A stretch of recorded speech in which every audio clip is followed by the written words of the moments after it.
Showtime in 60 seconds.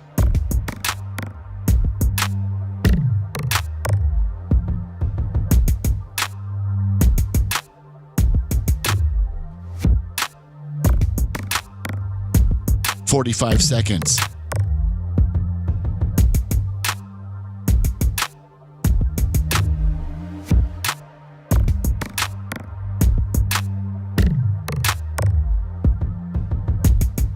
"30 seconds.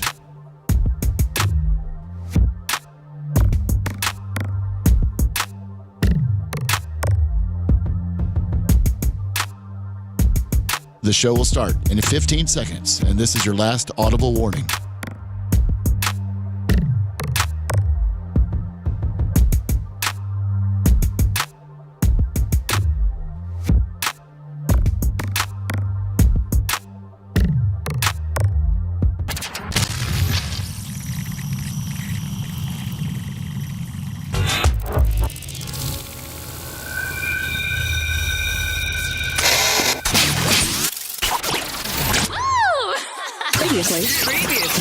Previously on the Bubba the Love Sponge Show. I very rarely get a prosecutorial break. I very rarely get, I never get the benefit of the doubt. I'm always just thrown to the wolves, and the only people that ever save me are a jury of my peers. That's it. They're the only ones, Jay, that ever believed me. Mm-hmm. Is the jury of my peers through good counsel. Oh, this could be good to end the documentary with. Let's do a reshoot. Wow. You're listening to the Bubba the Love Sponge Show. Broadcast rights for the Bubba the Love Sponge Show have been granted to this station by the Bubba Radio Network and is intended solely for the enjoyment of our listening audience. Any rebroadcast, retransmission, or other use of this production without the express written consent of the Bubba Radio Network is prohibited. I like Macho Man's new beats, if you will, royalty-free beats. Already the 3rd of June, the Bubba the Love Sponge Show. Myself, Lummy, Dr. Dan Diaco, Esquire, Seth Kushner. Seth, you're in one of your better moods. You seem like you were in a pretty good mood today. I'm not. Oh, you're not? No. Okay, you're just a good faker? Yeah, of course. Yeah. I've been a lot better. I was a mess yesterday, and I'm sorry. You had an indigestion problem. I didn't sleep at all Sunday night. Not one bit. I was up all night rolling around. I got no sleep. I was sick all morning. You're talking about Sunday night. To yesterday morning. So did you now when that happens, do you mindfully try to get home a little early and to bed earlier to try to catch back up, or is it all just you're always just like I feel like you're fighting like sand in an hourglass, and you just can't catch up. I took a nap at lunch, so oh, you did? Difference, yeah. 20 minutes, 40 minutes, like 40 minutes, yeah. Really? I needed it. I woke up and I felt like a human. And is that really now? Can that really just recharge your batteries like a nice 20 or 30 minute nap? I can recharge. You know how they do like the quick charge on the phone? You can go from 25% to 75% in 10 minutes. Well, I can do that. I can literally take a 10-minute nap and 75% recharge. Now, do you sleep in your chair or do you sleep on the couch? I sleep, when I'm in the office, I sleep in the couch next to my office. That room next to my office. Yeah. Used to be Dad's office. Right. There's still a great couch in there to sleep on.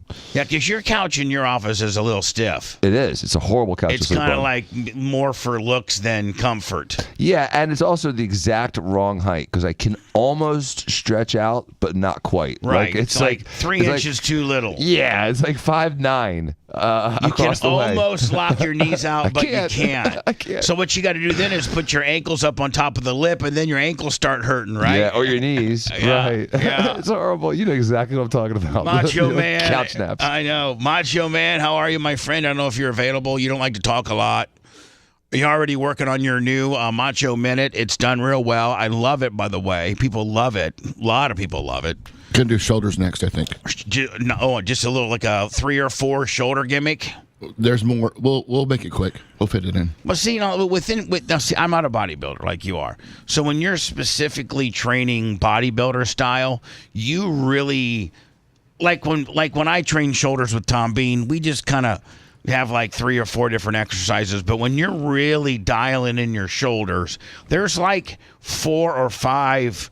You got your upper delt, you got, your traps, you got your, there's, you got to specifically target an area of the shoulder because it's so complex. Am I not right? Yeah, I do about 6 or 7 for shoulders. It's pretty involved because traps are included a little bit. And your shoulders are pop too much. You got really good shoulders. One's a little bigger than the other. But see, the thing about the shoulders, you got the upper head delt, then you got the back, right, and then you got the lat, the trap and lat tie-in. Not that I'm Mr. Johnny Fitness, but I'm just saying like the shoulder. And isn't it, Dan? I think you told me one time out of the entire human anatomy, the shoulder is the most poorly engineered body. Like your ankle is stud. Like whoever created this or however we got here, the ankle is pretty industrial strength. The knee is probably the best engineered thing we have, but you said the shoulder was the worst because of how many different variations you can go with it. The shoulder was the worstly engineered body part we have on our body. Yeah, the joint is made up of like 4 different bones, 6 different tendons. It's a disaster. I don't know if the shoulders have enough I think I think we need some more tendons or some, because every human being I know that's over 50 has some type of, and not even people that lifted weights all their life or were, dock workers or worked hard. Painters going overhead. Yeah, just everybody I know, whether you're like an office worker and you have carpal tunnel syndrome, which went into your rotator cuff, but like it seems like the after 50, everybody's got some, like my sister just went in for rotator cuff surgery. Ugh. And so like it seems like after 50, everybody gets shoulder problems. It's true. They said, when I had my rotator cuff, he goes, a lot of guys your age have a little bit of pathology in that shoulder joint. But Bubba, I don't understand. When you have such a great resource like Macho here, that you don't have him like train you a little bit or give you a couple pointers. Bubba doesn't need training. I listen. It's helpful though sometimes. It is helpful, but I know the exercises I'm supposed to do. Mine is completely, my downfall's my diet. Like it's just, that and I'm always tired. So, I know how to train. I know what to do. I'm not trying to look like Macho Man, but there was a time where I looked pretty damn. If I could get back down to 248, I would pop. It would pop. Just can't get there for some reason. I know the older you get, I think the more. Sometimes I'll jump on the scale and I was like, I know I had a good weekend. I really was mindful in what I ate, and I tried to, and I'll gain weight, like it's for whatever reason. I don't know. I think the older you get, as you get older, Dan, yesterday was your birthday. Why is it the older that you get, the harder it is to lose weight? Just because I guess your metabolism slows down so much? Yep. Everything slows down in your body. Healing, metabolism, my digestion. Penis hasn't slowed down. I'm just telling you right now. Good. Thank God. I'm just saying.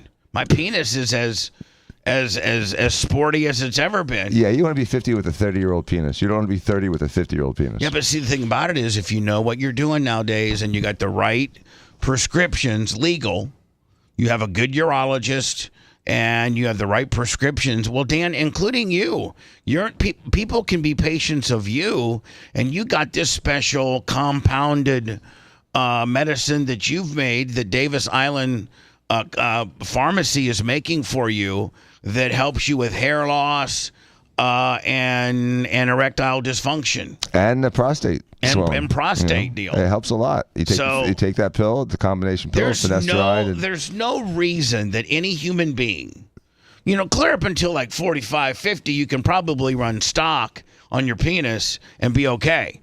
But, there gets to be a point where, after 50, you probably need a little help on your penis.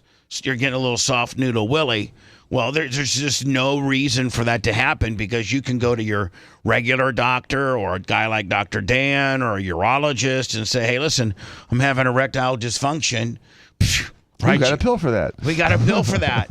Next thing you know, man, you're an 18-year-old again. It's hard as a rock. Mm-hmm. Seth, have you approached those waters yet at all? Oh, I haven't been able to get hard in years.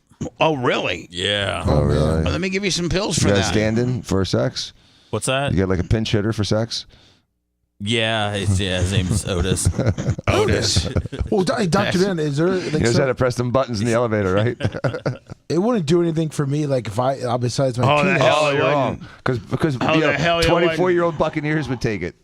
Oh, yeah. I was thinking Lummy. for the hair. Like, Lummy. Oh, for the hair. Yeah. You got a That's what I'm saying, but it was just so Lummy. leave my penis and prostate. Lummy. Yes. Yeah. Lummy, all you need is a daily 5 milligram Cialis. That's Yep. all you need. That's all you need. That'll help your prostate health, and then it'll all build. that hair. It'll build up that erection, like muscle memory, if you will. Oh. Like, see, if you're an old dude and you're going out that night and you need to get a boner that night, you need to take a 20 milligram Cialis, within an hour of when you're going to potentially be having sex and not have a heavy meal or a lot of food in your stomach.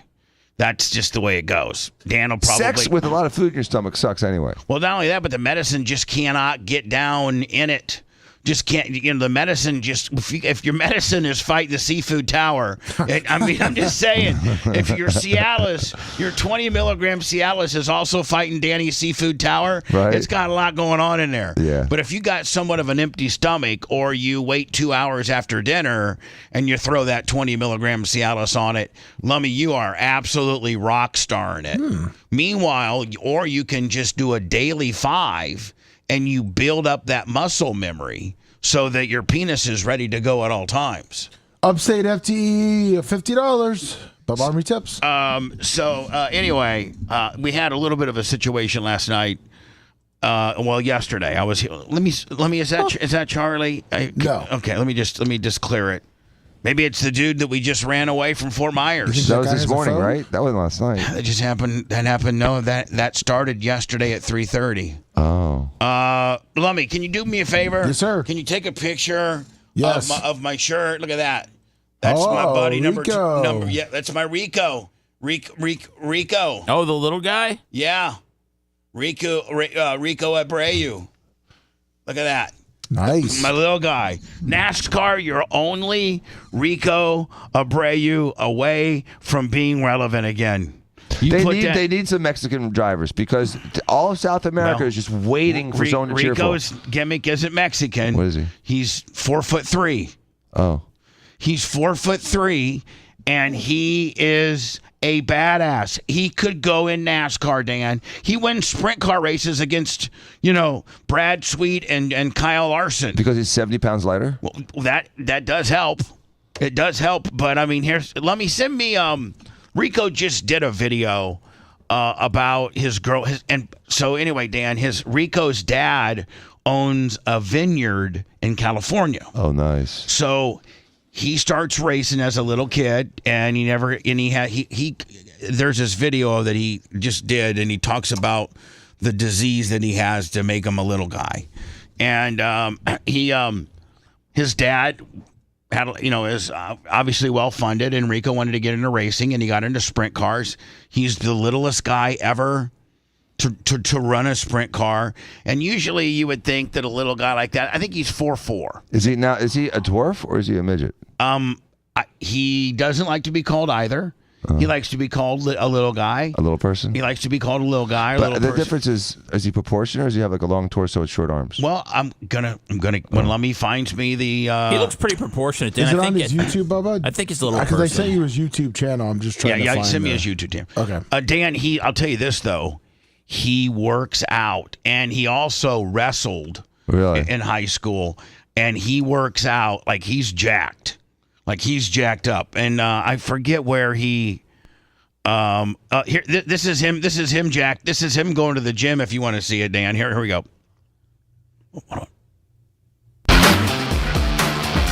Wow, he is Jack. Yeah. Good for him. And hold on, Dan. He wins. Like he Not afraid. wins.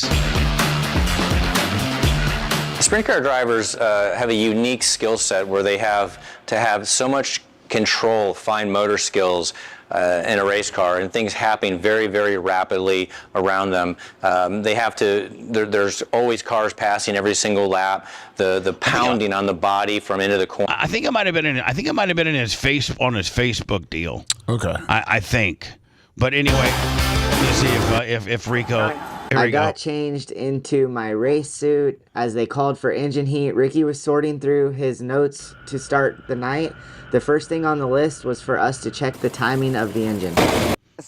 We went to Billy Bob's and got to see Chris Cagle, which growing up I really enjoyed listening to his music. When we walked into Billy Bob's, we noticed our buddies Whiskey Myers on the wall, all their handprints. That was cool. Today, the guys finally got a chance to work on the car because it wasn't raining here at the dirt track. Ricky, Zach, Brady, and where are they rolling?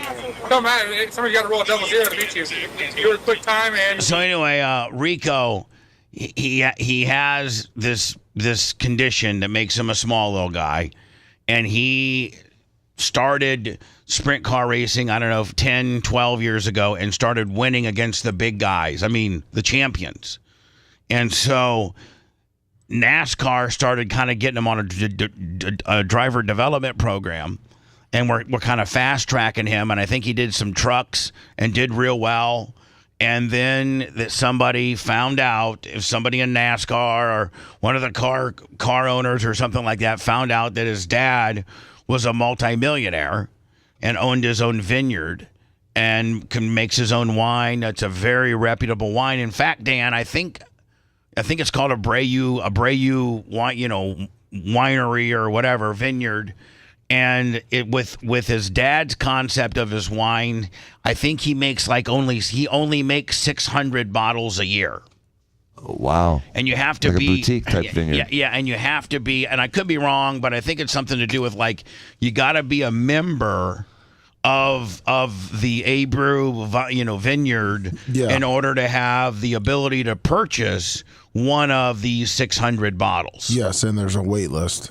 And so tell me that's an unbelievable pimp move. So he gets driving, they're kind of fast tracking him to NASCAR, and then they find out his dad's a multi-millionaire, and they start wanting his dad to write checks because now NASCAR, Formula One on the developmental portion, Indy, everything in racing for the most part is rent a ride. You rent your ride. Your dad or your sponsors or whoever writes a check. It's about $1.5 million for ARCA. It's about $2 million for trucks. It's about $3.5 million for Xfinity, and it's about $6 million for NASCAR.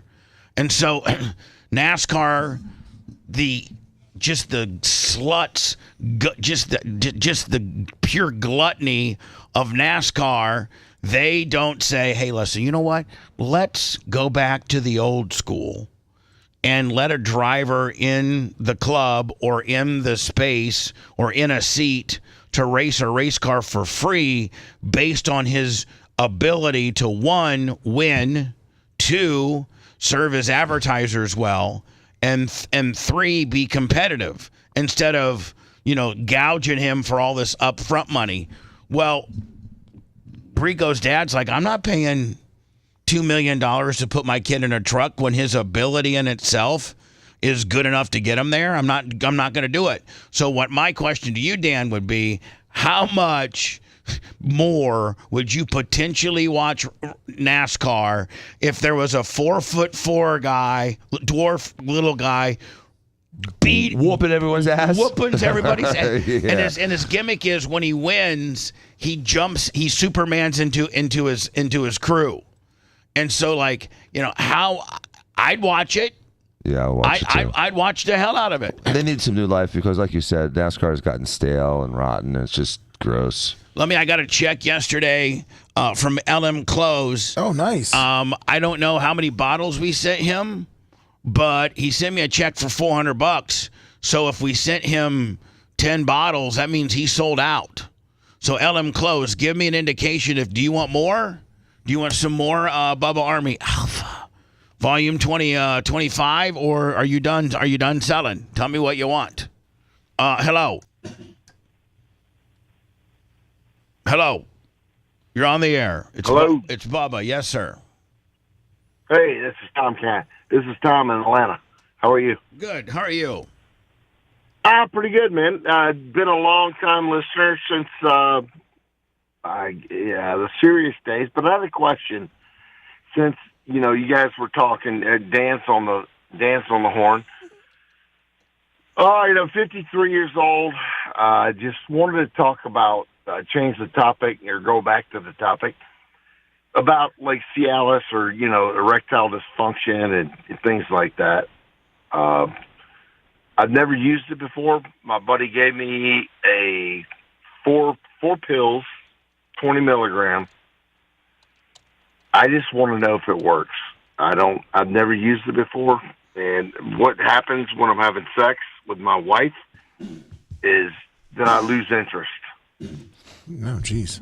It's like I've got a raging boner. Oh, good. First, That woke up Seth. and then what Seth said. Yeah. Little Wilbur's afterbirth, $100. So, sir. But what happened? Did you take the pill and you you try get it? erect, and then another guy No. jumps out of your penis and bangs your wife? So what I'm saying is, sir, I don't know. did you take the pill? I have not yet. So you've I not don't. taken. I've never tried it before. All right. So you've never taken. When I was. Go ahead, Bubba. No, you've never taken the Cialis that the guy gave you. Never taken the And you're Cialis. He saying- gave me 2 Cialis and 2 Viagra. All right. So hold on. Just yesterday. So you're saying in today's current environment, without taking the pill, you just don't have interest in having sex with your wife. You just don't. Well, I do, but then when I'm, but let's just call a spade. I'm a 4-minute guy. All right. So wait, you can't last 4 minutes And doing and then I ejaculation? lose it. I lose At 3.5? interest halfway through it. So at 3.5, 4 minutes, you're not ejaculating. You're getting soft. Yeah, correct. All right. So the 20 milligram Cialis would definitely help you with that. Yes. And you should try it. You try it on an empty stomach.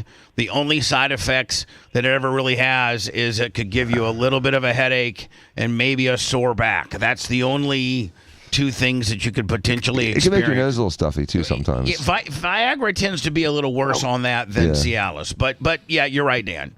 And I think I think that you will, like an hour before you're gonna, have relations with your wife, take that. Now here's the one thing, buddy. Work it smart and don't tell your wife you're taking it. Because she's then going to get a complex. For all you guys out there that are thinking about doing something like this, do not tell your wife that you've needed some kind of enhancement in order to stay hard for her. She's going to take that personally. So what you need to do is This is completely. He gave it to me in a pill box. It's in a pill box, and I've got it locked up in a toolbox. Okay. So take it. It's like trying to hide a handgun from a child. Yeah, I'm telling you. So take it, have sex with her, and instead of just tell her, boy, she must have done something different tonight because she's just got you extra horny and extra rigid, and she's so beautiful, and put it off on her. Don't tell her that you had to take a 20 milligrams Cialis in order And wear a to blindfold and a nose plug. Right. So it will help you. Do you smoke?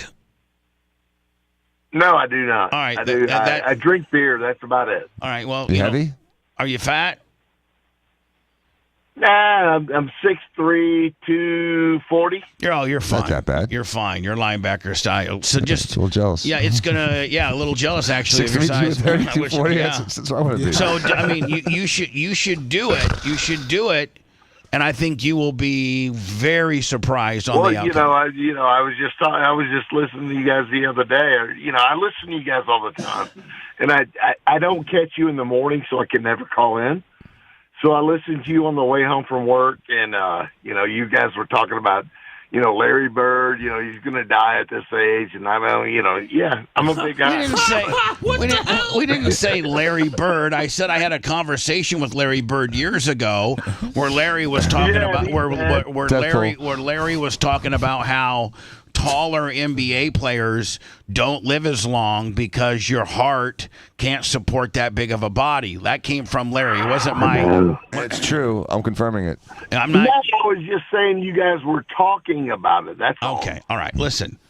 How do you? By what means? Is it Rumble? Is it YouTube? Is it X? Is it Facebook? I do YouTube. I do YouTube sometimes at night if I'm on the computer. And when I'm working late, but most of the time, actually, I'm old school, man.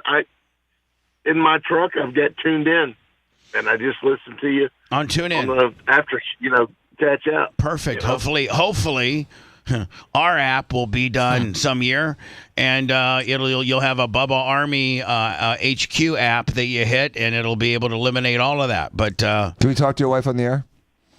No, we're not talking to his wife on the air. She's actually she's a payroll manager, and she's actually doing her payroll week. Yeah. Let's keep your wife right on out of it, my friend. Take that pill an hour before you're gonna blast. Don't tell her you took the pill. Should he do cocaine too? No cocaine. No cocaine. Every 90 minutes. Just do it, and then you know what, sir? The next few days, week, maybe call us back and give us a little bit of a report card. I'll do it. My name's Tom, Atlanta. All right, Tom. Atlanta. Lay that dick down, Tom. Call us back. One more thing. The Viagra. Go ahead, Dan. The Viagra works faster than a Cialis. Yes. So if it's less than an hour, do the Viagra. If you've got a fat hour, like an hour and a half, go with the Cialis. But try the Cialis first. Cialis is a little bit smoother of a ride. It's smooth. Yeah, it's a little bit smoother, whereas the Viagra is more of a, And you can ultimately take them together. Let me just before we get off here. One of my buddies gave me something called Resurrex, and that son of a bitch gave me a headache. It got my dick hard, like really a long time, like for 3 days. Dan, you just had to keep. We were ready to wrap them up there, my friend, and you had to. We had them on the Cialis. Resurrex. We had them, and then that's one thing I hate co-hosts that do. One of the things that I would like for all co-hosts to know that when we're on the wrap-up stage of getting rid of somebody, and then you throw the guy another tether to keep him on for 5 more minutes. Oh, sorry. Yeah, it's okay. I got rid of him. And by the way, Tom, I didn't hang up on you because I'm mad at you. I hang up with you because it was the second dump that I had dumped with you, and 2 cusses and you're out. Here's an example of of my buddy Little Rico and how good he is. Go for Rico. Brad Sweet down the back straightaway. Might have one last-ditch effort into turns 3 and 4. Abreu goes low. Sweet to the cushion. Off of turn number 4. Abreu's going to get the win. Good job, Rick. Yeah. So he's one of the very few sprint guys that can actually climb up like a little monkey on top of his wing. Watch. Grandview Speedway, your winner tonight, Rico. Now you tell me right now, you wouldn't watch NASCAR if that guy won. I would all day. Oh yeah. Oh, good job, guy. Thank you. Thanks, man. Good job. He's such a great dude. He really, really is. Get him to fight Bubba Wallace. Yeah. Have him put Bubba Wallace in the wall. Oh, that'd be awesome. And see, here's the thing. You can't pick on him. Rico used to be a wrestler. Right, he can fight. He's jacked. So So Bubba Wallace would square upon him. Rico would shoot an ankle pick or a single leg, have him down on the ground, and whip his ass. Yeah, Bubba Wallace looks so stupid. Remember, I forget how many years it was. Bubba Wallace actually took a couple, real crappy, cheap shots at Larson. He spun Larson out. They end up being in the infield, and Larson was just cool about it. And Bubba Wallace went up and hit him 2 or 3 times. NASCAR kisses Bubba Wallace. When is NASCAR going to finally realize the Bubba Wallace experience is not working? They can't. They can't admit it. They can't. Never. Yeah, Lovey's right. They'll never admit it, dude. Never. You can't fire a black guy from NASCAR? Not today. Man. No. He's going to drive till he's 90. Well, I've been told that the Lake is it Lake Okeechobee? Yes, yeah, Okeechobee. The Okeechobee County municipal meeting that Tuttle was going to sign up and do his Whites for Warren gimmick has been canceled. Yes. Really? And so that's good because we were scrambling around. We need some more time to get our end of the deal with regards to maybe sending Merch Crick down there. This is one of her most busiest weeks ever. We got Operation K5 going on. We just got so many things going on. She's just been so busy. I can see how tired she is. I just looking in her eyes this morning. She's dead. And we've been getting tons of orders in. You gonna give her some time off? Yeah, on the weekends with me. I mean, but she's probably working harder on the weekends than she does during the week. She works hard. Does she ever just kick up and chill? No, never. No. Let her chill, Bubba. I told her she can chill. I don't say that she can't. She just likes to really good work. She probably feels the energy, like when she's sitting down, she probably feels the energy of you saying, like, there's so many things you could be doing for me right now. No, shut up. Don't stop watching Suits. I can see it in her eyes, Bubba. She looked like a hostage. When I returned, Lummy, we had a little bit of a situation last night. I don't think this is what we've had two stalkers, Kenneth Kimberlin and Brandon Powers. Yeah. Both of which I think got arrested. And Brandon Powers actually messed up our gate and had to write us a check for our gate. But a very interesting story happened. I was at the building yesterday at 3:30 to meet Tom Bean to do a leg workout. And there was a guy to the gate. Tom's got a clicker. The gate opens. He pulls in. And then the gate shuts, and then there's this dude that's got a backpack, and he's looking either at I can't see from the lobby. I don't know if he's actually opening up our mailbox or he's just looking at it. But he's right next to the mailbox, and I kind of stuck my head outside the door, and I go, "Hey, can I help you?" And he goes, "Yeah, I want a tour." I want a tour, and I go, well, we're closed, and he goes, well, you're here. And I go, it's not Anne Frank's house. I mean, what is this? I said, we're closed, and he goes, well, when you guys open back up? I go, tomorrow. Just thinking that it's just a regular. He goes, well, I'm John. I don't know the guy's name, but I'll just say Johnny.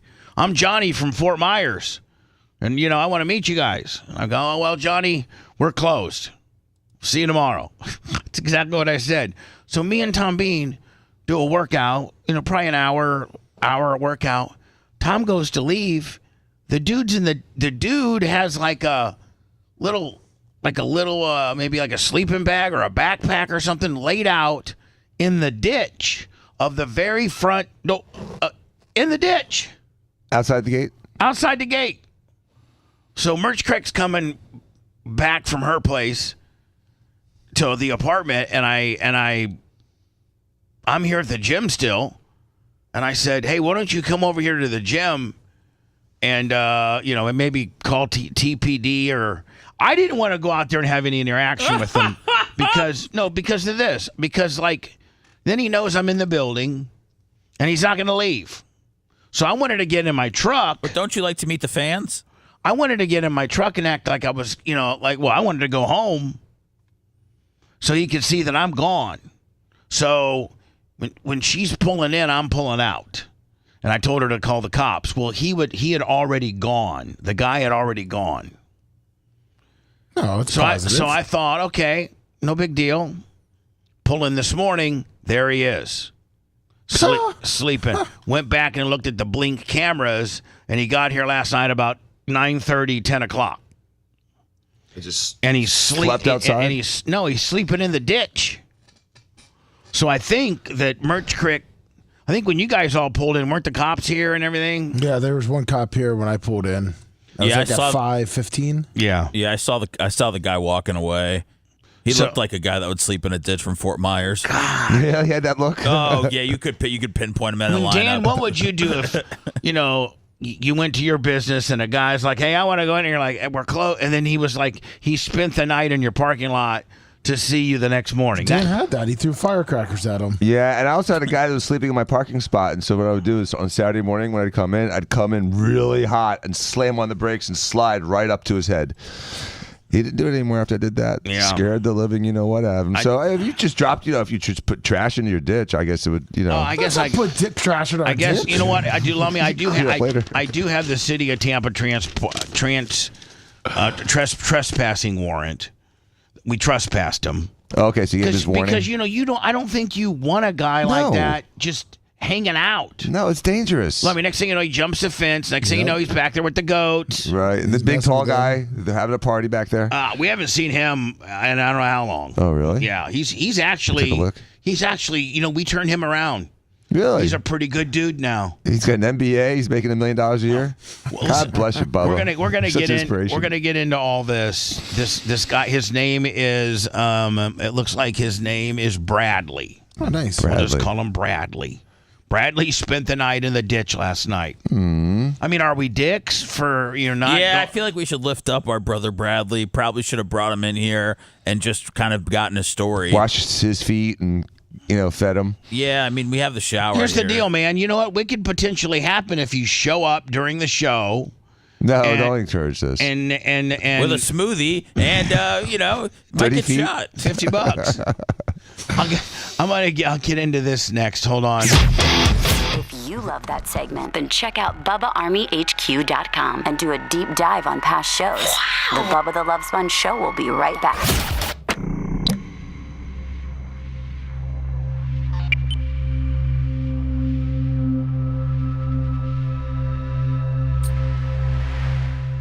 It's not that easy for me to just shit outside. Shit without the proper settings. I'll show you how to do it. All right, let's Hang from a tree. Let's go. I got wipes in the car if you need them. Oh, did you? Thank you. I'm gonna use some tree bark. Good morning, everybody. Katie Powers, Buzzard Bob's, Vegrilla. Yeah. Oh, and you guys, no guns in the UK. You guys come on. Throw pot pie at him, shepherd pie at him. And I'm dental floss either in the UK. Dave Rocks, fuck you. Philip Anthony, Tom Guru. So.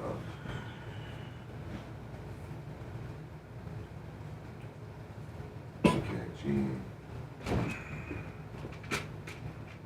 Jib. Buzzard Bob. Yoke. Philip Anthony. Oh my God.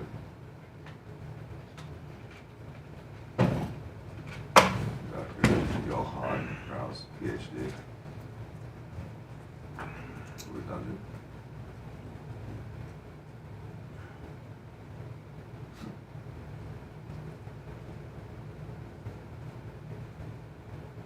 Yeah, you win the Pay Le Mans. Pay Le Mans. Ginzer. Big Buck. Bob Cook. Unified Express.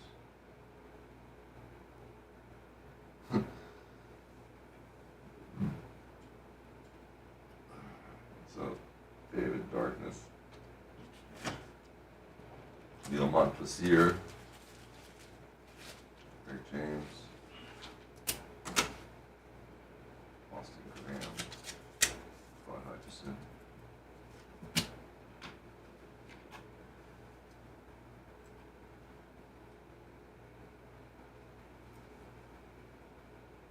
J Bar, Andy. Thank you, Dave Rocks. Nice birthday. Jeff Fearson.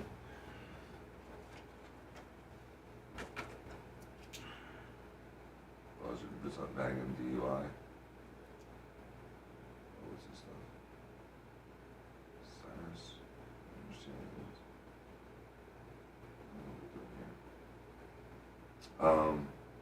Yes, I did. Thank you. Galasso. Michael McGinnis. Yes, Karen calls back. Hey, Lummy. Yes, sir. I think out front there's some packages, a shirt or something for you, maybe something for Zach. Look, There's Alaska package. Oh, Alaska. Okay, whatever. Yeah. All right, maybe I made a mistake. Is there? What was after birth? Chub it up. Beach metal. Snow Slayer. My moniker. Jesse.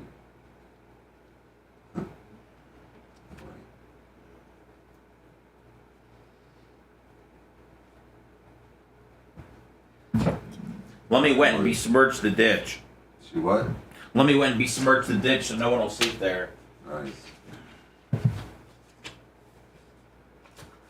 We should have Bella go do all our turds out there when I bring her over here. This is from a fan that listens. He owns a. This is from who? A fan that listens. He owns a gummies. They own weed gummies. Oh, the Delta Are they 9. for you? Delta 9 ones from South Carolina. Yeah, he sent it to me. Let's go through them. Okay. Who's on? Anybody I should know about? Not that I know. Just regular caller. Could be. Much.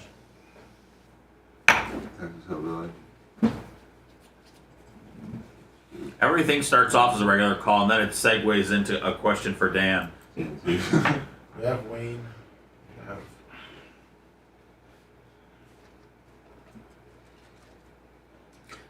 My dick's been spotty lately. I better call Bubba. Spotty? So that's spotty service. Stumpy.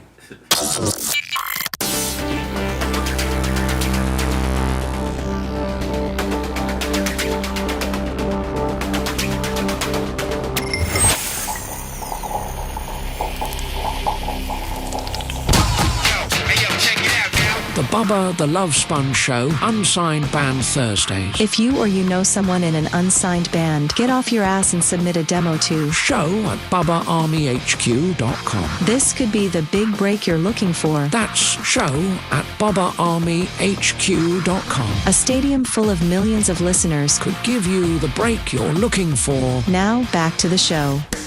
Let me, how we looking for Thursday in an unsigned band review situation? We have a band. We do have one. Yes.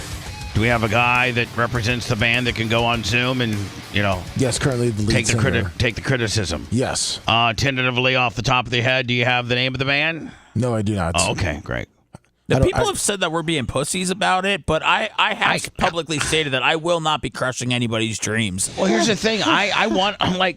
Here's the thing. I think that the equipment to record your own stuff has gotten so much better that it's easier to sound decent than back in the day when, if you sucked, you didn't have this necessarily unsuck processing tool to make you sound less unsucky. So I disagree. I think everybody that we've played is decent. We're not looking for, again, it's tough for 4 or 5 guys to come together and get a decent sound. And I don't think that we've had anything horrible. No, but you're not going to get like the next Toto in here. But yeah, I'm certainly not going to get the next Toto, which was a super band of and a one-off. Could you imagine where if you knew a bunch of record execs and you go around, you're like, guys, I got the next Toto right here. I don't know if that's a good or a bad thing. I mean, their name's Below Alabama. You got to really give them a chance. Hello. Hello? Yeah. Yeah, long-time listener, first-time caller from around Macon, Georgia. Okay, what's going on, buddy? Macon, Georgia. Love Macon, Georgia. Thank you. We had you here back in the day. Yeah. I think I met the other Locos way back in the day. Yeah, old Locos. Hold on, let me ask you a question. Is Loco still around? No, now it's called the Brass Rack at the pool hall. Brass pool hall poker. Yeah. Poker tournament. So what do you got for me, bud? Well, I was wanting to get your and, of course, Dr. Dan's take. I was 50 years old, nowhere near where I used to be, and I was curious about some of my buddies. A lot of my buddies are talking about taking different kind of peptides, such as like Samorlin and Tesamorlin, and supposedly, how they enhance and improve and cognitive blood flow, just, muscle, human growth. I was just kind of wanting to get y'all to take. Dan, is a peptide like a human growth? I'm not familiar with what a peptide is. Peptides are the precursors or the building blocks of proteins. And so Okay. peptides are like small proteins. All right, And they so- can be helpful to take. I don't know the specifics and how it affects memory. I don't have that study in front of me. But, peptides are often helpful. So I have no problem with you taking peptides. Well, let me ask you a And question. Bodybuilders take them. What are you most trying to fix? Like, are you just trying to be like a bodybuilder and get in shape with big muscles, or are you having erectile dysfunction? Because I think you could not have to take the peptides if you're just worried about getting a nice bone. Like, you can't fix stupid. So what? What are you I don't have no looking problem. for? Well, I don't have no. I mean, just mainly just getting better shape. I'm about. I don't know. I fluctuate between 240 and 260. I'm about 6'2", but I'd like to be around 240. And I take TRT. I've been on TRT for the last 7-8 years. Yeah, then probably the peptides would be the way to go. I mean, I don't know. Like I said, peptides are just precursors to proteins, and if you take a certain flora of peptides, you can kind of guide what proteins are being made more readily. Because if you have more raw materials, you make more of what you have. So Dan's saying yes on the peptides if you do it correctly. I'm sure Mach would co-sign on that. Now your guys who got the peptides, it's kind of like gym etiquette. When you're helping a guy out, he's already doing it and he knows how it works. So you don't go to a doctor for the peptide. You go to the gym and you get it from your buddy, and he tells you how to do it. Of course. Like back in the day when you're trying to get some Anadrol 50, you couldn't go down to your local physician and you had to go to see Bobby Boyce at the gym. But dude, eat like a lion, not like a cow. What does a lion do? Eats meat. He eats meat once or twice a day. He doesn't eat 15 meals a day. He does the equivalent of intermittent fasting, and has a high protein, medium fat diet. Meanwhile, cow grazes all day and gets fat as hell. Yeah. There you go. Eat like a lion, not a cow, and Peptide Willie is what Dan says. All right, thanks for the All right, man, appreciate you. 813-90 Bubba. Phone line's quite brisk this today. Hello. Hey, good morning, fam. It's Pedro. Pedro the pool guy.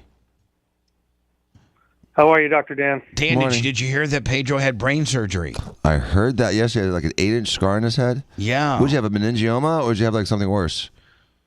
I had a glioma. It doesn't glioma? appear to be cancerous when it was removed, but we'll see. I got to wait for pathology till like the 12th. So Jesus, Is I'm so sorry. Is that a pretty extensive surgery, Dan? Well, there's a couple things that I don't think you should ever mess with if you can avoid: the brain, the spleen. The brain, the pancreas, and the eyeball. And so, whenever you go into the brain, it's significant, Bubba. It doesn't take much to make a mistake and have a real problem. And then the worst thing about brain cancer is like when it comes back with a vengeance, and it's very, very lethal. So I really, I'm joining you in prayers, Pedro, that this is benign, because if it's malignant, you may have some difficulty ahead. Now, if it is benign, though, it can still come back, but it's not going to metastasize and kill him. Right, but I mean, if there also a chance that it's benign and it never comes back? Yeah, that's the goal. That's what you want.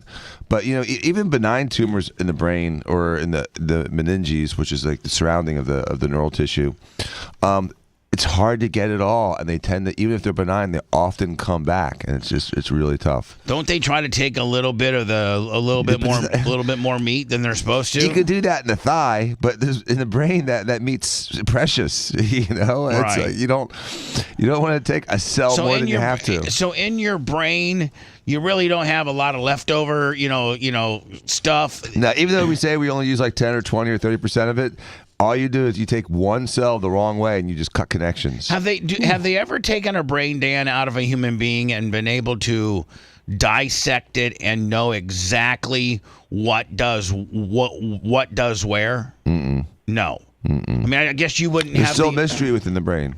We still don't know everything about the brain. It's right. so complicated. I mean, because you probably can't test it, right? It's hard to test it exactly. So with a lot of times we learn from the brain by doing like the seizure work, where they were like do a craniotomy where your brain's exposed and then start zapping parts of it and see what happens. See if let me hit this brain. Oh, his right foot just kicked up. Okay, that's the right foot gimmick.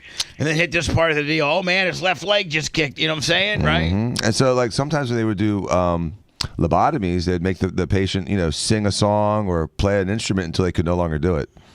And then they knew they were done. Weren't lobotomies just brutal? Yeah, they would stick essentially like an ice pick in the side of your temple and just go up and down. And try to scramble your eggs. They wouldn't go back and forth. They go up and down and try to disconnect the front lobe from the rest of the brain. Oh, is that illegal now? I don't think they do it very often. Well, under what condition would you even do it? I don't know. People sleep in a ditch. I don't know. It's got to be a really, really, really bad person that has a lot of like manic.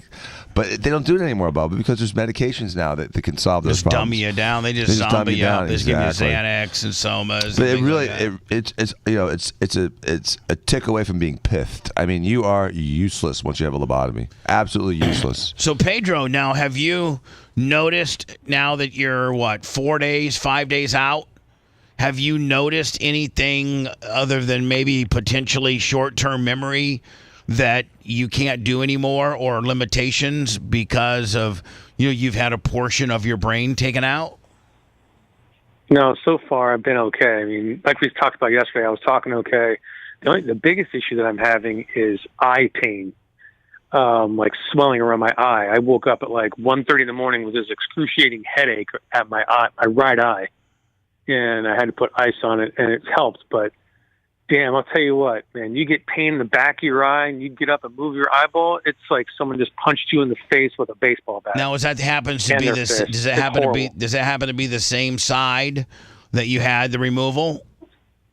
Yeah. Yeah. So Dan, is that swelling? It's probably all swelling. Right behind my right ear. Price swelling? And Bubba, the point is not to take brain tissue. The point is to take just tumor and leave as much brain as possible. But you take a little bit. You got to take a little bit of margin just so in case, so it doesn't come back. Right. Well, Pedro, listen. Good luck. We're praying for you. And I don't even really believe in the man upstairs, but I'm still praying for you, whoever I pray to. I appreciate you. I thought I'd call in while Dr. Dan was there because I figured he probably heard the conversation yesterday. I heard part of it, yeah. And again, good luck on the pathology. Keep us posted. I'm saying prayers for you. So it's tough. Even benign tumors of the head are difficult. And don't forget Lummy, is he what if you've gotten every ring? Is it a 6 ringer or a 7 ringer? If you have every ring, we're currently at the 7th ring. We're currently on 7, and this year's going to be 8. No, I think the most you could have is 6 right now. I got 7 ringers. 7 at 7. Yeah. Okay. So there's a brain surgeon named Kenny Price. Shizering near zero business. He is a former head of neurology at Chapel Hill, and Dan, would it be uncommon for Pedro to ask for his slides or his X-rays and send him up to Kenny to look at? He would probably like to get, maybe an MRI and his pathology. Yeah. I don't think that's unreasonable. Right. Maybe an operative report. Those 3 things would be helpful. Sure, absolutely. Know what he has, what it was done. From a real brain surgeon that you would never think.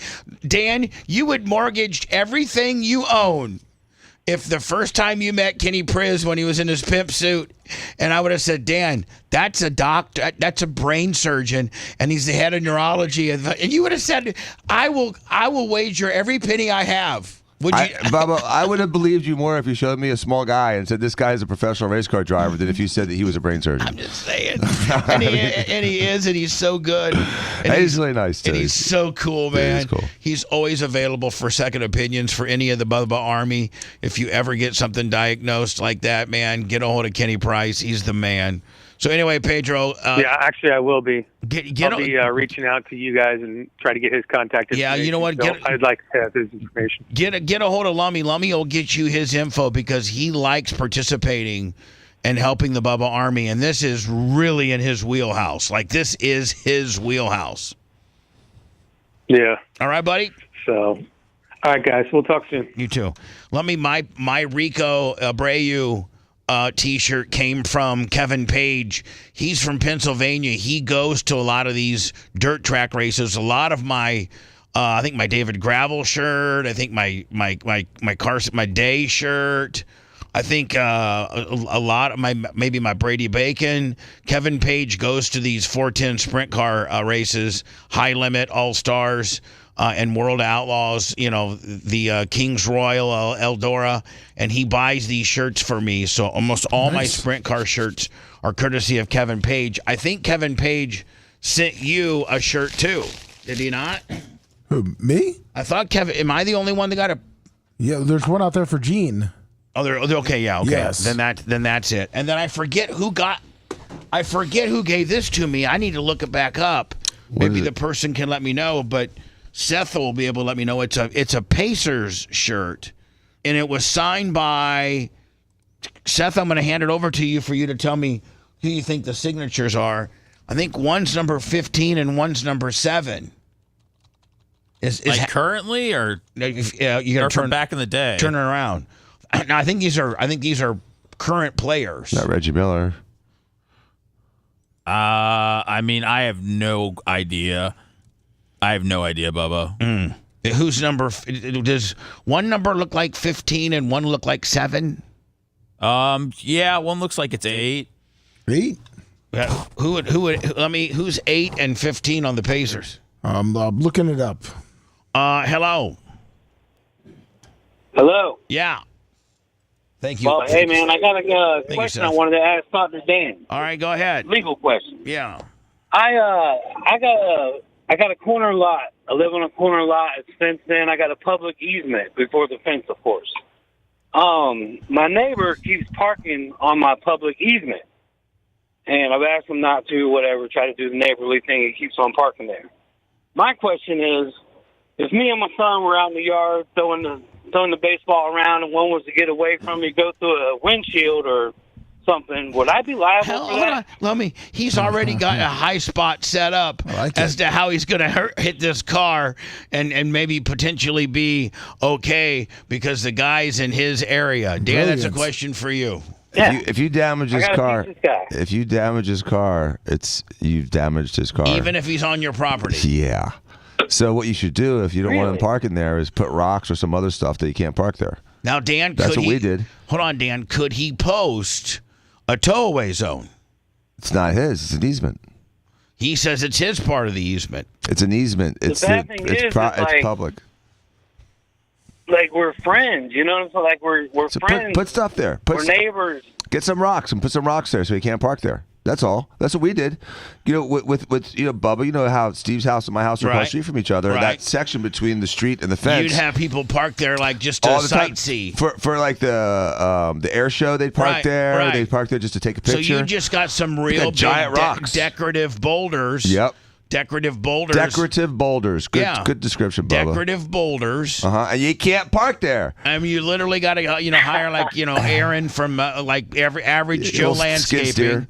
Exactly, and it takes a skid steer to put this decorative boulder there, and you put a decorative boulder about every 8 to 9 feet. Yep, you can't park anything there. Guy can't get. I mean, you might be able to park a smart car maybe in there, but yeah, put some decorative. Get a hold of Average Joe Landscaping. Where do you live? I live in Leesburg. Yeah. Oh, you're in Florida. Well, there's boulders in Leesburg. Yeah, hire a landscaping company to put some decorative boulders out there on that property, and he can't park there anymore. And the city won't bitch about it either. They don't say anything about decorative boulders. Some nails out there or something. No, you don't want to be distracted. That's just being a high school dick. And decorative boulders are, hey, listen, decorative boulders are. I'm just trying to make the space look prettier. Like it looks. You're right. Rather than just being bare grass, I'm trying to put some decorative boulders in here. Yeah, like don't put rat poisoning in his hamburger. So just decorative boulders. Decorative boulders. Discourage it. Okay, bud. All right, man. Or just don't be a pussy and say stop barking. No, decorative boulders. Yeah, I agree. Decorative boulders is the right answer. Yeah. And if you have any questions, call us at 888-SOS Firm. Well, here's the deal, Dan. The reason why is because decorative boulders actually look good. Yes. Like those boulders that you and Steve put down make the property look better. It does. While keeping people off of it. It also helps protect the fence because sometimes people go off the road there and they just run into the fence. Instead, they run into the boulders. Hello. Somebody was. Yeah. Oh, hey. Mark from New York. Hey, Mark. Been a fan since the Sirius days. Great. Thanks, Mark. What can I do for you? To call in. I had a question for Dr. Dan. I'll be honest, I'm an alcoholic and I'm quitting tomorrow. I was wondering tomorrow. Every alcoholic says that, right? Tomorrow. No, but I really am. I really am. Annie. Now, why tomorrow? Why have you picked tomorrow to quit? I'm weaning off. Okay. I'm weaning down, and I'm trying to do it safely. I've done it before. I've been here before. I had pancreatitis last year. How old are you? I'm 49. Okay, you still have a chance of living. Yeah, and that's what I'm trying to do. Now, how heavy of an alcoholic have you been so Dan can try to figure in how much you've pickled your liver? I did pretty good. I'm down to half a liter a day, but I was 2-3 bottles a day. 2 or 3 bottles. Wow, even Lummy's envious. Wow. 2 or 3 750s of rum a day? How much you weigh? Yeah. I'm down to 275. Okay, you're a big guy too. And how many years were you going 2 or 3 750s a day? How 30? How many years? Probably 30, yeah. Oh my God. Dan, is that, is your liver, is it like a... That's some hard mileage in them tires. Do you have a wife or kids? I do. Well, and they're here to help me. Well, that's good. And doing it for them is really the reason. Because now, Dan, can your liver rejuvenate itself? Yes, up to a point. You got cirrhosis? No, I don't. Okay, that's got a why chance. I'm trying to quit before I do. Mm-hmm. And you said you had hepatitis? No, I had pancreatitis last year. Jesus, that's even worse. I did quit for... Yeah, it was bad. Pancreatitis I did quit for 6 months, and then I got back into it stupidly. But I'm just wondering, is there anything I need to be careful of? Like hydration? I know. Eat. Just eat. Be normal. Just try to have like a normal diet, a normal day. And, like you said, you're quitting. Weaning down is the right way because you don't want to get those, DTs. And... Right. And have that withdrawal. And probably hydrate. Water. Absolutely. Water would be his best friend, not necessarily soda or Gatorade or anything sugary. What made you start drinking? I don't drink soda. Probably just straight water with every meal, every opportunity. That's the best thing for your liver, and that's probably what's gonna, if you have a chance to rejuvenate the undamaged portion, it's gonna be through that. Well, I appreciate it. All right, my man. Every day. Been a big fan. Watch you every day on YouTube. Try to give us maybe like 3 or 4 months from now, call us up and give us a report. Even 3 or 4 weeks. I mean, that's courageous. Or just by the end of the show, let us know. Yeah. Let us know Friday. if you've cut it in half. I sent you that card. It said it got there. I sent you. I messaged you yesterday online. I gave you a Frank Thomas rookie card I found in a storage shed. I do storage sheds. I buy out the people that don't pay them. Now, I found a Frank Thomas rookie. Did you address that to Seth? Yeah, I put care of. Yeah, I sent it to the studio. Put care of Seth. Yeah, I haven't. I usually get everything. I haven't gotten that at all. Well, we got homeless people from Fort Myers going through our mailboxes. What's that, Mark? Yeah. It was a really small package, so I don't know. It might have just slipped through. I hope not. No big deal. The card isn't worth $1,000 or anything, so I'm not worried about it. You know what? I appreciate it. But Seth doesn't really care. Frank Thomas is his all-time favorite player, so whether Frank Thomas card's worth $5 or $50, he like I would want to get as many Brett Favre cards as I could because that's my favorite player. So when you send Seth a Frank Thomas card, please know that he appreciates it regardless of value. How did he send it? Like what form? The post USPS. Yeah, that's our post office here. Yeah, that's what worries me. Is the worst. That guy probably opened it and's hanging out. Yeah. All right, Mark. Appreciate you, Mark. Appreciate you guys very much. I'd be going through people's mail. Bubba, I did look up your Pacers shirt. It was signed by Rick Smits and Detlef Shrimp. Oh, for real? No, I'm just kidding. Oh. But it's not from this current era. That is from an era of between 2012 and 2015. Oh, okay. So that's hard telling who it is. It's really got. It's not Tyrese Halliburton. That's really all I know at this point, Sponjo. So we got a trespass warning from a guy, and it says sleeping on the property in a ditch. And so yesterday he was here at 3:30. I ran him off when I left, and then I checked the blink cameras. Well, when I pulled in today, about 4. I got here a little early today, about 4:30. He was there, and I didn't say anything to him. I just pulled in, waited for the gate to close. I saw him sleeping in the ditch. I then went back and checked the blink cameras, and he got here about, I think, between 9:30 and 10 last night. Slept all night long. Boy, I mean, man, tell me, Lummy, some people need sleep medicines, and some people, if you could just sleep in a ditch. Can't you run sprinklers? No, we don't have any sprinklers here. Really? I'd be so worried about sleeping on a ditch, like a snake getting on me, or a cockroach, or a little cockroach is going to kill you, man? or like a fire ant, or I don't know. I just wouldn't sleep in a guy's ditch. I'd at least try to get like on a lawn chair and get off the ground a little bit. But Lummy, I do have a trespassing warrant for a year for him, and I'm not trying to be a dick. I just don't think that that's normal for you to be sleeping in a ditch of your favorite radio show. You didn't put a gun to his head. You just had the police. There's a lot of shady people that hang out in this area. I don't know what's back here, but I got to be careful coming back here in the morning because people will it's obviously very dark and people will just jump out of the bushes. Homeless encampments. To the side of us is a City of Tampa owned easement where they could take that street if they wanted to and take it to the next street, but they're never going to do that. And so this beside us, which would be to the west of us, is always just going to be kind of as woodsy as you can get within this industrial park. And with that, with woods, brings homeless people. So to the right of our property, Lummy, I think you have the most knowledge of it. Yeah, they move. They move. Yeah, they move. They move. Well, there's a homeless encampment right in front of the Brinks building in those woods. They have like a little trash can out there. Oh, that's actually chairs. a much better woods than this woods. Yeah, there's like 4 or 5. Because Lummy, a lot of times, will take Bella's turds. Oh, and we throw Bella's turds right over the wall into their area. Perfect. And they don't like that. Yeah, so well, now you can fill the ditch with it. Yeah. So anyway, we had a guy today. Another Lummy, our third trespassing. Yes. No, our fourth. Because isn't the big African American isn't he? Yeah, he would be considered one. Yeah.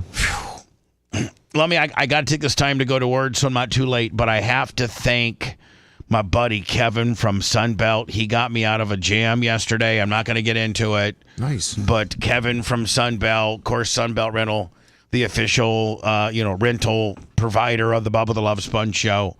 Lummy deals with Sunbelt. Gene does a lot of business with Sunbelt. He sure does. A lot. We do a lot of business. Bobby K, and Kevin, and George, and Will are just so many great people of Sunbelt. I got into a little bit of a jam yesterday, and Kevin got me out of it. So, Kevin, thank you so very much. Appreciate you. You can always go to sunbeltrents.com or Sunbelt Rentals. Yeah, that one too. Either or, and pick out whatever you might need to rent. And you could even get the Weekend Warrior special where you have it dropped off on Friday and they don't pick it up till Monday and you're only charged a day. Whether it's a skid steer, whether it's a tractor, whether it's whatever, a tool digger, whatever the hell you need. Did you remember when I showed you that one thing I'm trying to get? Yes. I'm trying to get it. Well, okay, because I talked to Kevin about that. Oh, did he say he has one? They have one. It's just currently in another state. They're working on it. They only got one? Well, there's a lot more in other states. They're just not here in Florida currently. That's what they're working on. I'm going to see. Not only did Kevin get me out of a jam yesterday, but I'm going to see if he can get me one of those. Yes. Because that's what we need. Yes, we do. Bad. Yes. They were really nice at the game last week.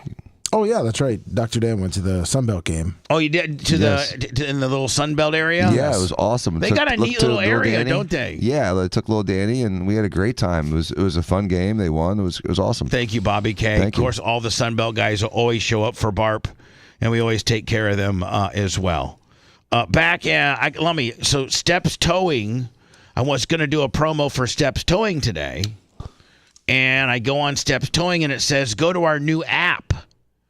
And, Steps Towing, when they get these wrecked cars, they have, I don't know if people know, but they got a salvage yard off of 52 that, like, if you need auto parts there's a lot of people that, that don't go to the dealer and buy that $195 alternator. They go to a parts, a pickup, like Adams or Steps or people, and they'll just get an alternator off a wrecked car for like $35.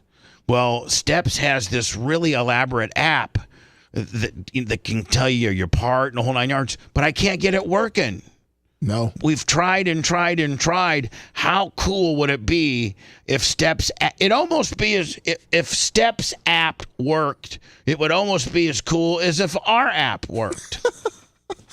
Is this a common problem that apps get made by third parties? They just don't work. They're just Apple's vetting process. Google and Android, they're fine. But Apple is, oh my God, they're such a dicks. They're such dicks. We'll get into the Steps deal next. If you want 24/7 on-demand Bubba and the crew, go to BubbaArmyHQ.com. Right now. The Bubba the Love Sponge Show will be back after this.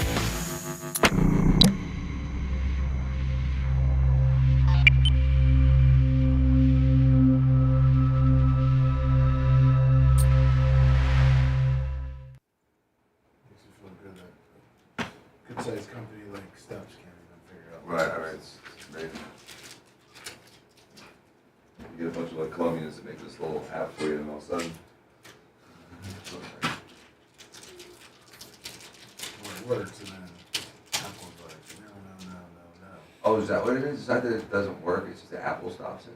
It obstructs it. Well, you can't put it on their site without their approval. I just want to move. They're busy. They're busy. You should do it now. What's up, Finn 212? Good morning, Thomas Gilson. Donkey Jib.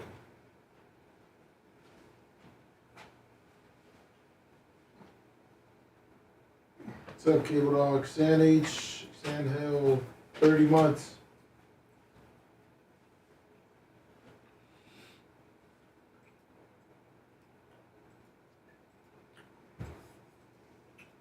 Awesome horsepower, 01. Are those pretty badass? Yeah. They drive nicely, too. Have you driven the new vet? No. You should. It's fun. It's way better than I thought it was going to be. I don't live in the same circle as you do, Dan. Pardon? I don't live in the same circle as you do. Hope you get better, Dirt Merchant. I said patience, have one location to drive it. I don't have patience. Dirt Merchant. Yeah, big old tail on it. I thought Dr. Dan would be a Corvette guy. Yeah, Dan's Corvette guy.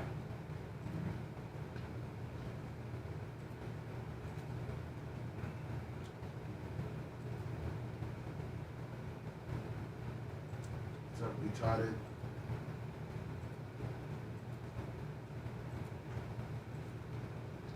What's up, Andy?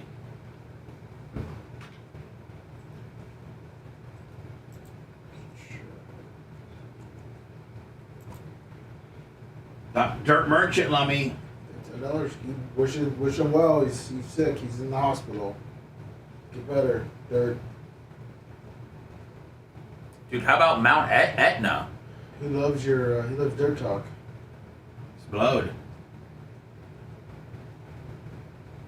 Fuck that, please.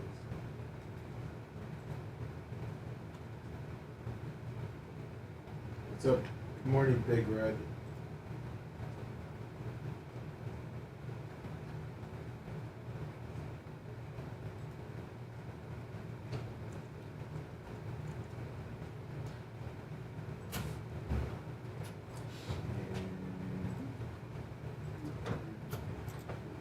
Alright, got all my prep done for pigmentation.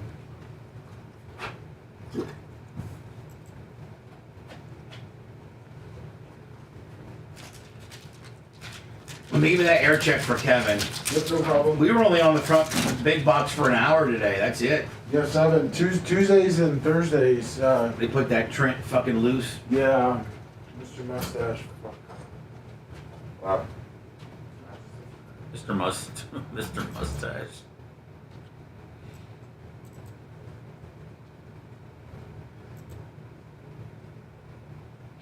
What up, Freddie? Hope you're good, man. What up, Felix? I got the box yesterday, Felix.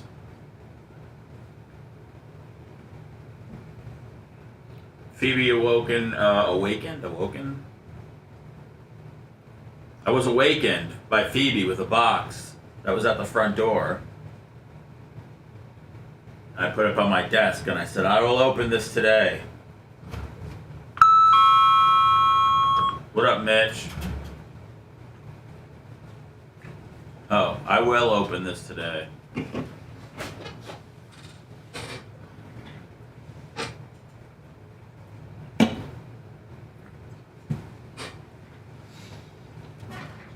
Bros. I'm here to tell you one thing. The post office, they get it right about 90% of the time. I don't know about that. 10%, you're 5%. They lose 5. They straight out lose 5%. Well, I brought this in case you did want to show, because I can open my package with it. Ah! What is it? That knife. The kind we're getting.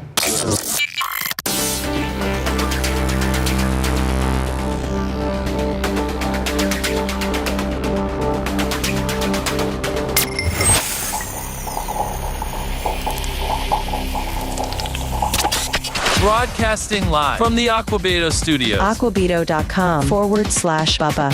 It's the Bubba the Love Sponge Show.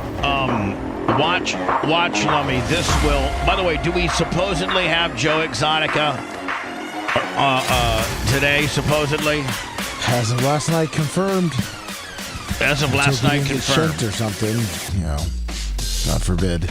Now you watch this next piece of merchandise that we put out on Bub Army merch, Bub Army store, Bub Army shop will be the hottest seller. And actually, Mark from Tarpon gave me the idea at BARP, and I had to research it to make sure that it was legal. And they are. Yeah. They're legal. And I cannot get Bubba Army engraved on the body of the knife, but I can have Bubba Army with the chevrons engraved on the blade of the knife. That's cool. And so, Lummy, you got an actual protocol type of what we're going to have, less the graving. Yes. Prototype? This is it's one side's going to have like if you needed to knock out a window. The blue thing. That little blue thing where you can hit a window and knock it out. For like some breaking and entering? Well, for saving somebody. If your car goes into the lake. Yeah, that's a good point. Yeah, comes off the Skyway. Or the guy's on fire and you do whatever. So, Lummy, then it has a little a button, and you make sure you don't have anything at the top part of the knife, and it comes out straight and fast, and powerful. Ready? Yes. Go ahead and do it again if you could. There you go. And like the doors in Star Trek. It's awesome. So, Lummy, I think you have a package. Yes. And by the way, whoa! What are you just doing there? What? Mark showed me that's how it stops. It stops it. Oh, really? Yeah. Sorry. Oh, yeah, I'm going to open my package. Lummy, don't get cute with your knife to cause him. I did. I was in my own little spot. He was stabbing his notes with it. Well, I'm just saying. Yeah, Let me open up your package. Don't get Dan distracted. Sorry, Dr. Dan. He's easily distracted right now, which will get the show off the rails. He's already off the rails. So getting, let me a very big package you got. Yes, from Foley Wellness. Are you excited, Lummy? I think, everyone else is. Now, is this package aggressive like some people used to be? Is this for all of us? Yes. Oh, for the show. All right. It's I believe it's some gummies. And, there's different stuff. It's a potential spark. Oh, it smells like weed. I love when Lummy has to do his HSN cell job He's here. the worst. Lummy is the worst. Well, the fact of the matter is, I don't really know what it is. Lummy is the worst at opening up a product and being able to smoothly transition into the opening goes into the description. Well, here, I'll give it to everyone else, and they can tell everyone what it is. I have no idea what it is. Way better with you. It's your response. It was addressed to you. Yes. Now it's your responsibility. Now you officially opened up with your big boy knife. Now rifle through it. See if there's any notes or any other notes. There's nothing. No. Now where does the front of the package say that it comes from? Folia Wellness. What? Folia Wellness. Folia Wellness. Okay, now maybe open up. Is that a city or a company? Now, country. What type of liquids do you have in your hands? Like what? It looks like it's a hemp-derived THC drink. Okay. With peptides? Mango Splash. Okay. And then what are the And there's different flavors. Pink lemonade, mango lemonade. Is this the Delta 9 stuff, Lummy? It looks like it's Delta 9. Okay. 30 milligrams in each drink. I'd hate to even try one. And then it looks like we have pre-joints or whatever those things are called. Pre-rolls. Pre-rolls? Pre-rolls. Yes. Are they real? THC pre-roll. Okay, let's fire it up, Lummy. Let's just do me a favor. Take that lovely package and put it on the bar. Okay. And maybe we'll go through it. Okay. Bubba, but how about if Lummy did a mango splash and a pre-roll? Lummy, why don't you Lummy, here's the deal. I think this stuff is legal in all 50 states. And they're probably getting to try to... What's that, Lummy? Is that a gummy? Those are gummies. Lummy, why don't you just take that mango splash and just completely down more it? Gummies. I'm all right. I got... Well, what do you mean you're all right? I don't know how it reacts on it, and I have responsibilities as a father to pick a kid up later. He's all mangoed out. Lummy, okay. You're going to be high for 12 hours. Lummy, even in the worst case scenario, you're only going to have an hour. No, because even Markham Tarpon stuff, if you took too much of it, you were on a different level. For 6 or 7 hours. Yeah. Okay, we're going to have to... Okay, I want to do a little research on this guy's stuff. All right, so do me a favor and dude, here's a pill. Take it, man. Put it all up on the bar, and we will go through it. Okay. And, what's that blue juice, Lummy? The same thing, just a blue slushy. Oh, okay. A blue slushy. Come on, Sethy. Don't you want a blue Seth, you want a blue slushy it? Seth, would you like? I mean, you're not afraid of any of that. Well, kind of stuff. What's the big deal about me being high?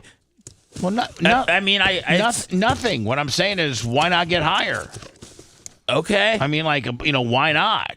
What's it gonna hurt? It's not. I can fly higher than an eagle. And here's the thing. Today is a long day for you. Oh yeah. So because you got Clem and Kush podcast after the show. Yeah. Then you got Operation Pigmentation. Mm-hmm. So if there was one guy that had the ability for this stuff to wear off on him because he's gonna be here so long, You're gonna be the person that gets into his vehicle last. I'm not worried. Yeah, I'm not worried about it taking me down at all, like Lumby is. But I appreciate the concern. I hope it doesn't wear off ever. Ever. Oh. Let me give him what? Let me give the flavors that Seth has to choose from, and then you bring him the flavor he would desire. Go we got. Looks like iced tea and lemonade. Okay. Mango splash.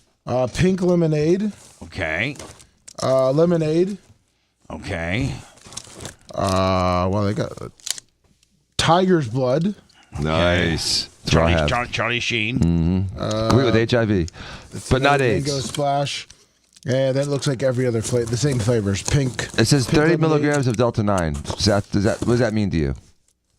I don't think I'm not normally like a Delta 9 guy at all, but it's popular. Oh, yeah. And then a blue slushy is the last one. I think, Seth, of all those flavors, what would you like to try? I wasn't listening, but I'll take the middle one. Okay, so the pink lemonade? Sure. The pink lemonade? All right. Okay, so let me bring the pink lemonade over to Seth, and then during the hot mic, take the rest and put in my refrigerator. Yes, sir. So get the pink lemonade, crack it open for Seth. He'll sip on that throughout the show. Does it need to be cold? If he wants it to be, if he wants to drink it, which I'm thinking Seth kind of has. There's a little bit of excitement in drinking this. Little bit of little newness, little different feeling than you usually get. Yeah, I have no idea, but there is. Yes, there's a lot of excitement. Can you take the initial sip of it and just give us a report on the flavor? The flavor of it? Does it taste like ass? Does it taste good? Does it taste like pink lemonade? I think it tastes how it's supposed to taste. I don't want what I do can't. Do you want some ice or anything? I'm not really. Equipped? Do you want to put them over? Like, I don't know. No, I just want to see. I want to put them over if it's good. We don't have any idea of its quality or what it does, and so you, for lack of a better term, would be somewhat the guinea pig for this deal. The beef eater. It's from what I had. This might not be my flavor. Okay. It's not great. The taste. The taste is not. It's not good. Is it too weedy?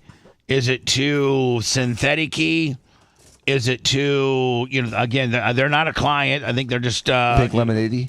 Is it? Well, I don't think it can be. If it was too pink lemonade-y, it would be great. Too sweet. What would be your analysis of your initial sip and why you don't think it's that good? And there is no, by the way, they're not a client, and there is no right or wrong answer. I'm not trying to ruin their business or anything. No, I'm not. We just want your honest to God truth. I mean, you guys would have to try it. I can't even. Here, hand it over to me once. Let me try once. And you took a sip of this? It just doesn't. It doesn't taste like a real food or drink. Do you want the tiger's blood? Oh, it doesn't really taste like much. It just tastes like flavored pink lemon. It tastes like pink lemonade. Does it? Yeah. Okay. I was clearly I don't have the palate for it. Oh, so you don't want it? So maybe I should drink it? Well, it's not a. Bubba, you should definitely drink it. Drink that whole thing. Come on, bottoms up, Bubba. Like, I'm confused because it's like you want to do some weed, and I just feel like I don't know. Well, be adventurous, be daring. Be dangerous. Did you shake it? I did a little bit. I'll sip on it. I can feel the little bit of a weed kick on it a little bit. So, where's it from? Fulfillment. Folia Wellness.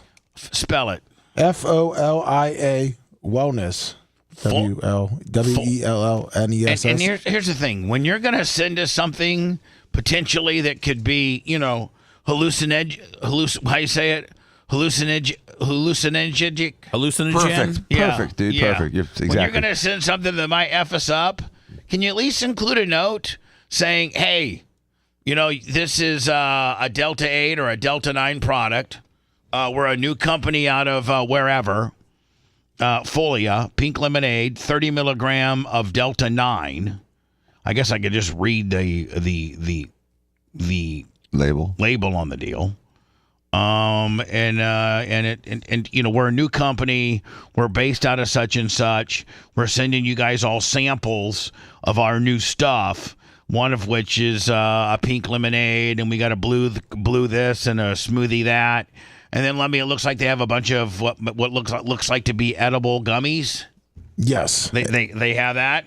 Yes, they have a website if you want me to send it to you. Yeah, send it to me. Maybe that'll give me a little more insight as to what I potentially... They're from Mount Pleasant, South Carolina. Seth has already begged off on the deal. He's more of I got my marijuana card, and I know what I'm getting when I go to the dispensary, and that's what I stick with. And you know what? I appreciate that because that's what you do. What I know, but this is Delta 9 may exacerbate some mental health conditions when used in large amounts, including anxiety and depression. Oh, you do not need that, right? Can someone compare and contrast Delta 8 versus Delta 9? Yeah, do you understand the difference, Bubba? No, I do not. A primary difference between Delta 8 and Delta 9 is the location of the carbon chain bond and potency. While both feature carbon bond structures, the double bond of Delta 8 occurs on the 8th and 9th of the carbon atoms, while Delta 9's double bond occurs on the 9th and 10th carbon atoms. See, Dan, only you would know what that meant. I know what that meant, but what does that mean in the real world? I don't know. But here, they got 8. They got Delta 9 gummies. They got flour. THCA. Yeah. Flour.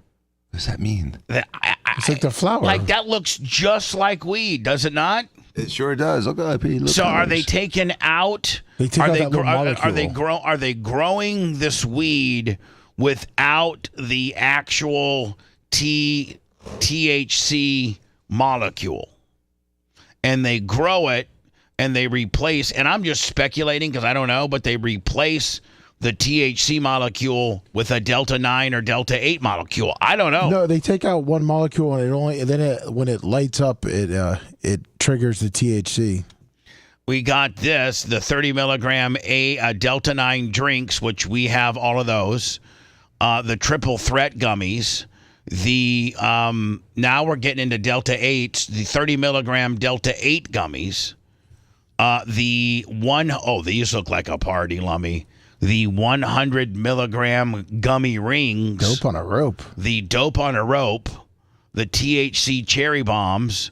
The CBN sleepy bears. And the folia trees. Now, are the sleepy bears made to make you go to sleep? It looks like it.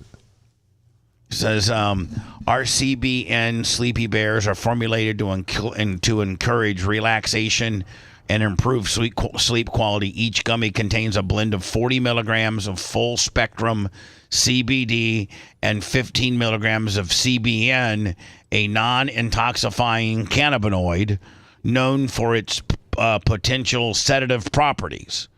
This carefully crafted combination may assist individuals experience occasional sleeplessness or those seeking a more restful night's sleep.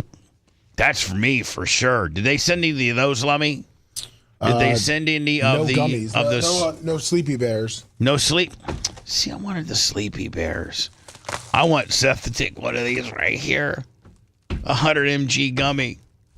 I mean, I could go to the weed store and get some edibles and do it. Yeah, I know. But this is stuff that got sent to us. I don't know. Dan, you can tell me how much of this stuff you might want. Probably none of it. Just gonna be me and Lummy, and Lummy's. I might just be me. I'm the only one that's not scared of it. Everybody seems to be scared of it. Lummy, should I drink my entire pink lemonade? I might be completely. The last time I did a Delta 8 or a Delta 9 is when I was flying to Indiana. Remember, I was gourded out of my mind? Yes. Mm-hmm. Yeah. That's when you took that, I think, 250 gram one. I don't know what I took. What time is Joe Exotic on today? 9. 9 o'clock, yes. Supposedly. So I want to stay right on time. When I return, did you see where the taxpayer fund... There's a story from New York about a taxpayer-funded babysitting service, which I didn't know there was one. I didn't know that you can just have do you drop your kid off to their house or do they come to your home? That's a good question. And the woman was beating the kid with a belt. Did you see that? Yeah, what a dick. We'll get into that next. Want to listen to the show on demand and on the go? Enlist today at BubbaArmyHQ.com. Sign up and start listening. The Bubba the Love Sponge Show will be back after this.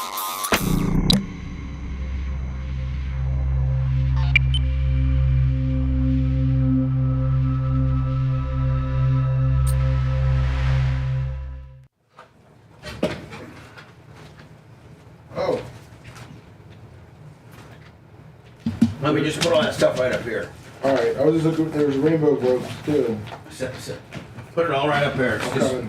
Just put this liquids in. No, I was gonna put it in the main fridge. Leave it in mine. Okay. And then, is this everything? No, it's all in different packages.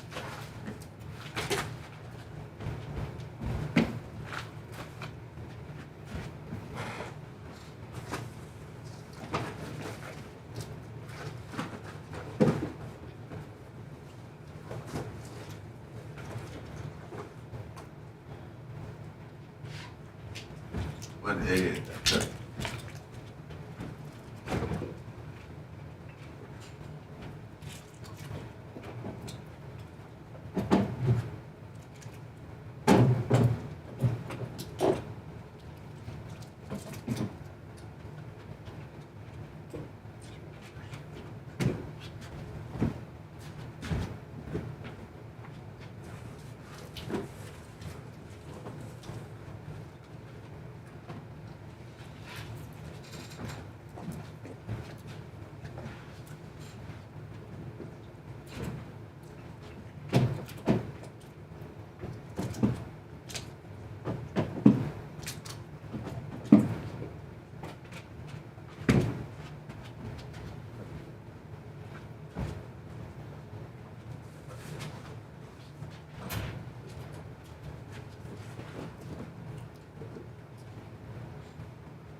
Thank you, Upstate NYFTE.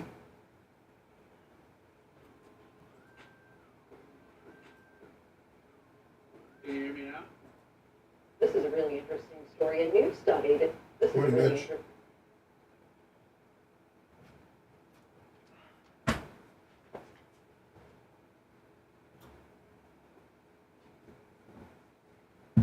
That's right, J Bar. What's up, Felix?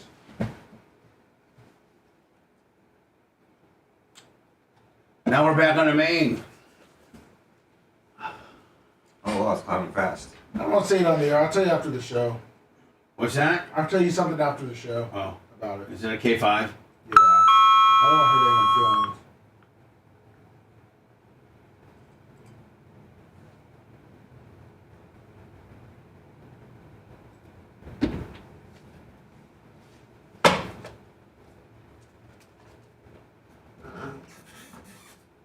Thanks much.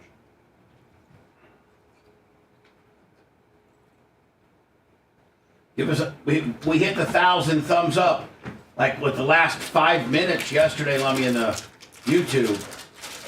I think we'll hit. Oh, we're at 601 today. We should be good. We should be good. Thank you, YouTube.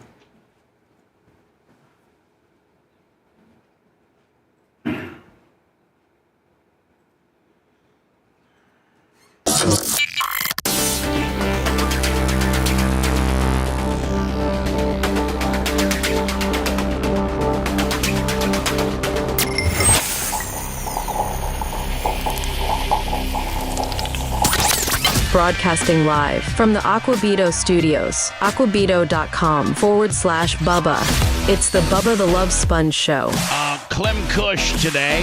And then Operation Pigmentation. Seth Kushner will be a busy man today. Tuesdays are his long day. But just the average day of a normal working man. Sure. This was the story I was talking about out of New York, a state-funded babysitting woman or service absolutely whipped the hell out of this little kid with a belt. Man, I mean, I don't think you can get whipped with a belt. Well, I don't think you can get whipped with a belt at all in today's world. And like in today's world, my dad could whip me with a belt. It's a long time ago, Bubba. You know, Not that's 50 years ago. Yeah, I'd be like someone in 1870 saying, "Yeah, 30 years ago I had slaves." Yeah. So I mean, it's a different world, bro. Probably the way you discipline your child today compared to the way I was disciplined would be the difference of having slaves versus not having slaves. Meaning, like, it's just fundamentally that different. Fundamentally that much, on different ends of the spectrum.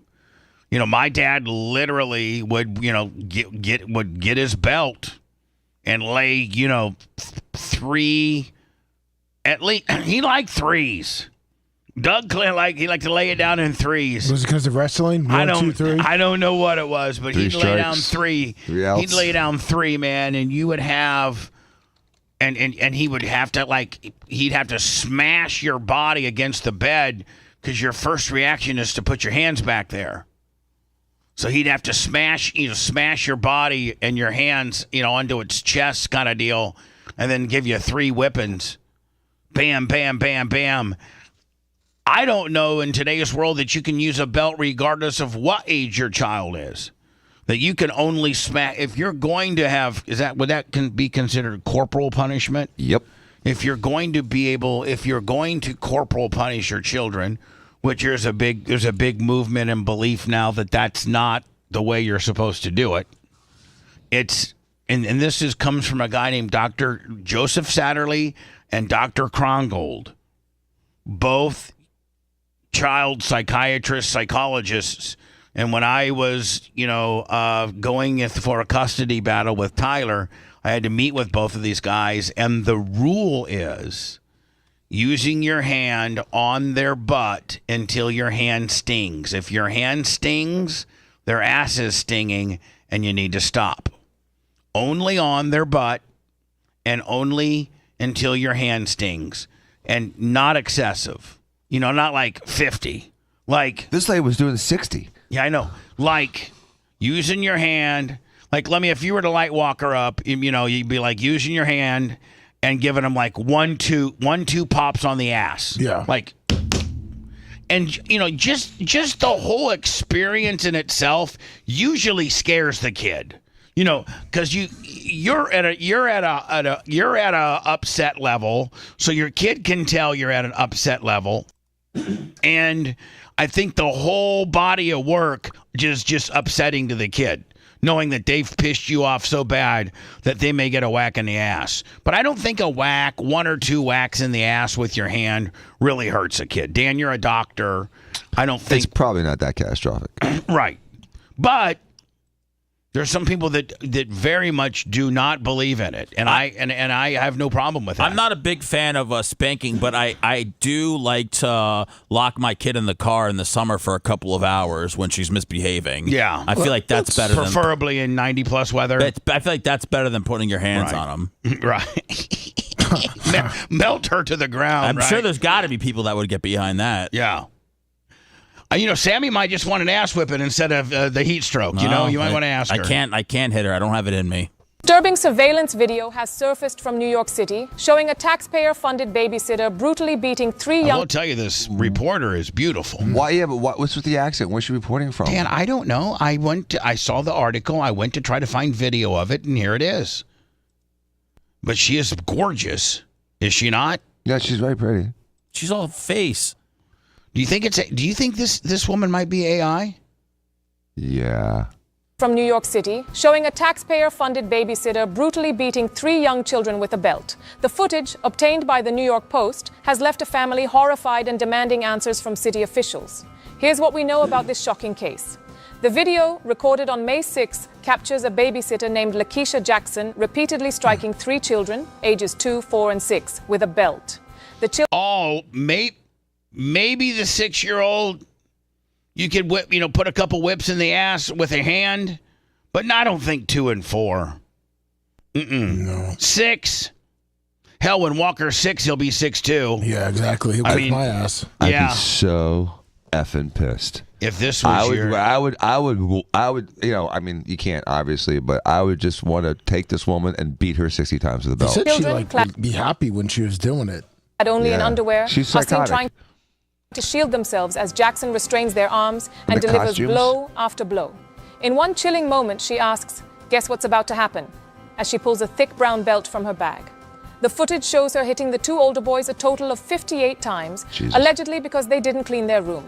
Even more That's a strict bitch right there. disturbing, Jackson is seen wearing a Santa Claus costume to scare the kids, adding an eerie layer to the abuse. The children's mother, a single parent, discovered the violence when the kid's grandmother checked a bedroom surveillance camera.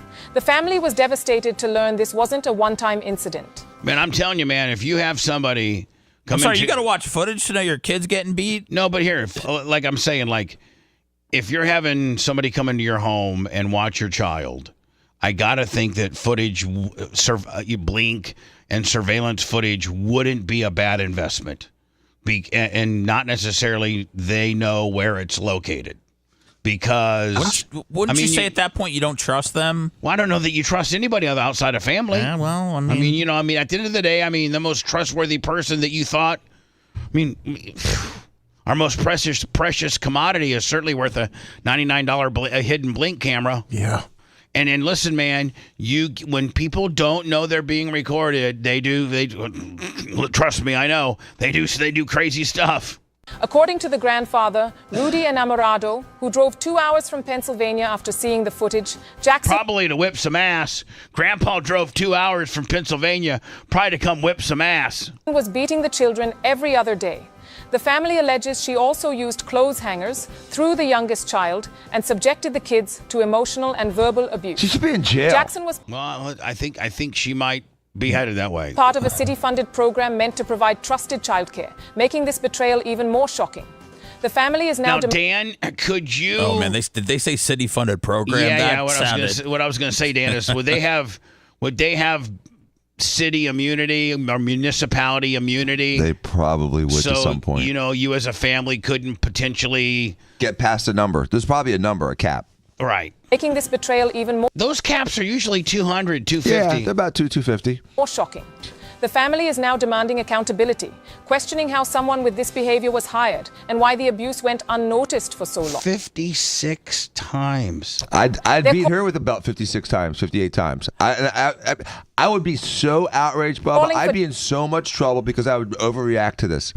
I would be literally, I'd be in jail. You'd do more jail time than her. Yeah, and you know what though? But this is where the jury comes in, because jurors have some sense of right and wrong, and when people have had catastrophic things happen to their family members because of someone's actions, like someone murdering or raping their child, when the dad comes in and pops a cap in his ass, he often doesn't get convicted. Yeah, no, This happened many times. That's happened a lot. For justice and reforms to ensure no other children endure this kind of treatment. This case raises serious concerns about oversight in publicly funded childcare programs. How could a babysitter entrusted with vulnerable children act with such cruelty? The family's lawyer, Daniel Salkiewicz, has shared stills from the video showing the extent of the abuse. The community is outraged, with many on social media calling for Jackson's arrest and stricter vetting for childcare workers. As this story unfolds, it's a stark reminder of the importance of vigilance in protecting our kids. We'll keep you up. Again, she's randomly hitting him too. She's not like hitting him on the butt. She's just randomly whipping him with a belt. And surveillance was their friend. Yeah. Updated on any developments. But I got to think, if you hit a child 56 times, it could be a mark, right? When the kids say something. I don't care if you don't have a camera or not. You're going to have. I would spank Tyler 2 or 3 times in the butt, and there'd be a hand imprint on his ass, and that was enough. But can you imagine a belt and then 53 more times than what I smacked Tyler with? No, it's psychotic, dude. Including potential charges or changes to the city's childcare programs. If you're as moved by this story as we are, hit that subscribe button to stay informed on critical issues like... Yeah. It looks like the agency that the New York City has hired has had 7 deaths this year. What? Yeah. So New York City hires an agency, a babysitting agency, to help with, probably less wealthy single moms, struggling single moms during particularly probably during the summer months, now that school is gone, to help with babysitting, and the city subsidizes it, or it's a program that these moms get for free, and it's not necessarily ran by the city. They're subcontracted out, right, Lummy? Yeah, they have a $1.3 million contract with the city, and so that agency, that particular subcontractor has, you said, 7 deaths on its toll? Yes. 7. It's pathetic. Don't you think, ACS Dan? care. Don't you think that, Dan, you start to suing? I mean, you sue every potential person you can, but in your dragnet of suing, don't you maybe question or at least depose the person that's in charge of hiring these monsters and said, hey, Rhonda, Fred, Jim, Rhonda, whoever is in charge of giving this person, this particular company, the contract, the $1.2 million, $1.7 million contract to help single moms watch their kids, don't you think you should have vetted them a little bit more? And were you aware that there are, 7 deaths? This agency that we're hiring to watch our single mothers' children have 7 deaths on their tab. And don't you think that person, if you were to start at the very who's liable deal, that's the first person that's liable. The person that okayed for an agency that's got 7 deaths on their tab to be watching kids, right? Yeah. Then you go to, okay, did they have a supervisor that had to sign off on it? Okay, boom, there's some liability there. And then, who owns the agency? And then who places these people? And then, listen, I got to tell you something. You just don't wake up one day and said, you know what, I'm going to hit a kid 56 times today. No, you don't. You don't wake up you didn't wake up yesterday and, say, I'm going to start hitting kids. No, you've been doing it a long time if you're doing it to that amount of excess. Taking a belt, whapping them one or two times because they really pissed you off and you lost your cool. I get it. It's not right, but I get it. But just going over the top 56, that's a learned behavior. That's a repeated learned behavior. So, man, you and Jay and every other good lawyer would probably be able to peel this onion back and get some justice for that mom, because it's not, there's some big oversights on that, and you might be able to get municipality maxes, I would think. Yeah, I would be so pissed. I sent you I sent you an article, but I also sent you a video on just them talking about that agency from your girl. This one right here? Yeah. All right, let me see. New York City's Administration for Children's Services is under fire after a shocking report revealed that 7 children died due to the agency's failures. If she's not AI, she might be one of the most beautiful women I've ever seen in my entire life. Well, she has a different accent now. Oh. AI. Oh, my God. Is that how good AI is now, that you don't even know that people are real or not? Yeah. Can you start having relationships with AI people? I mean, Yeah, why not? Virtual. What was that linebacker from Notre Dame? by Tatal? Yeah. Monte Tal? Yeah. Remember, he had a full-blown relationship with a bitch? Yeah. Sure did. This isn't just a statistic. It's a tragedy that's sparking outrage and demands for change. A New York Post investigation exposed how the agency, tasked with protecting kids, missed critical warning signs, leaving vulnerable children in dangerous situations. From neglected abuse reports to inadequate follow-ups, the system let these kids down when they needed it most. City officials are calling this a wake-up call. Lawmakers are pushing for immediate City of New York Administration for Children's Services. reforms, including a bill that would require caseworkers to take photos during home visits to spot signs of malnutrition or mistreatment. The agency's 2.7... Why aren't they doing that already? We should have passed a bill for caseworkers that are going into suspected homes of abuse to take pictures of malnutrition and or abuse. That should be, I know it's a picture of a child, but it's under the guise of, a possible potential abuse deal. Dan, if you needed, let's say a little girl had been beat quite often, and her buttocks and her legs, and whatever, you could have her put her bathing suit on, and do the investigation, take pictures with her bathing suit on. The bathing suit that she would wear in public or go to the beach is going to have enough skin exposed that you'll be able to see the abuse while maintaining her, not exposing her genitalia. Right? Right. So, hey, listen, little Lisa, go put on, what do you wear to the beach? I wear this. Okay, go put that on and then come back. I have to take pictures of you. Because you got to. Because she's got 15 welt marks on the back of her back and 10 welt marks in the back of her legs. You got to document that. $7 billion budget. And they don't got to be naked to do it. Have them put their bathing suits on. Bathing suits don't hide much, but they're hot enough not to get you in trouble, and they show enough to get a person that's been beating you in trouble. It hasn't been enough to fix chronic issues like understaffing.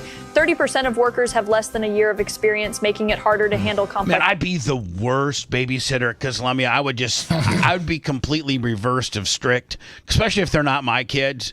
I'd roll up to some New York kids. I'd bring some candy, I'd bring some soda. I'd bring a video game. Like I'd have like a Seth. What can you pick up like a Xbox 2 or 3 for? Like you can get those at garage sales for a couple $100, can't you? Probably cheaper than that. Yeah. Yeah. Roll up with that with some old games. These poor kids have never got to play these type of games. Say, hey man, we're having video game day today with Snicker bars, Reese cups, Mountain Dew, and a big ass leather belt. No, if you act out. No leather belt. Because you know what, little Johnny, when you act out, guess what? You don't get to play the cool games anymore. You know what you get to do? You get to sit right on that couch for a complete hour, hands folded. I don't got to touch the kid. Put him on the couch. Meanwhile, the other kids are over there just having fun, playing games, drinking Mountain Dew, eating candy bars. You don't think that's not killing little Johnny? He's not up in the mix? Hell, that's hurting little Johnny way more than whipping his. Or you know what? Maybe I do whip his ass 2 times. 1, 2. Now you're sitting down for an hour. I'm not getting a belt out and going 54 more times on you, Johnny. I'm just giving you bam, bam. And watch the kids have fun. That Mountain Dew tastes good, doesn't it, little Lisa? Yeah, I never get Mountain Dew at home. They'll be bouncing off the walls going 1,000 miles an hour by the time their moms picked them up. Cases. A city council spokesperson called these deaths. And I'd put a camera right in the middle of the corner just so that nobody could say that I did any shady things. And I'd be, nope. I got my camera right up there. There you go. Yeah, you know where to put the camera. This ain't the Hogan deal. There ain't nothing going on around here. But at what point does a babysitter have the right to discipline your kids corporally? You know what I'm saying? I think no, hold on. I think the answer to your question is that's a conversation you have to have with the parent. And if the parent said, hey, listen, if little Johnny and he gets unruly sometimes you got to give him a couple swats on the ass with your hand and say, okay, I got you. I'd prefer you try to talk little Johnny down, take a few privileges away, but if sometimes he gets so unruly that we got to give him 2 little whacks on the ass with your hand. But, you have that conversation, Dan, with the parent. And the parent, either suggests that or says, no. Like Seth would say, no, that's not how I want you to discipline Sammy. I'd like for you to put her in the corner, take her iPad away, and tell her she has to do 20 minutes of quiet time. So, Bubba, go back in time 15. Whatever Seth, whatever you would do, Seth, you'd have to communicate with that provider as to what you want.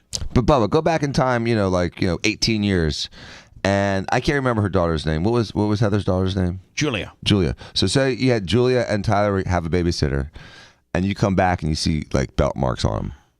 What are you gonna do? And we didn't have a conversation? You didn't have a conversation. Oh, no, it wasn't the city. Oh, it wasn't the city babysitter. It was a babysitter like a friend suggested. It was her first night there, And your I kids would are saying first- nothing. They're keeping their mouths shut because they're scared. I would first ask the babysitter what happened, see what they said. Mm-hmm. Then I'd take Julia aside and ask her what happened. Then I'd take Tyler aside and ask him what happened, try to get to the bottom of it. And I would say, you know what, under no circumstances did I ever approve, or did me and Heather approve of you using an instrument like that to smack.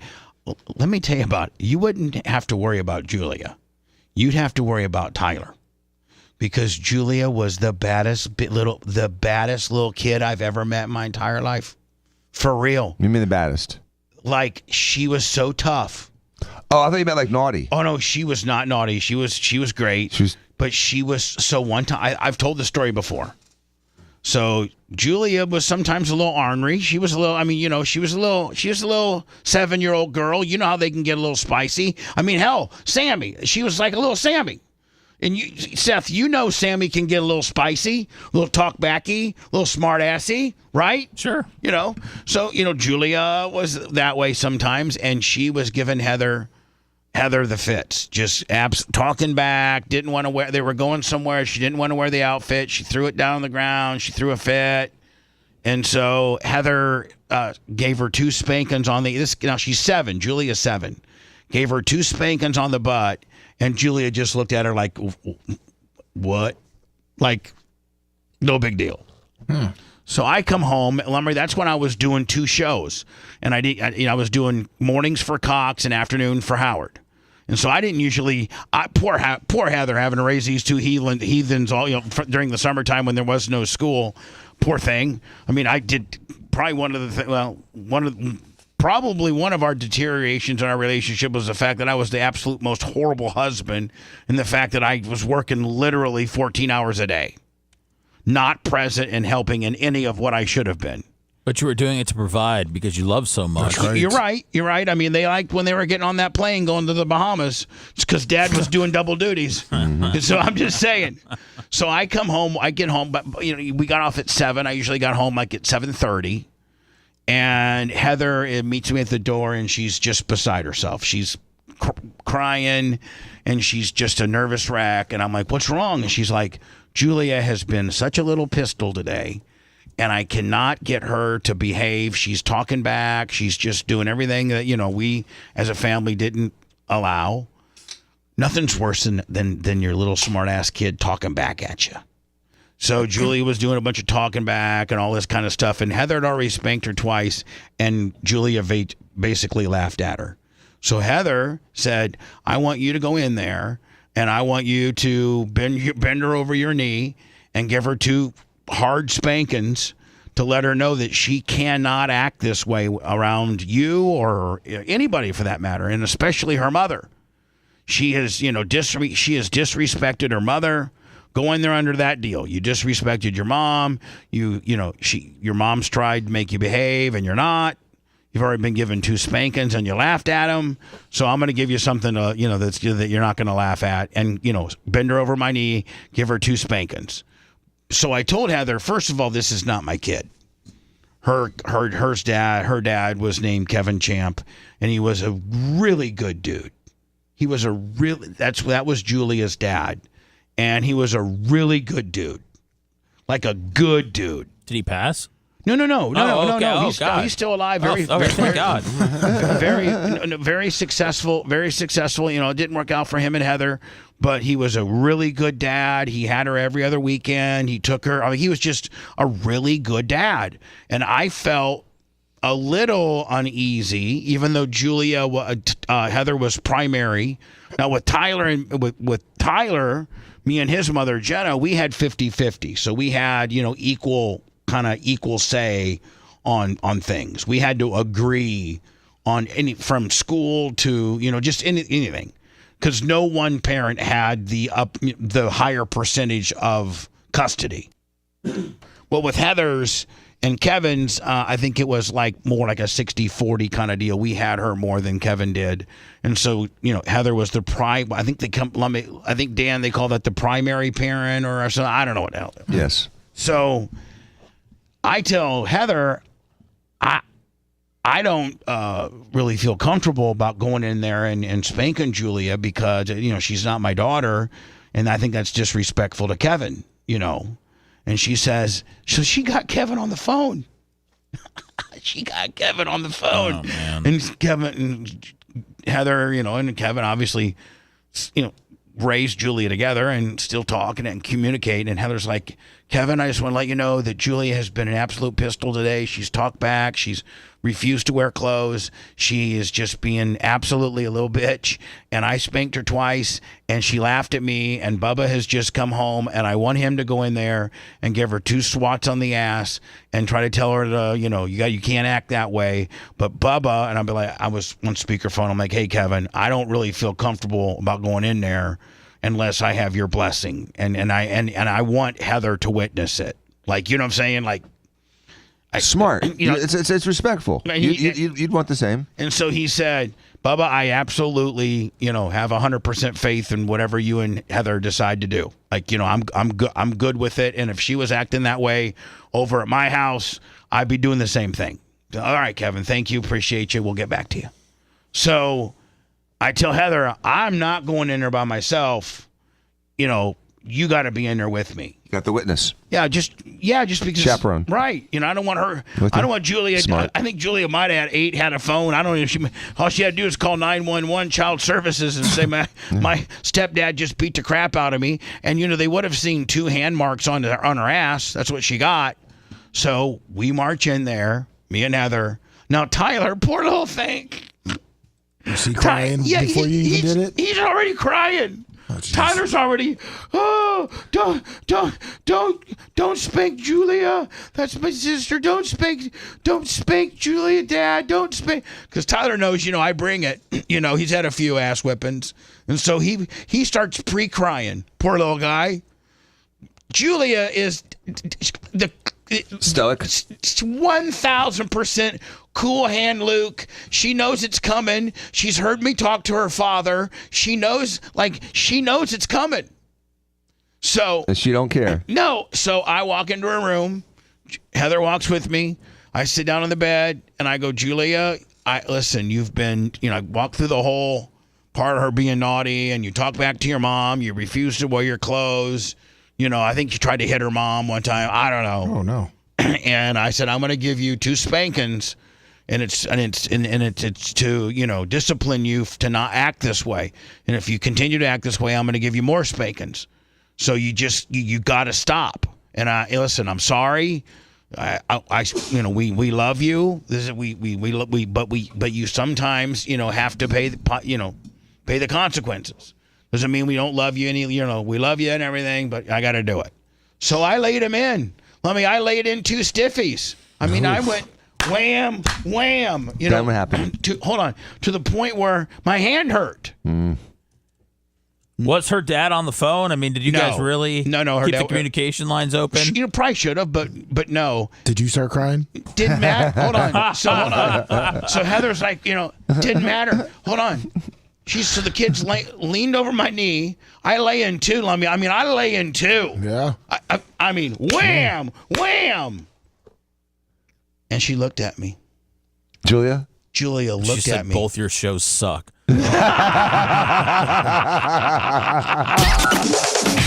you liked that segment, then you'll definitely like the new redesigned BubbaArmyHQ.com. We'll be back to the Bubba the Love Sponge show after this.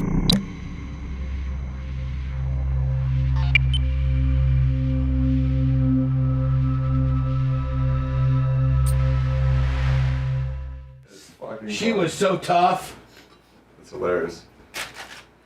Can you show me on Lummy how this spanking happened? I'm here. Come here, Lummy. Ready? Come here. Yes. Lummy, you've been a bad boy today. Oh boy. Lummy, you've been a very bad boy today, and your mom and I are very disappointed in you. You can throw it under there. You've been very disappointed, Yes, and you're very. Oh, you're just back! You're just back, dude! You're just back! Ah! Dude! That's all you got, big boy? Dude, he hit back, didn't he? That's okay. I'm fine, Seth. Oh, fuck, man. I'm macho. Fuck. Damn. So, Dan, next week I'll make an appointment with you for my arm. Yes. Just that will be an office day, right? Yeah. Okay. Rotator cuff. What days are your Monday, Tuesday, office? Friday. Huh? Like a Monday, Tuesday, Friday. Monday, Tuesday, Fridays? Okay. All right.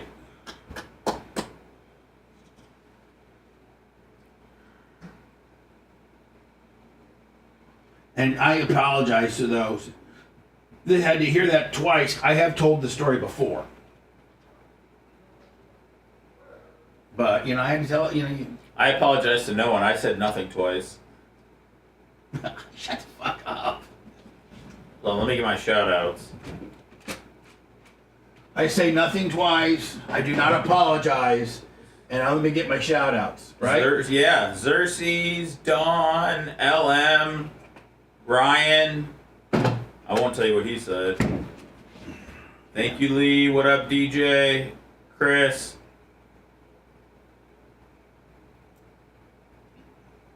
Thomas. I'm sure that Unsavory and Bright Farm, Xerxes, and they all hate me. What are you talking about? Xerxes has never hated. Xerxes never said one bad thing. I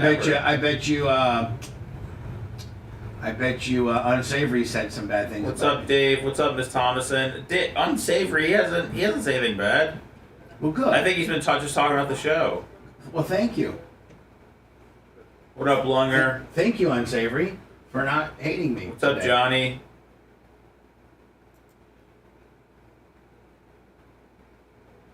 Thank you, DJ. What up, Redneck?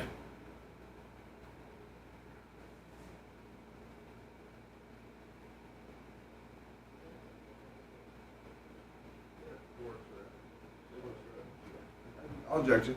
Got no problem at all doing that. Happy to.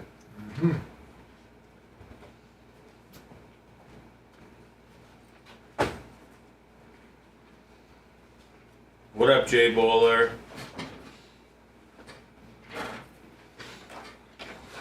I heard that green. I couldn't get it.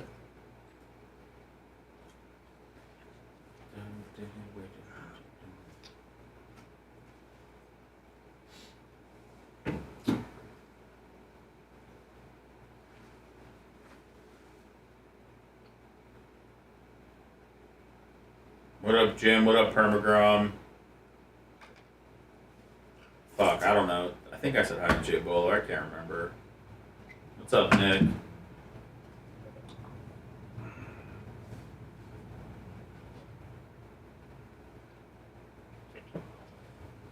Oh, you went Unsavory on first name basis. Impressive. What's up, Permagon? Hey, Permagon. Maybe you're giving him the heat. You're the inside Iggy.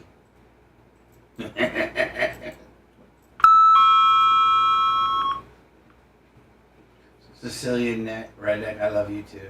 Dude, Neil Mount Pazier, $50. Oh. Bob Army tips. Ooh. Bob Army tips. We could hit 9,000 followers today on Rumble if people would get off their ass and fucking give me some. Hit that follow.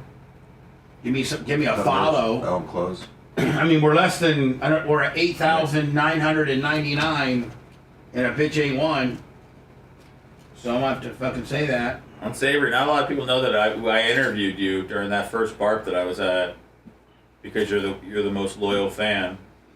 Thanksgiving 17.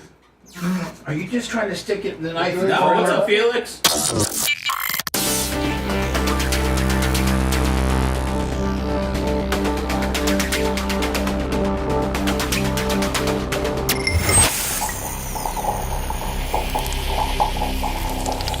Broadcasting live from the Aquabito Studios. Aquabito.com/Bubba.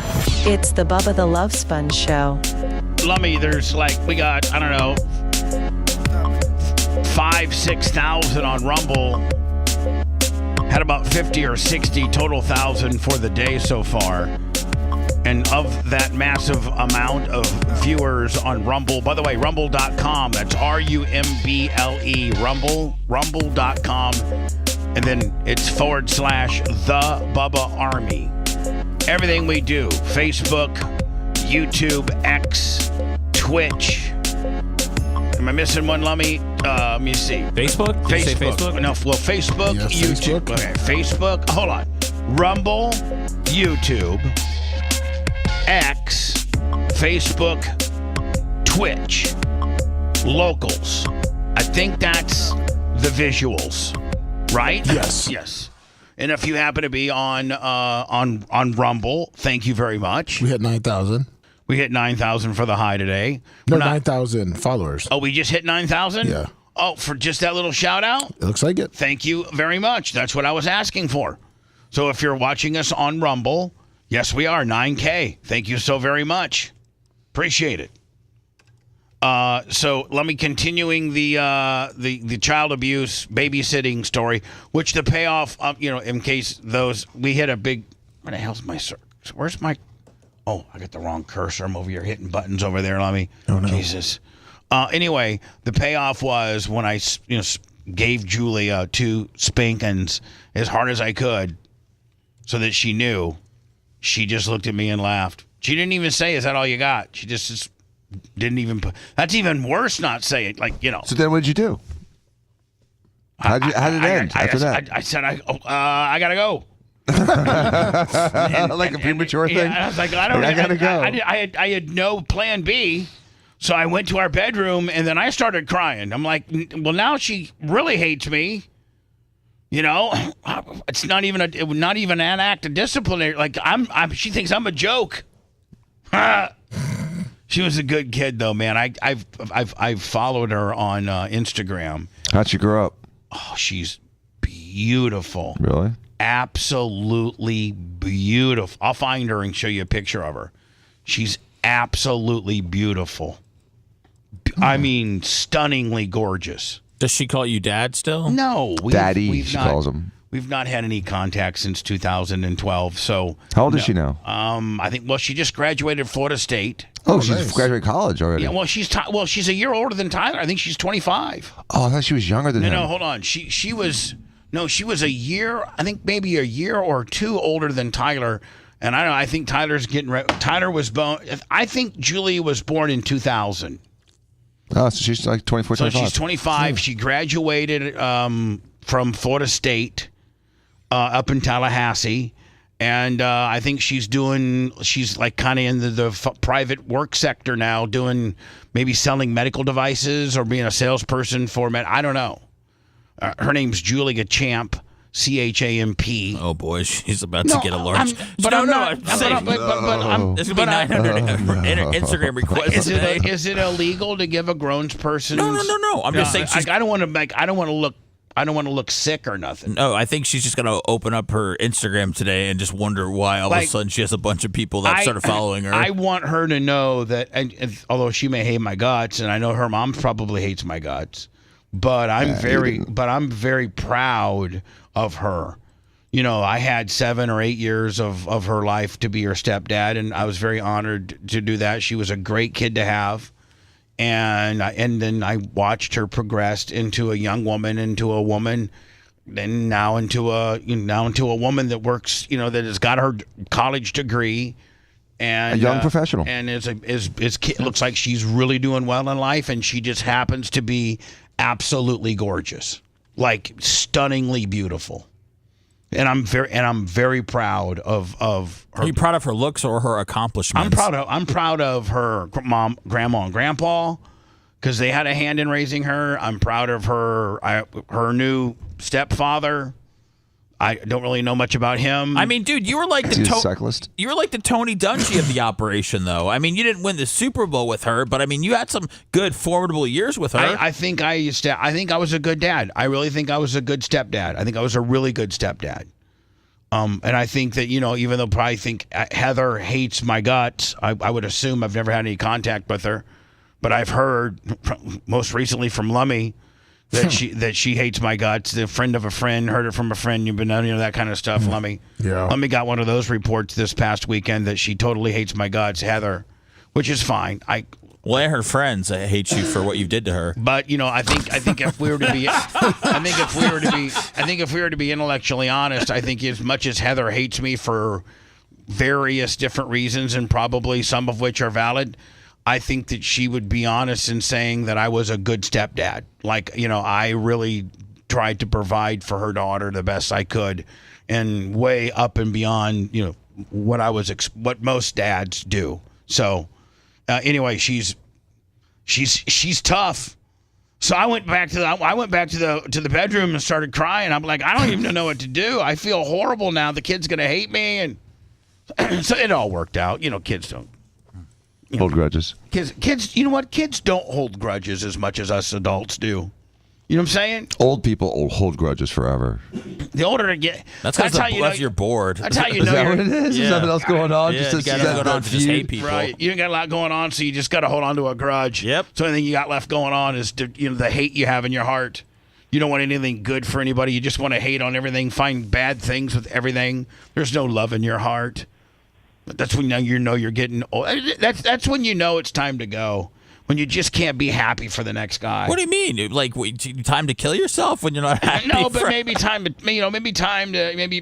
maybe you only become that way when you're getting super old and getting ready to die anyway. When you're not, you're just a miserable prick that you can't be nice about anything. I've just found. You ever noticed that, like, I'm Dan, you've dealt with old people, like really, really, really old people become that way. Yes, just sometimes. A very miserable, condescending, negative, not happy for anybody.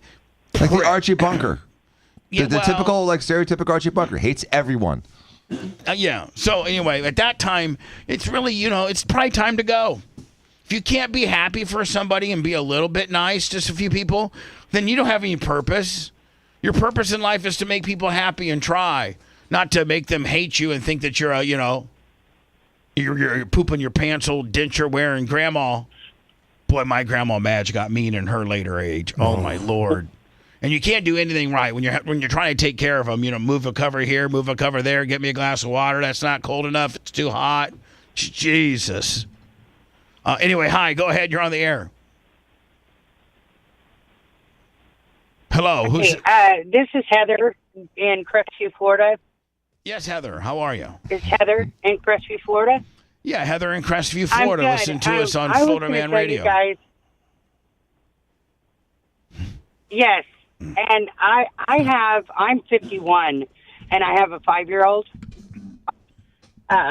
Wow. I'm at 46. So you had a baby. You had a like Julia. He is very. These phones, these goddamn his siblings mobile are phones. 34, 33, and 31. Wow. Right. So you're you had children latter in life, and now you're experiencing, when you discipline them, they laugh at you. Yes, but he's also 79 pounds. He is stout. Yeah. He'll probably in a year or two, you're gonna watch. He'll probably kick your ass already. Yeah, no, yeah. I feel like I'm talking ship to shore. I feel like I'm talking ship to shore here, for real. Like just how long it takes for her to respond. Yeah, she's like halfway to the moon. I feel like I'm talking ship to shore, where she's over. There, she got mad at me and hung up. It was very uncomfortable how the back and forthness with her. Call back, man. Let's try it again. No, ma'am, you're a little kid, and he's 79 pounds. You're whipping him, and he's laughing at you. I don't know what to... I am not a child psychiatrist. I have not had luck in this area. I think I'm the last person to ask for advice. So please don't call me up and ask for, giving your child... I think that's when you take bathroom privileges away and you just give them a bucket. Is that what you do? That's what I've seen I on got to the tell news. you, Seth Kushner's make you stay in a hot car and piss in a bucket technique might be far better than my 2 whacks on the ass. I got to tell you, Seth, I might start using your hot bucket, hot car technique. Sometimes you got to get creative. Sammy's in a car, locked up for 2 hours, peeing in a bucket. Yep. You can bet she's going to be on her best behavior on the way home, is she not? It's a one-time deal, yep. You're on the air. Go ahead. Hey, Bubba, it's Jeff from U.S. Customs.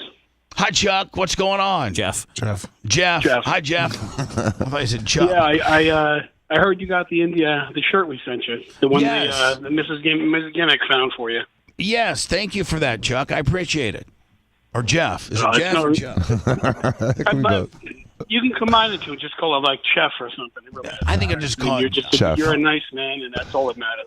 I know that you're a nice man. You work for Custom, and that is all that matters. But thank you for my Pacer shirt. I appreciate that. No, you're a nice man. That's all that matters. You're a good guy, and like I said, we wanted to make sure you got it. And I just woke up because I'm still recovering from that neck surgery. Yeah, I did get So it. I talked about it earlier today, and thank you so much for that. When was that signed? What era was that? Oh God, that has to be probably 1980s. Oh yeah, it would have been nice to know who's on the shirt. You know something? I wrote you a note. I probably forgot to even put it in there, but yeah, I'll look it up for you. I'll find it. Yeah, I mean, Seth, when somebody gives you, an autograph on a shirt, from 20 years ago, you might want to think who it is, right? Yeah, nothing says I got found. It was. Yeah. I mean, if it's Reggie Miller and Rick Smits, we're in the business, my friend. Hey, by the way, Dr. Dan, thank you. My daughter just had that same neck surgery. She just had that lumbar spinal surgery. You made her feel so comfortable talking to me that she went ahead and got the cervical spinal fusion now. And again, if it wasn't for you being so good and so kind and so compassionate, she never would have done the first one and certainly wouldn't have done the second one. And I just can't thank you enough. Oh, you're welcome. Thank you. All right, my Jeff. Well, man, thank you so much for the unrecognizable shirt, and more importantly, listening to our program and participating. We appreciate you, Jeff from Customs. Appreciate You're the best, my friend. Thanks. Thank you. The heartbreak doesn't stop there. Families are grieving, and communities are questioning how an agency meant to save lives could falter so badly. Because you can't find any qualified people to work at any business. Well, wait a second. These people working at this state-sponsored babysitters are probably making $20 an hour. But Dan, you can't, from flipping burgers to cutting trees down to laying cement to having somebody watch your baby. No, the workforce is a cesspool of humanity. You know what I'm saying? Like the workforce, the uninterested. The average, 25 to 40-year-old person that is that person that you could potentially employ, Dan, as a front desk girl or as a physician's assistant or, Lummy in the fishing business. Yeah. There's just it doesn't matter.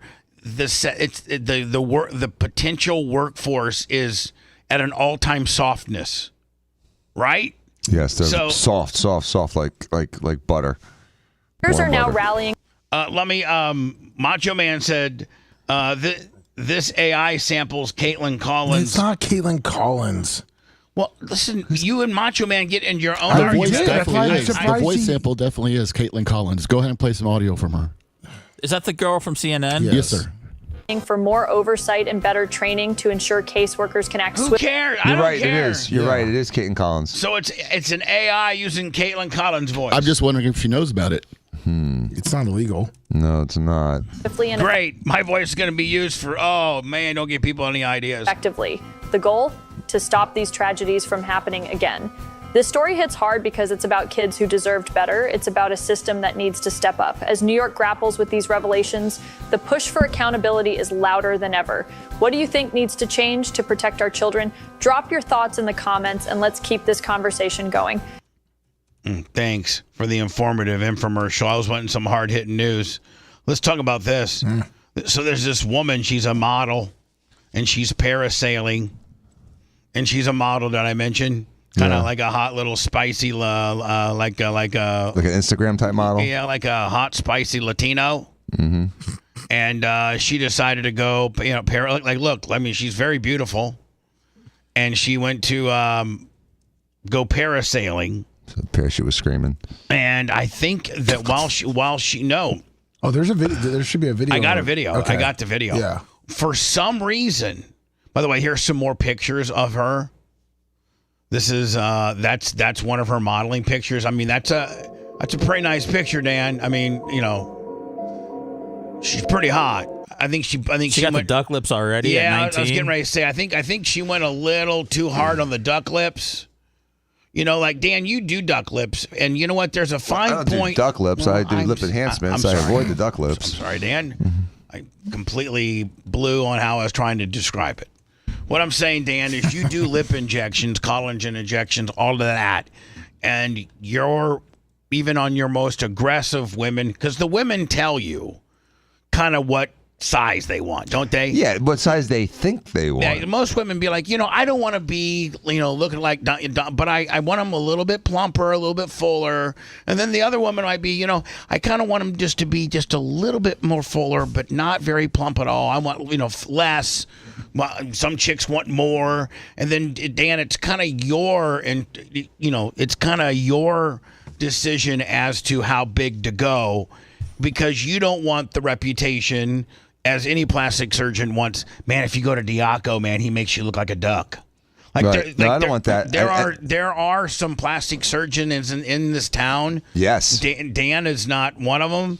Dan is one of the people that actually do really good lip enhancements, like the ones where the chick's lips look full, but she either has the nicest lips in the world or she's got the best plastic surgeon in the world. But there's a couple, 2 or 3 guys in this town, and the women look hideous. Jay's here.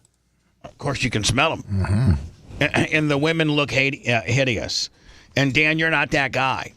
But I think this woman kind of might have been a little duck lippy, don't you think? Yeah. I have a patient that I did not do her lips, and she comes to my office, and she looks like, like complete Donald the Duck. And I don't like having her in my office because it looks like I did it to her. So now what services is she having? Well, look at her butt, too. She got more than just lips. Look at the top picture of her butt. I don't know. That's... Go up a little higher. The first picture. Look at that. Yeah, what is that thing? Dan, is that a Brazilian butt lift too? Yep. Mm-hmm. So she's got at 18. Well, she's dead now. So at she was a cartoon. She decides to go on a parasailing gimmick. She's this model with big duck.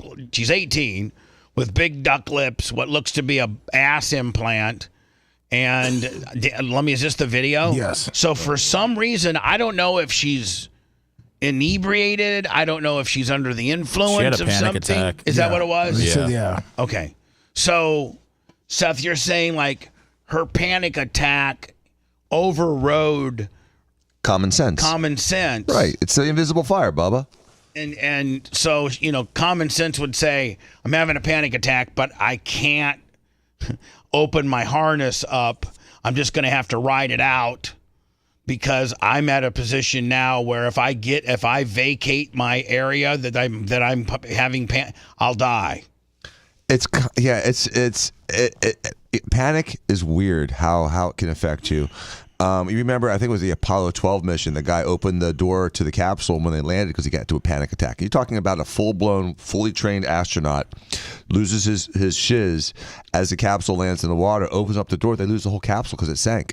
And he was shamed forever because of that. I used to think that panic attacks were for pussies. I did too. And I used to think that, I saw one. Guy's having a panic attack, don't bust me up. Like, I was that guy. I was a guy that would, make fun of another dude or a woman or a person or an adult that was having a quote-unquote panic attack. I was that guy. Yeah, till that MRI made you his bitch. Thank you for thank you for telling the story, Dan. Finishing the story. We're trying to build it all up, buddy. Johnny Payoff over there. Johnny premature ejaculation. Climax way too early. Jesus.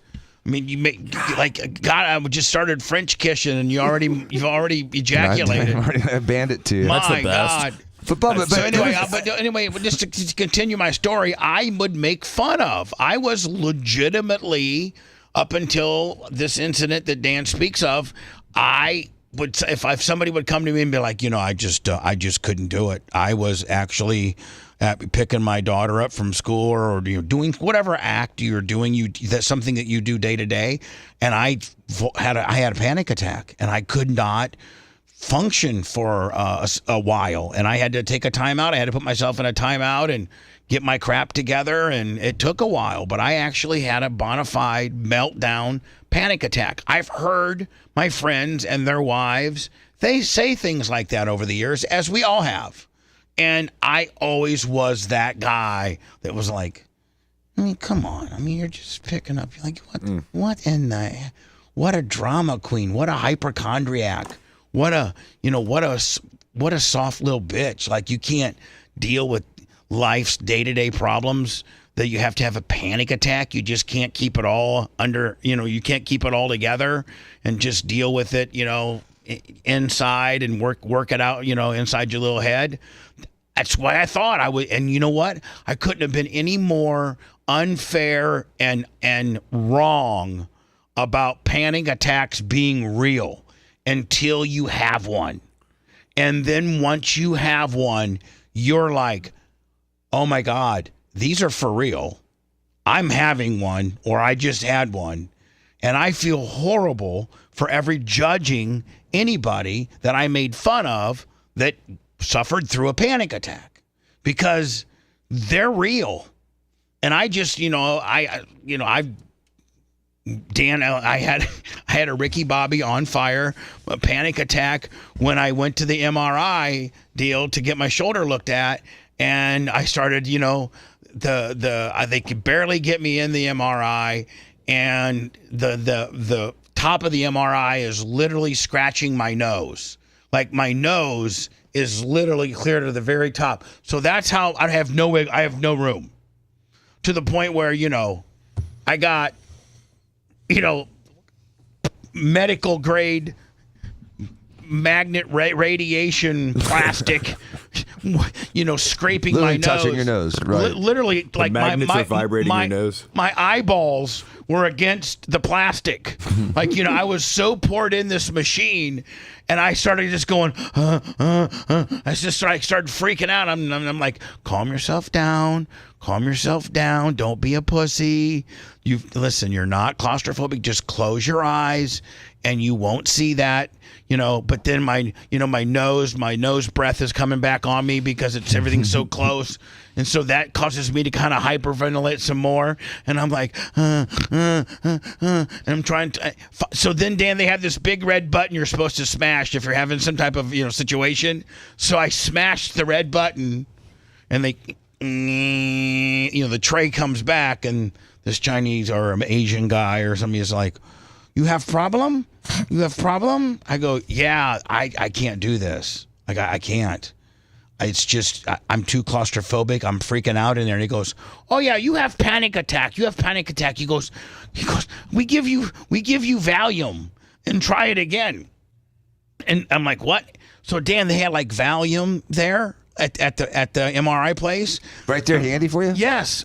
Like a Pez dispenser? So they give you a Valium. Wait a half hour and tell you go back into the waiting room, and they'll call you back for round 2 now that you're Valiumed up.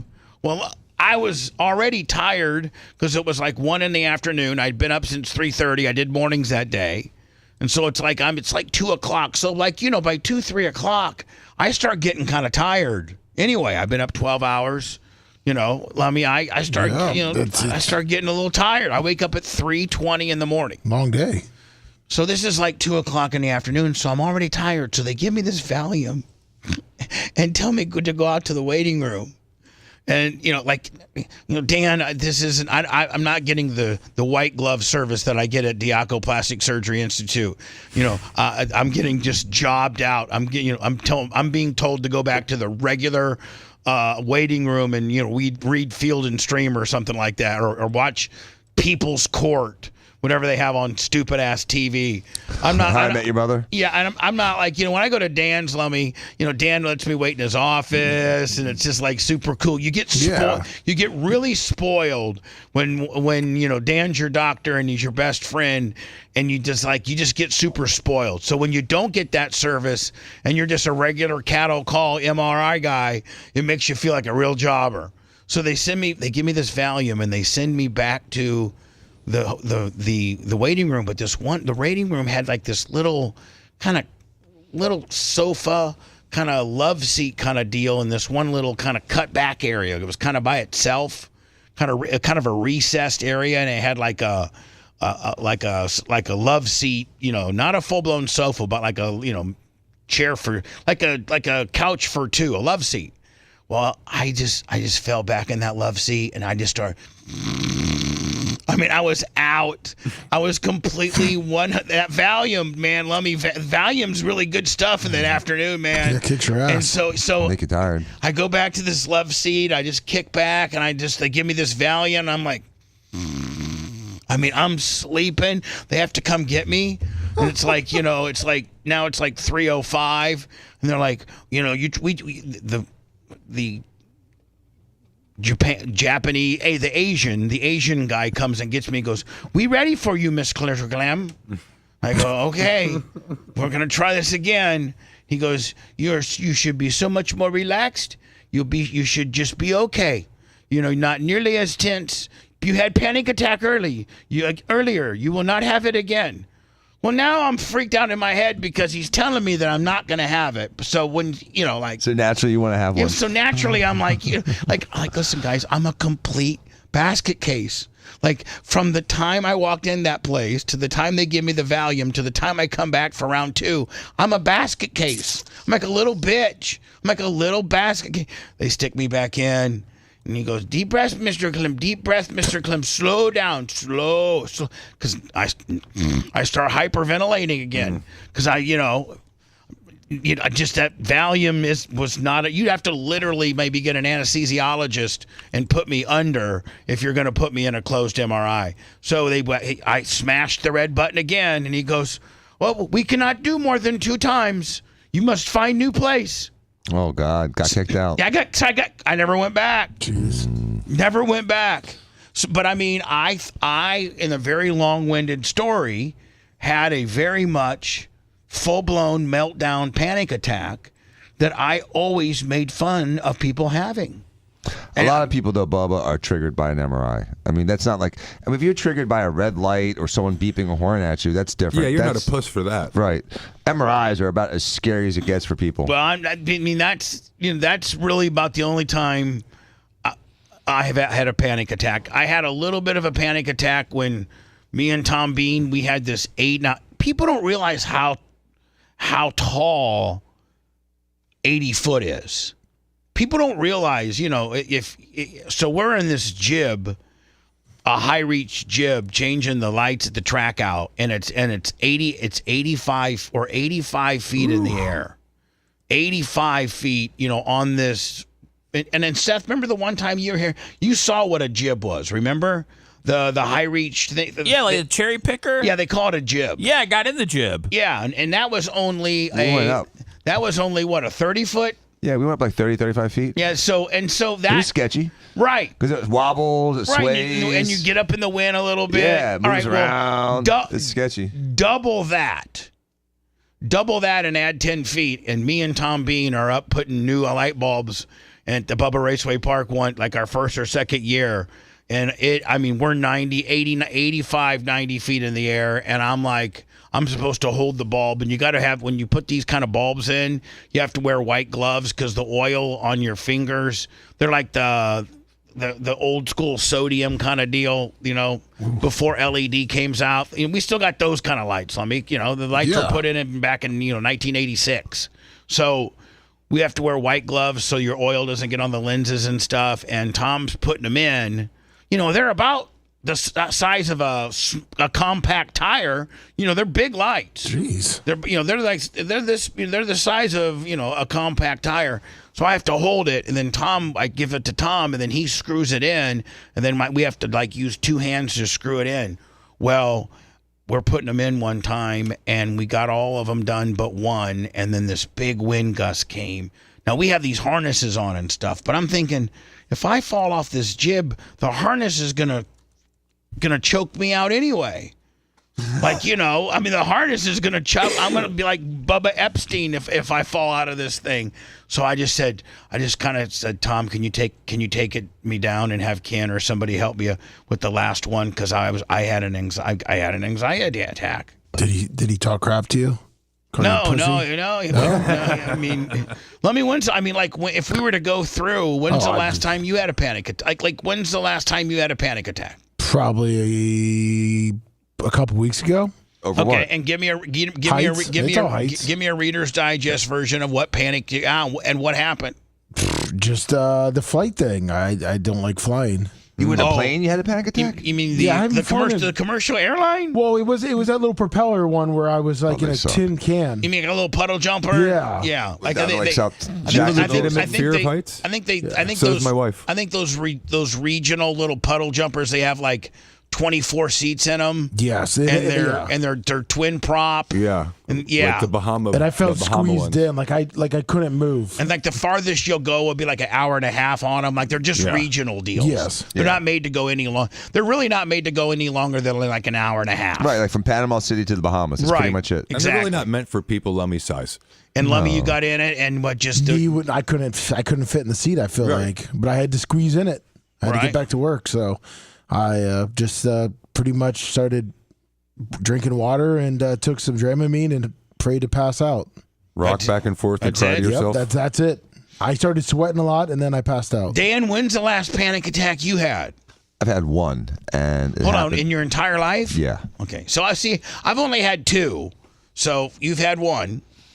And I was trying to get into a race car. See, I feel as if Lummy has them monthly. Yes. You know what I'm saying? Like, I mean, like, I've learned how to deal with them. Right. And I think that you even increase the frequency with Seth. Like, Seth might take Lummy's frequency to another level. Right now I'm at 2, you're at 1, and it was when the race car was on fire? No, that didn't bother me at all. I was trying to get into my. It was when we had that hand-cooked Ferrari race car. Right. And there's a GT. It was a 430 GTC Le Mans car, and I hadn't been in it in about 6 months because we were waiting 6 months to get the clutch because they only made 24 of them, and so when you need a clutch, they have to wait for them to make a batch. So I hadn't gotten in the car in a while. Jay gave me a hand-me-down helmet, which was awesome, but it had really big cheek pads. Yeah, Brian List painted Stilo helmet hand-me-down, Bubba. Right. So it wasn't a painted one, Jay. It was not a painted one. That was just a helmet that you'd handed down, and it had really thick cheek pads in it, and so that when the because the cheek Jay's pads, face is skinnier than your face. Yes, right. And so every time I opened my mouth, hold on. So it's we have different size cheek pads. Yeah, I mean it's cheek padded for Jay, not you. Right. I mean, you guys have different attributes, and one of which his face got a smaller cheek line than Jay's you got do. a narrower face. Right. Exactly. And so every time I opened my mouth, and a bigger penis, I heard too. But I'm just saying. Allegedly. Every time I tried to close after I'd open my mouth, I'd try to close it, and my cheeks would get stuck between my teeth. Your mouth would get stuck open. I couldn't do it. I had to slowly close my mouth, and then I made the mistake of strapping the helmet on before I got all the belts, and so I'm trying to get one of my belts in, and it's twisted, but I can't see because I got this new helmet on. I can't breathe. And I you can't already open my got your mouth. safe Can't close my mouth. Yeah, so you already got your helmet locked in, so you can't really, you can't see. Can't see what I'm doing. I'm trying to do it on my vision's shield. pretty much just straight ahead and side to side. Yeah, barely even side to side because you got all that other stuff on. Right, so you really have no downward vision at all, which is where your lap belts and everything are. And we pulled the car out of the hot pits, and so it was in the sun. So now I'm in this full race suit. I'm trying, and I'm choking myself out as I'm looking down. I can't open and close my mouth because my cheek skin keeps getting stuck between my teeth. And by the way, it's June, isn't it? Oh yeah, it's like June. It's like June 5th. Yeah, right. It's June 5th. It's 96 degrees on an open concrete paddock. Right. Exactly. And so I'm trying to get the seatbelt, and the seatbelt's twisted, so I don't know that. I just can't get it to lock in. I'm pulling. On your 5-point harness. Yeah, and I'm dying, and then my head is kind of jacked up because the seat's in the wrong position too. Because again, I hadn't driven the car in 6 months, and so I start getting that pinched nerve in your neck when your head's the wrong way. Yeah. And so now I can't breathe. I can't open and close my mouth. I'm struggling with this thing. You got an electric neck. I got electric neck going on. I'm sweating bullets, and finally I was like, "That's it!" And I ripped everything. I mean, I ripped electronic wires out. I ripped the cool your radio suit, communication, all that stuff. I ripped it out. I took off literally all my clothes, got down to my underpants. He did a Ricky Bobby, I swear to God, Bubba. Got down to my underpants, and I got in my car and I drove out of the track. I had to completely reset. Hold on. You get out of the car, disrobe down to your drawers. Yes. To my drawers. And get in your car and leave. He went to the hotel like a crazy on the person. I had nothing on, just underwear, and I drive off the track. And it turned out, Bubba, the whole thing was the seat was one notch forward, which made his head a little bit cocked. Right. And And his the normal seatbelt was procedure twisted. is he usually gets in and puts his helmet on. And so he just was one click out of procedure and one click forward, and that just put him in a full panic attack. How about you, Jay? When's the last panic attack you? I mean, I got to I've think. never had one. Did you get one in the back Jay, of a car come once? on. Sitting in the back seat? Of course, Was it Jay. Jay? No, I've never had Jay, one. don't roll up in here like you're that tough, bitch. I've never You've had had one. I disagree with you all day. No, Bubba, Dan, you've seen me in a situation do I got where any backing? You've seen me in a situation where most people would have a panic attack, and I didn't. And I don't. I do not have them. I thought someone had a panic attack in the back of a Porsche. Was it you? Was it Steven? Not me. I thought it was you. You're like, me. I have to get out. I have to get out. I have to get out. It was too Not tight. me. No, I thought it was you. No, and I'm not saying they're not real. I've watched them now. If you've ever helped someone have one, I've literally had to help somebody breathe. So although you haven't had one, I've you witnessed certainly it. believe in them. You're not like as bullheaded as I was. You know that they're like they're real. They're legit. I've They're seen not them. people. Now there probably are people that fake panic attacks or call something that's really not that big of a deal a panic attack. I think people do that a lot, but if you've seen a legitimate one where someone's literally hyperventilating and uncontrollable, and you've got to grab their hands and look them in the eyes and say, "Come on now, take a deep breath. We can get through this." I mean, that was intense. I've only seen that twice in my life. Was really shocking. But I think claustrophobia, heights, those are real. Those are real triggers. So Seth claustrophobia and heights are real triggers. left the last for you. I've never had one. You're such a liar. You're such a liar. And I think they're fake and only for pussies. If you want a deep dive into the Bubba the Love Sponge show from the past, go to BubbaArmyHQ.com. We'll be back after these words.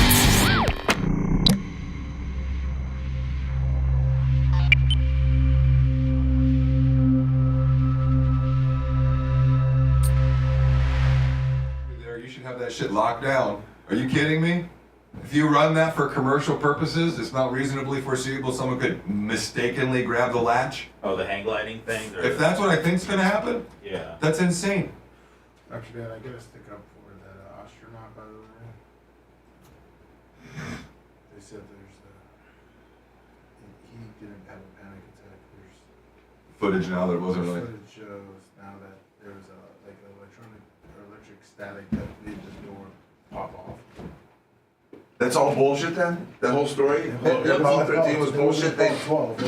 What's bullshit, Lummy? It was Liberty 7? Yeah. Oh, Dan's NASA story. It was, wasn't Apollo? What are you saying about it? The Dan said the guy got a panic attack and had to open the door, but they're showing now that all these years. So that guy had shamed his whole life. Shamed his whole life, yeah. And it wasn't his fault? And it wasn't his fault. There was electric static that made it NASA pop didn't open. want to take credit for that. They're like, let this guy fucking be the scapegoat. Yeah. And so the guy had a panic attack? No, that's what everyone said he had. Like a Dr. Dan, but it came out that it wasn't a panic attack. Even though the guy kept saying he didn't have a panic attack, no one believed him. It's believable that an astronaut would not have one. Right. Put them in those fucking claustrophobic situations for so many hours before they go on. Yeah, but they said that, because that was early on, that was the Mercury and Liberty or whatever, the first flights that they still weren't used to it. Kendall's got a legitimate fear of heights. Like, she got taken down on a stretcher on a ski lift once because she was so freaked out by the heights. Because I used to think it was bullshit, and I would fuck with her until I saw a legitimate one. I can do now. Well, she did bunny lift, and she's really athletic. So within a couple of runs, the ski instructor's like, "Oh, we can go higher," and so he puts her on a lift, and he doesn't put the bar down, and he starts doing this with his feet. That makes me nervous as fuck. I don't like it. As soon as I get on, I put the bar down. Yeah. So he caused her panic attack, but she was freaking out so badly. I'm on the mountain. I come back 4 hours later, and she tells me that ski patrol had to come grab her, put her in one of those little sleds from the top of the bunny slope to bring her down. And that's before I'd seen a real one. So I was like fucking with her for like 10 years. I'm a jerk, Jerry. I never got the whole height thing. It doesn't make sense to me. But I get now.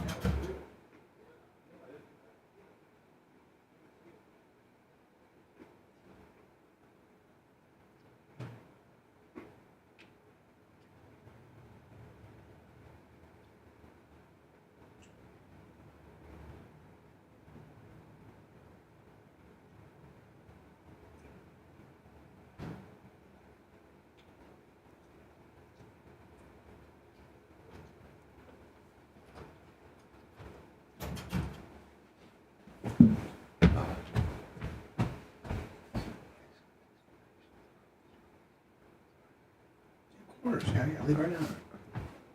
Yeah.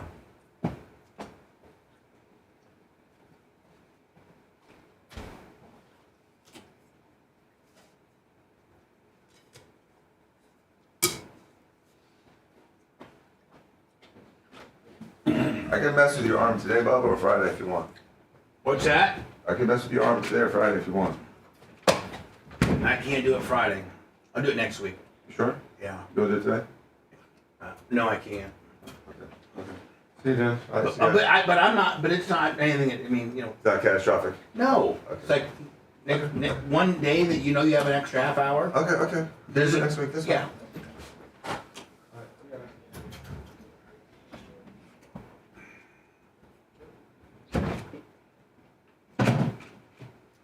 Morning, everybody.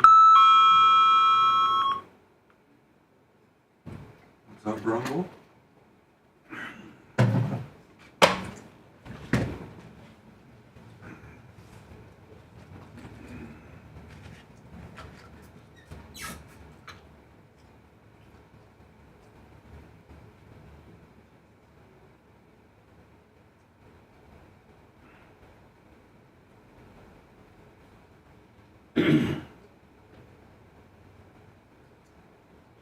Lummy is exotic still.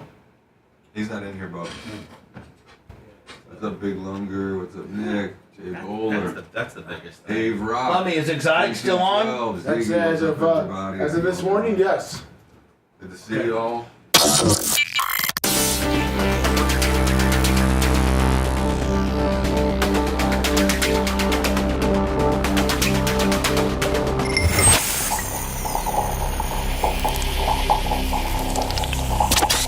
Broadcasting live from the Aquabedo studios. Aquabedo.com/Bubba. It's the Bubba the Love Sponge Show. Thank you for you rumblers out there that pushed us over 9K today. Thank you very much. Also, you YouTubers that might be not subscribed or following or get a notification for said channel, please make the appropriate adjustments. And you'll get notifications when we put brand new stuff up like we do on YouTube a lot. Concentrating somewhat the live Lummy show to Rumble a little bit. We've been kind of catching a deal with them, working with them a little bit, but doesn't underscore that YouTube really is where the end-all be-all is. That's our main deal. It's all at the Bubba Army. Appreciate you guys. Let me, what are we, 126,000 followers? Yes, it is. There you go. Think we'll ever get 200? I think I think we will. We can hit big on something, get over 200. Sure. Yeah. Feel like, 100%. Feel like if you're kind of a jobber, if you're just like 126, feel kind of jobbed out. Need to have like a actually anything over 100,000 is real, man. I think that's awesome. Yeah, it is. I just like to be bigger, of course. Always let me trying to be better. So this is to wrap up the panic attack deal, and go right into depression. By the way, did you see where that one guy dies? They legitimately diagnosed him as dying from depression. That sports science guy. Yeah, it's so like prior to me and my newfound I don't know. Understanding of how mental issues are really, really bad. Back in the, I'm just always been that guy to think if you got a mental issue, you just got to deal with it. Well, it's a thing. Just like my panic, I didn't think the panic attack was a real thing, Lemmy, till I had one. I don't know if I've been depressed yet enough to kill myself. We can go to that story and see if there's any similarities. Hopefully not. So here's this chick, this woman we've already predetermined that she's 18. She's hot as hell, but she's plastic surgeon. She's the best plastic surgeon. Very little of her beauty is natural. She probably has, before she put those hideous ass extensions on, Brazilian butt lift, she probably had a pretty nice ass. She looks to be a pretty thin, in-shape girl, but she ducked out herself, and then she did obviously a ton of work, maybe some cheek implants, Brazilian butt lift. So, she doesn't deserve to die. No. Just because she liked the knife didn't mean she deserved to die. So, we're talking about her beauty and the fact that she's this Instagram model, and she goes on this parasailing deal. Now, Lummy, was it for content? Were they trying to tape it? They said she might have been filming a commercial for them. Okay. Which is why it was being recorded. And she gets up in the air, and she freaks out. I could see how you could easily freak out. 150 meters. Yeah. So you're that high up in the air. 450 feet. I could see where you could get, because then you're up 450 feet. You got this boat. I don't know if it was. I think it was probably the boat kind where the boat pulls you. Yes, looks like it. And you have no control. Supposedly she was screaming that she wanted to come down, but I don't think they could really hear her. The Skyway's 430. It's as tall as the Skyway. No, the Skyway is 197. It says 430 feet. Nope. 190. Oh, 190. That's the spires. Only 190 feet above the water. So the spires. Bubba, you're damn smart. Am I not, buddy? God. It's 197 from the top of the. If you're going to go ahead and jump. You're doing the head dive? Yeah. Because the curb, the side of the wall that keeps the cars in is 4 foot. They have fencing now. So now they have fencing. So you add 4 foot to 190. So it's roughly 195 feet from the Sunshine Skyway. And so that's call that 200 feet. And, this is twice as much. This is twice and then some. And she's that high up. And she starts having a panic attack. And I guess people are saying her reasoning was she felt as if she needed to get out of the harness because, she's not thinking clearly.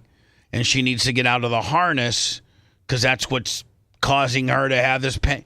And then obviously, when you disconnect your harness at 450 feet, it's insurvivable. You can't. Upstate NYFTE, $20. Now here is. This is actually her. I'm gonna go back to the start. And man, why do people leak this stuff? I don't know, bud. You think we shouldn't play it? No. You could clearly tell it's. Oh my Lord. Well, you know what you can tell though, Seth? You can tell it was done shadily because it's an employee or somebody that's videotaping with their phone. You can see their hands, and so they probably got a hold of the parasail company's laptop surveillance, and secretly recorded this, knowing that they don't want it to get out. The family doesn't want it to get out. Nobody wants it to get out. Jay, the parasailing company may not want it to go out because it might show it might just prove negligence. It does prove negligence. This would be exhibit number 1, 2, and 3 for me to try. Right. So what I'm saying is, obviously, Seth says, why did somebody let this out? I don't think anybody did leak this out. I think this was shadily recorded off of a laptop that was not made to be disseminated. Oh, Lummy, that sounds familiar. You got something on a laptop that's not supposed to be disseminated. Let's see how that works out for you. So you can see that she's 450 feet above the ground, and she looks to be like, the average person's probably just sitting there chilling, grabbing each side of the rope, yippee-oh. She starts, and you can tell, starts frantically trying to unbuckle the very harness that's keeping her attached to, the parasail. And she's. That's too easy. Now she's. It looks like now she is taking what looks to be maybe the last piece of harness off, which is the one that goes between your legs. Jay, I'm assuming this was a 5, no less than a 5, probably a 6-piece harness. You know what I'm saying? Oh yeah. I would say. And so at this point, it seems as though all she has to do is get these leg restraints that her legs are in, get out of it, and you're done. That should all be locked, by the way. And look how high that is. Jesus. Oh. And then here, and there she's gone. Oh my God. Look, right here, still there, still there. It's over. Well, what if she was trying to crawl down the rope? Oh my God. Oh, you can't crawl. No, Jimmy Clevis couldn't climb down a rope from 450 feet. no, while the speedboat's going 43. Like, you know what I'm saying? It's just nobody. No. There was no alternative for her to do. The only thing that would have kept her alive was just to ride it out and for the boat to finally stop. And with the worst panic attack you'd ever had in your entire life because you weren't able to get out of it and you just had to sit there and take it. But it certainly is better than. And just think of the poor thing. She doesn't. This poor thing doesn't want to die. She didn't go up here on a suicide mission and wrote a letter prior and said, I'm going to kill myself by paragliding. This was a model that was hired to promote this paragliding company. Or it was shot for content for her. So it wasn't, some nut job that's going to, let their suicide be seen on the internet. It's not that at all. This is strictly under panic attack. Bam. 450 feet. I look at this, just as a human being, and oh my God, it looks like that's the most tragic thing in the world. And then my lawyer eyes always go to it. And I just think that anyone who's running a parasailing business, it's reasonably foreseeable that people are afraid of heights. It's reasonably foreseeable someone could fidget with that latch. It's reasonably foreseeable that someone could negligently do it. That crap should be locked. There should be absolutely no way for anybody riding a parasail to be able to unhook themselves when they're 450 feet above the earth. Lummy, should I go to Words or should I keep treading water? Or what for Joe Exotica? Words or he could be here at any moment. What would you say? Words would probably. You don't sound too optimistic. Like you're not having a good. Like you're. Are you? No, listen. It happened the first time. The health thing, and now all of a sudden. Are you saying words? Words. Words. Yeah, let's. I don't need a long-winded saying. I have failed yet again. I have failed yet again. I have now been stood up twice by the same gentleman. I suck as an executive producer. Thank you. No. Yes, I make sure that next time I will not try to. I'm just saying. I'm 0 for 2. Yes, the man in jail. Not having a good week with my booking percentages. No, it's ruined it. Go to Words because we probably won't hear from. We can book them every day and we won't hear from them. Exactly. So always go to Words when it comes to a Lummy booking, please. Yes. You're listening to the Bubba the Love Sponge Show. If you want 24/7 on-demand Bubba and the crew, go to BubbaArmyHQ.com. The Bubba the Love Sponge Show will be back after this.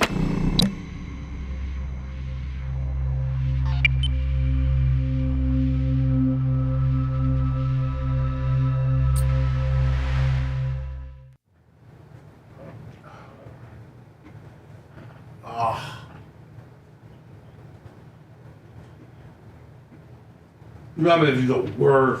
Oh my God, you gotta be fucking kidding me. Of course, she's 5 minutes late. Hello?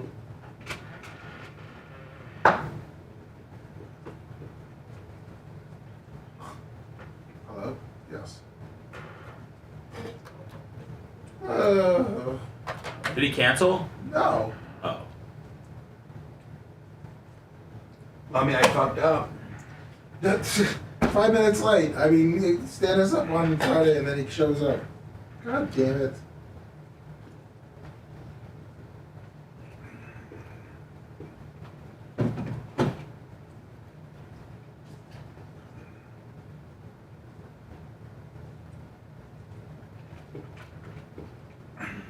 I say he was waiting for the fucking phone. Hello? Oh, that's my show.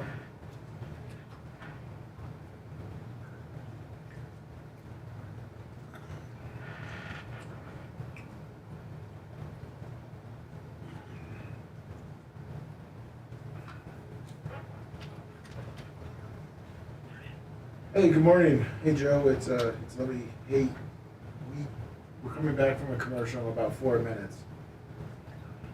Can you hold on? All right, we'll be right to it.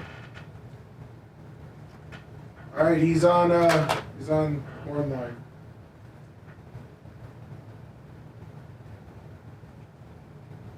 Of course that would happen. We'd fucking hang out, and wait for it, and then he wouldn't call.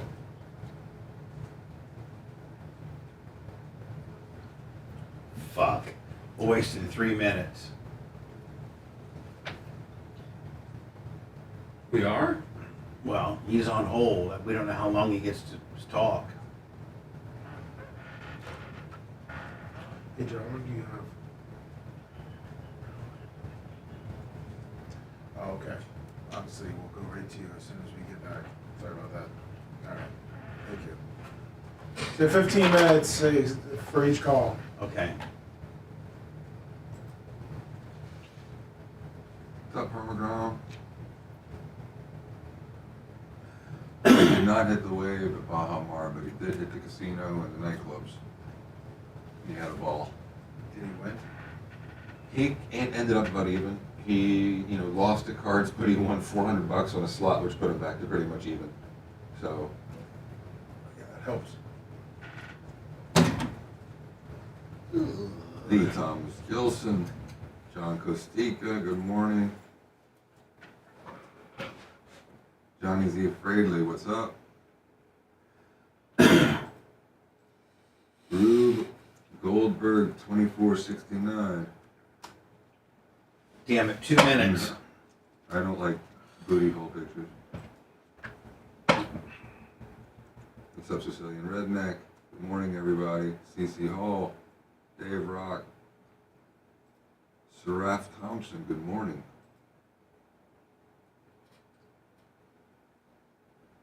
What's up, Rupert Lips?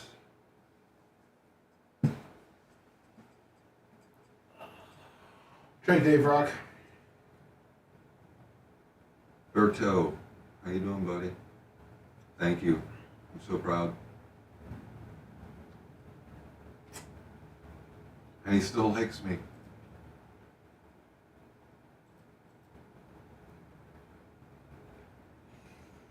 What's up, GR? Caviar Tacos, good morning.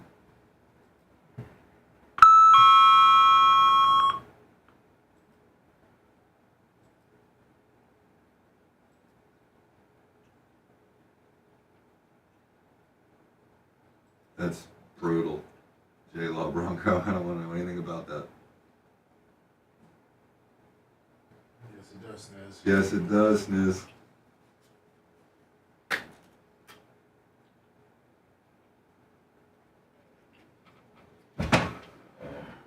I'm only have 5 minutes with him.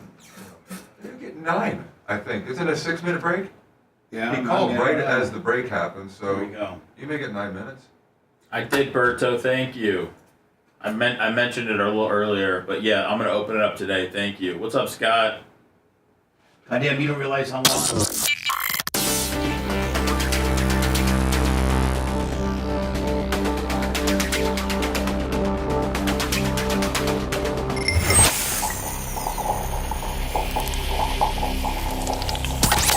Broadcasting live from the Aquabito studios, aquabito.com/Bubba. It's the Bubba the Love Sponge Show. Let me, so we don't waste any time. Joe's right on the phone, right? Yes. Joe, you were 5 minutes late, so we went to break, and then you called, and then we screwed ourselves out of 5 minutes. So maybe we can have you again maybe next week, because there's probably a lot of stuff we won't get to. That'll be great. First of all, how's your health? Because the first we were supposed to talk to you guys, I think on Friday, Yes. and they said that you had another health scare Friday. Yeah, just dealing with this prostate cancer and lung cancer. It's just a mess. You're dealing with both prostate and lung cancer? Yes, sir. Now, Joe, I don't know if the public has seen you, since maybe the last known photo of yours might be your booking photo. Would people be surprised? I mean, I got to think that the treatment for prostate cancer is aggressively they have to, and with lung cancer, treating for two different cancers, are you unrecognizable? I mean, have you lost so much? Has it really just wreaked havoc on your body and your looks? Well, last year when I went through chemo and radiation, I lost all my hair and I got down to 150 pounds. But my hair is pretty much back, but This call is from a federal prison. still pretty skinny. Throw up a lot. Now, your most recent, tragedy. You would call it a tragedy. I mean, there's been so many tragedies in your life, Joe. From Dylan, just your love life and your personal life has been tragic, to say the least, right? Yeah, I mean, I've not been even married three times, and I've buried two of them. Yeah, I mean, hold on. Can you say that again, please? I said I've been married 3 times and I've buried 2 of them. Yeah. So I mean, Joe, you think there's some people? Do you think there's some people, Joe, that think that maybe you kill these people? Well, I mean, Travis, when he died, I wasn't. That your bond and your bond and your love and your dedication is so just so loyal that if you like that expression that if you can't live with them, you gotta. What is it? I forget. Until death do we part. Yeah, I don't know. Can't live with him, can't live without him? Yeah, something like that. So, I mean, Joe, has anybody ever blamed you that, the reason your husbands die is because of you? No. I mean, the first one died of AIDS, and the second one accidentally shot himself while I wasn't even home. Yeah, we actually had, I think it was it Dylan? Was that what who was the witness? Dylan's the one that ran off with all the money from Netflix. Yeah. So Dylan, the dude that was in the room when your boyfriend killed himself, that was Dylan, right?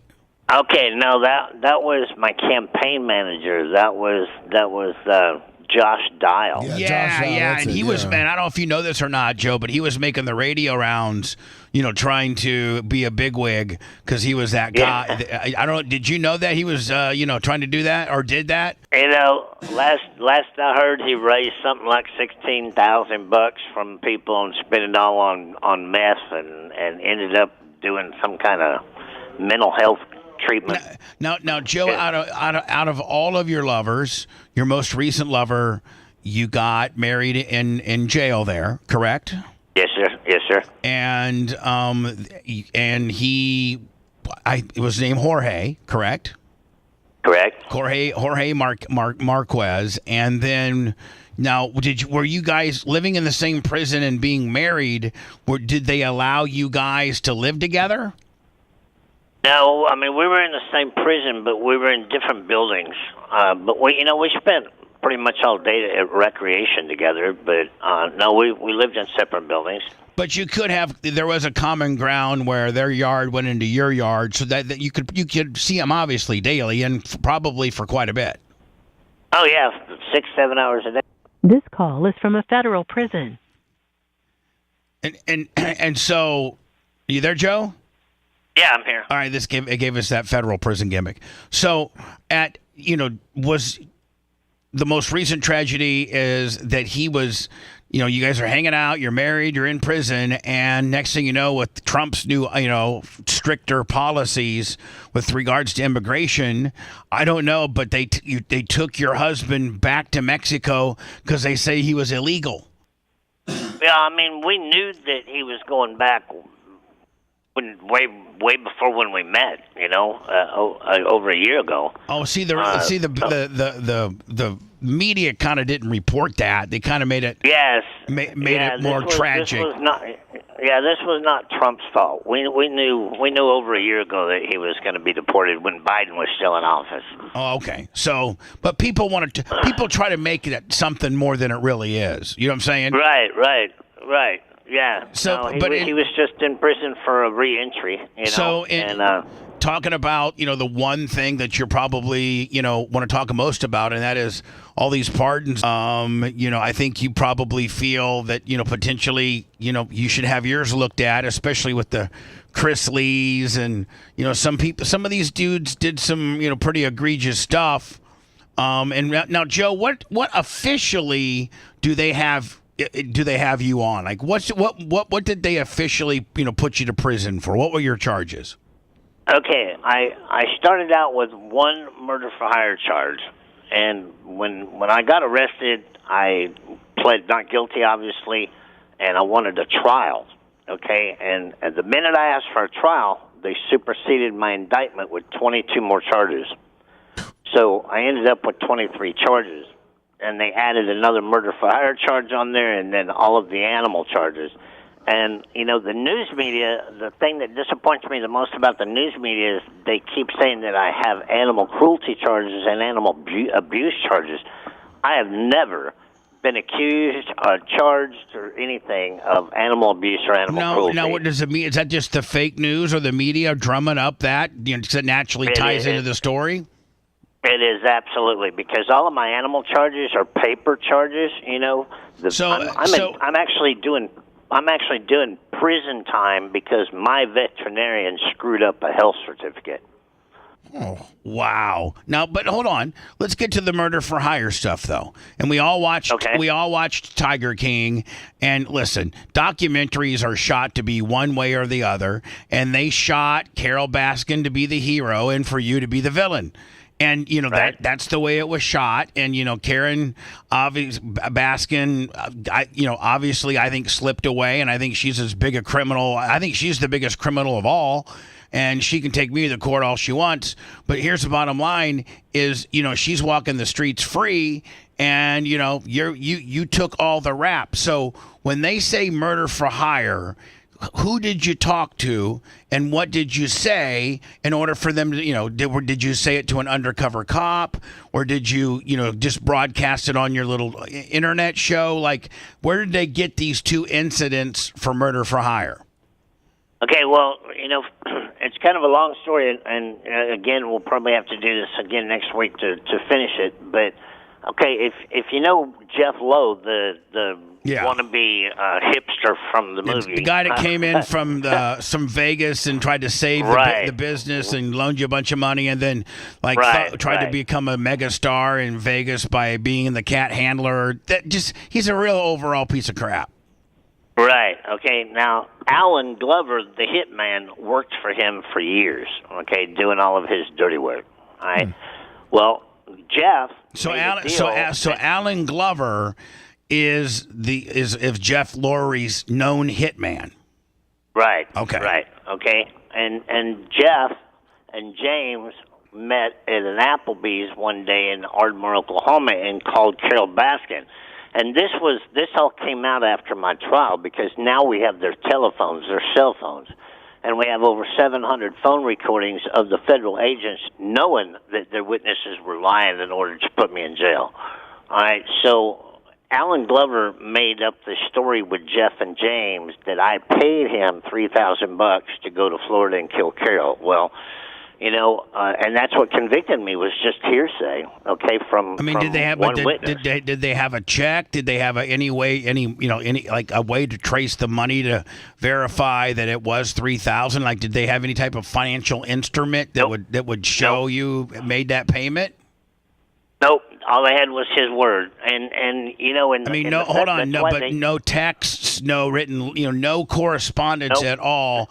You know, nothing. Email, anything saying, hey, I want you to go and kill Carol Baskin for $3,000 in Tampa, signed Joe Exotica. Nothing.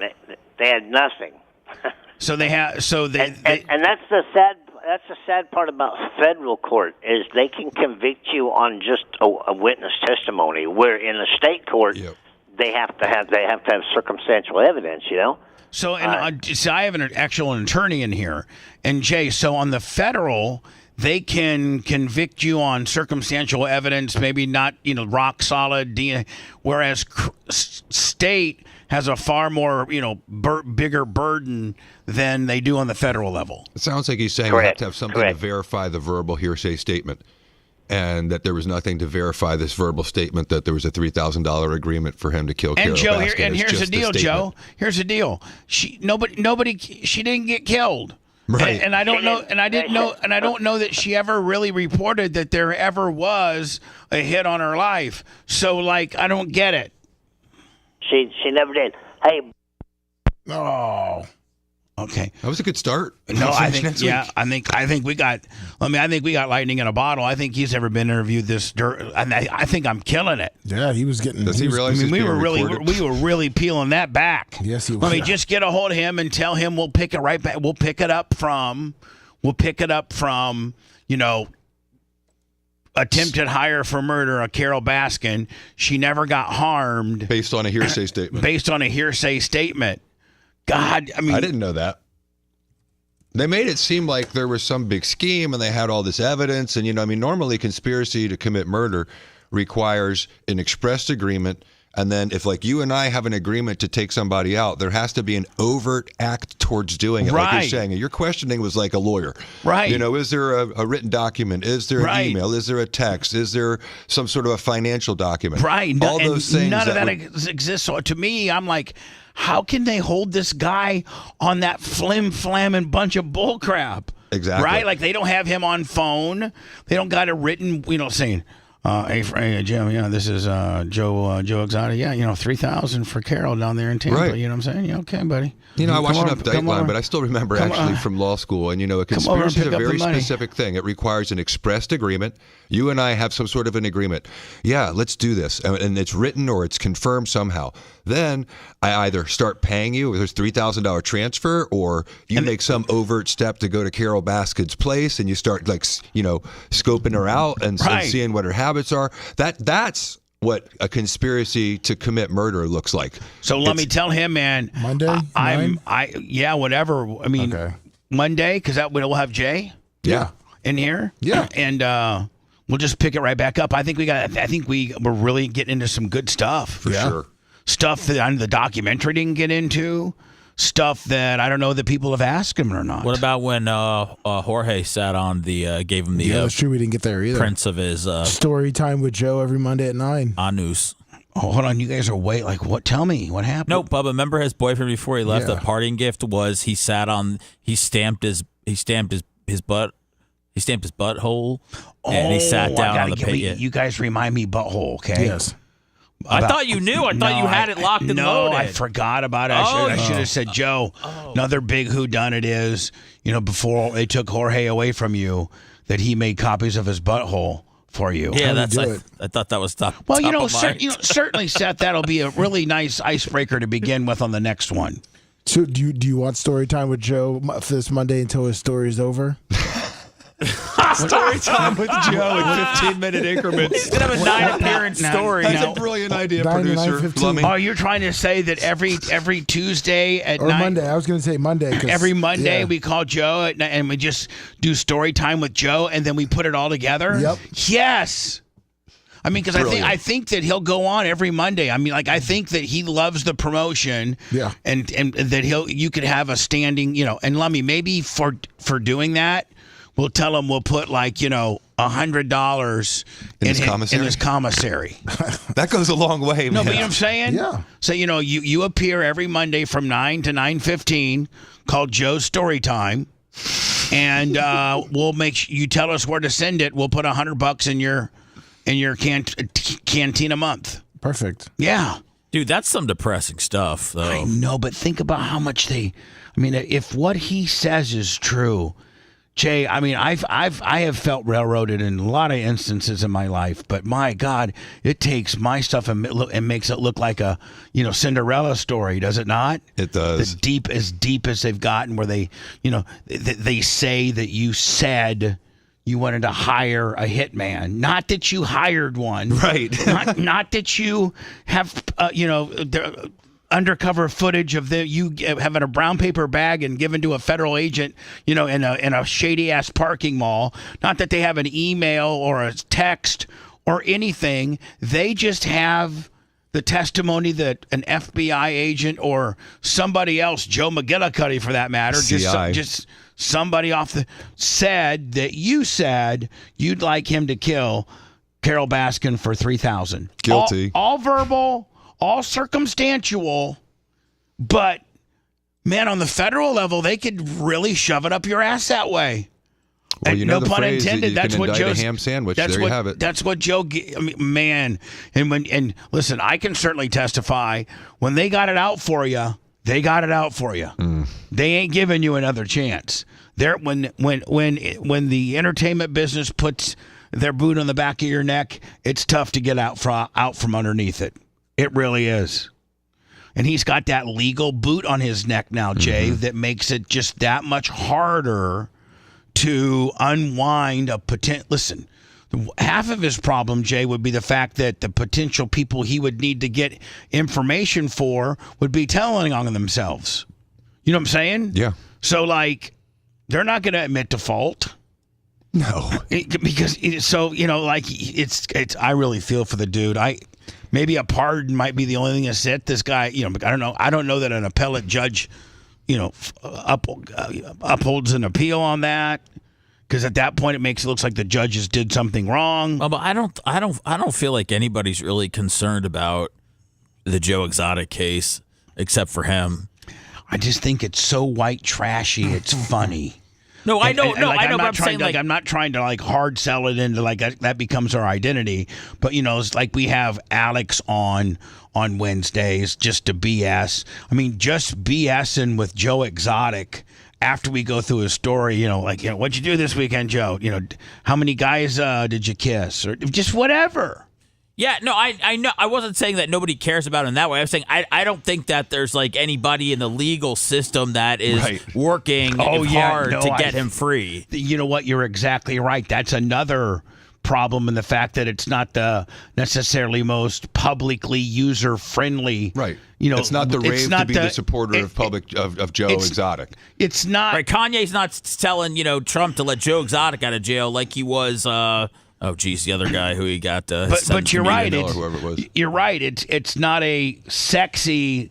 It's not a sexy pardon at all. Yeah, his husband's in Mexico trying to plead for him. It's not really helping. Yeah, I mean, his illegal immigrant who was deported to Mexico. Poor dude. You couldn't write it any better. I mean, poor dude, man. But how honest he was. He goes, that wasn't Trump. He was set to be deported anyway. Yeah. Well, I mean, he's not going against Trump on anything right now. He's got to. He wants to get out. He's full Trumped out, man. He's wearing his Trump. He's wearing his Trump 59 hat. Well, here, Bubba, I just sent you from Joe Exotic his voice, what he calls his voice, which is his husband trying to plead for him to get pardoned. Is it in Spanish, Lummy? No, they translated it to English. All right, hold on here, Lummy. All right, so Lummy. I'm just saying with the cancer and with everything, it's just go ahead and book him. Yeah. Book him for Monday, okay? But book him for Monday. Yes. Let me see here. Lummy, you sent this to me. Yes, that's his husband. This is his husband? Yes. Okay, and he's still alive. He just got deported, right? He's in Mexico. Okay, here we go.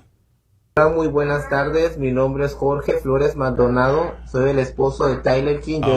You have to read it. That's his voice. That's what sets. I mean, there's his voice to get free. I am Tiger King Soar's husband. I am making this video for Mr. President Trump. Presidente Trump, yo le pido de favor. President Trump, I ask you please que le otorgue el perdón a mi esposo. To pardon my husband. He es una persona buena. Is a good person. Él ayuda a las fundaciones he helps de niños foundations discapacitados. For disabled children. See, listen. It sounds like AI wrote this speech for him. You think the Chrisleys who had people fighting for them had, somebody. You want to say some Mexican twink, don't you? Some Mexican. I mean, they probably had guys that looked like J. Diaco making video. Mr. Trump, I just want to let you know I'm an attorney. They had their daughter calling Trump. Yeah, up. I mean, they had their get out of free, strategy a little bit more refined than the Tiger King, who has his Mexican husband plead to our president. You're saying they need a cute blonde girl instead of. They need to. I don't know if this works. Mucha gente. Apóyelo, por favor. It helps a lot of people. Perdón. Please support him and give him forgiveness. Está sufriendo mucho en prisión. He is suffering from a lot in prison. Your cancer is developing your cancer is developing very quickly. Él necesita ser libre. He needs to be free. El perdón. Please forgive por favor, them. Se lo pido de todo corazón, I ask you, presidente. with all my heart, President. Ayúdelo. Es un hombre muy bueno. See, I just don't think that really doesn't help. gets the push. I mean, you got to take what you could get. What's he going to say to his Mexican husband? Well, don't. Supposedly, early on, right after Tiger King, Hogan and Nick were actually corresponding with Joe Exotic to do some kind of PR campaign. And then, then Hogan became Johnny Big Shot. And as soon as Trump anointed him and let him come to the RNC, now Hogan's not worried about any other causes other than his new beer he's developing, right?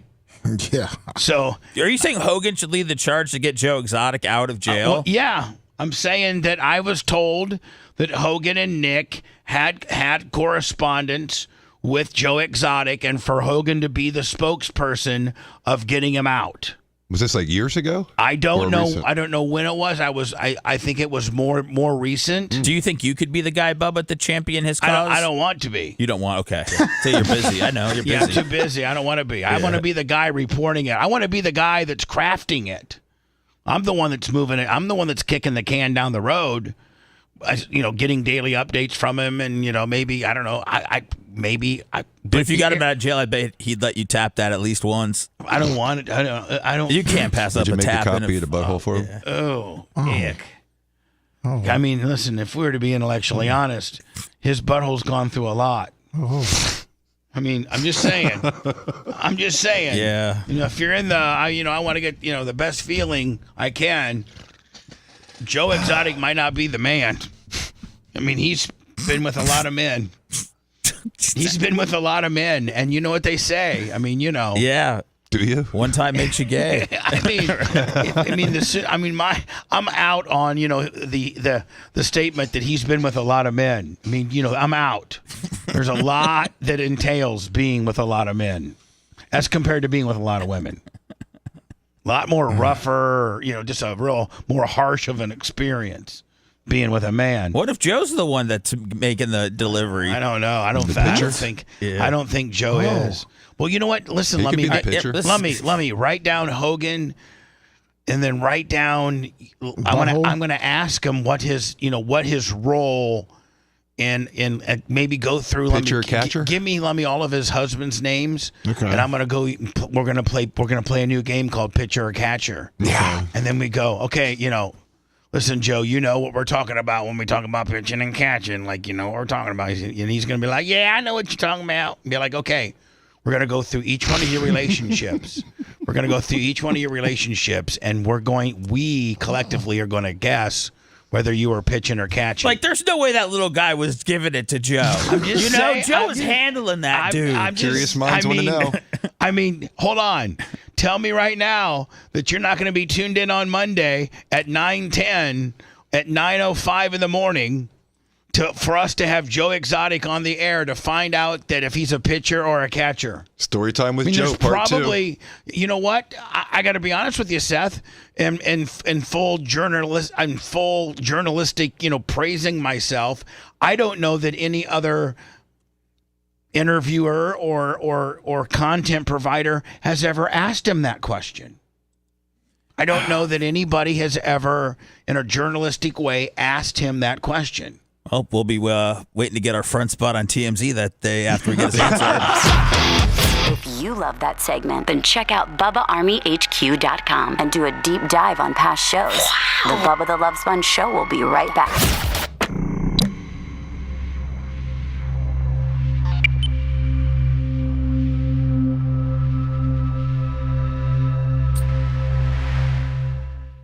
He seems pretty casual about his sickness, though. Lung and what do you have? Pancreas? No, he's got colon and lung. Colon's not good either, especially if it's spread to your lungs. That's terrible. Well, next time I have mom, I'm asking if the colon is from Hector. I don't think that's interesting. I thought, wasn't there something back in the day that they talked about people that had anal sex could get colon cancer or something like that, or some rumor like that? I wonder if that's true. We have to ask Danny that. I'm gonna say. Yeah, I don't know if there's any truth to that. There was Conolingus was accused of giving I think it was Michael Douglas throat cancer, maybe.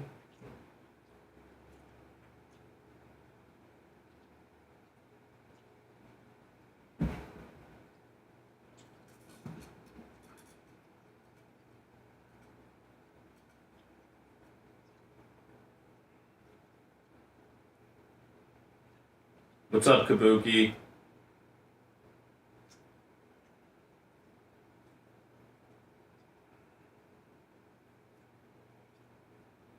Blonde Diva, you've been pretty funny today.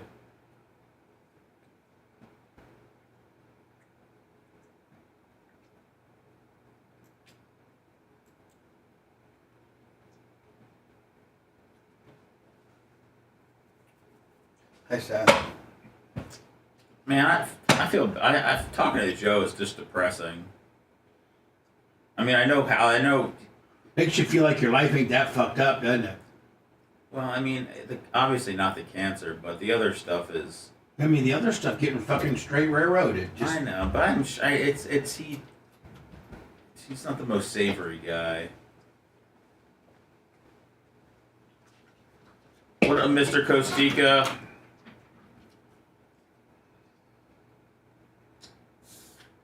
I got it at this place called Homage, SCO.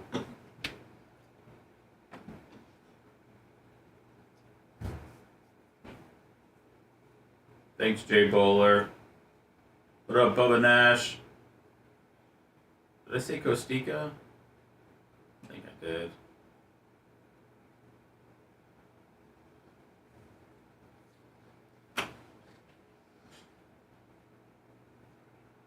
Man, I've been listening to 80s love songs a lot on Spotify.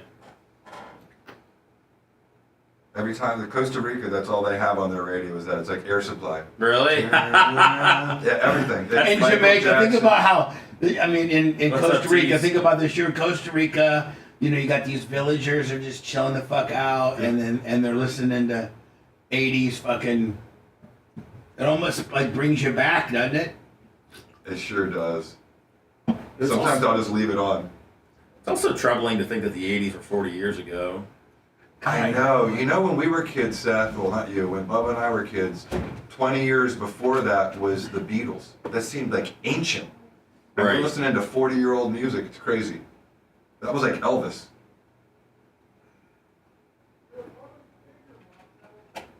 I think the music holds up better now, though.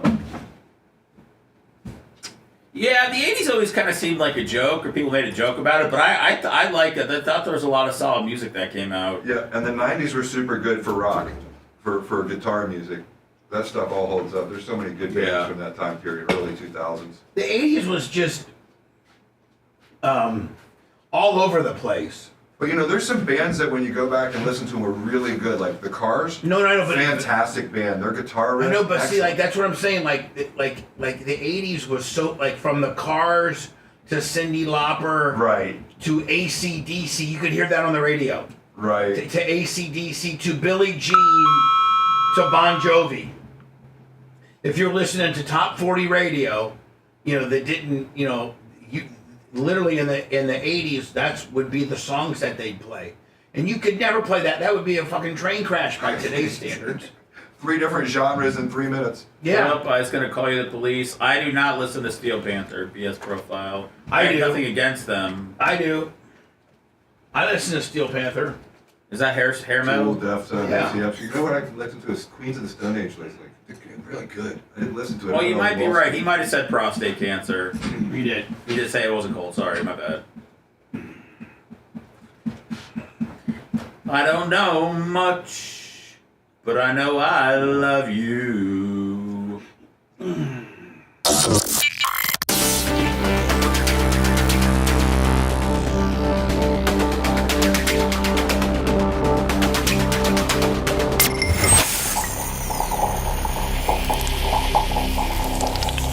Interaction is key. Interaction.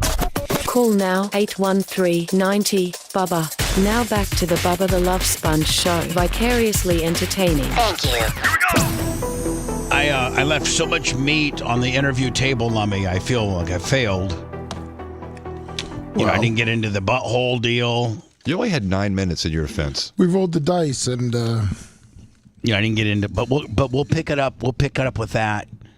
You know, on Monday, so that when you know, boom, we don't have to back sell everything we talk about. We'll just pick it up from, you know, maybe we'll just pick it up from the butthole, right? I mean, that sounds like I mean, that might as well just come right out, might as well just come right out swinging hard. There's no time for small talk in these conversations. Like, hey, Joe, I know you're really upset that Pedro got deported back, but obviously you guys knew there was a time he was going to go.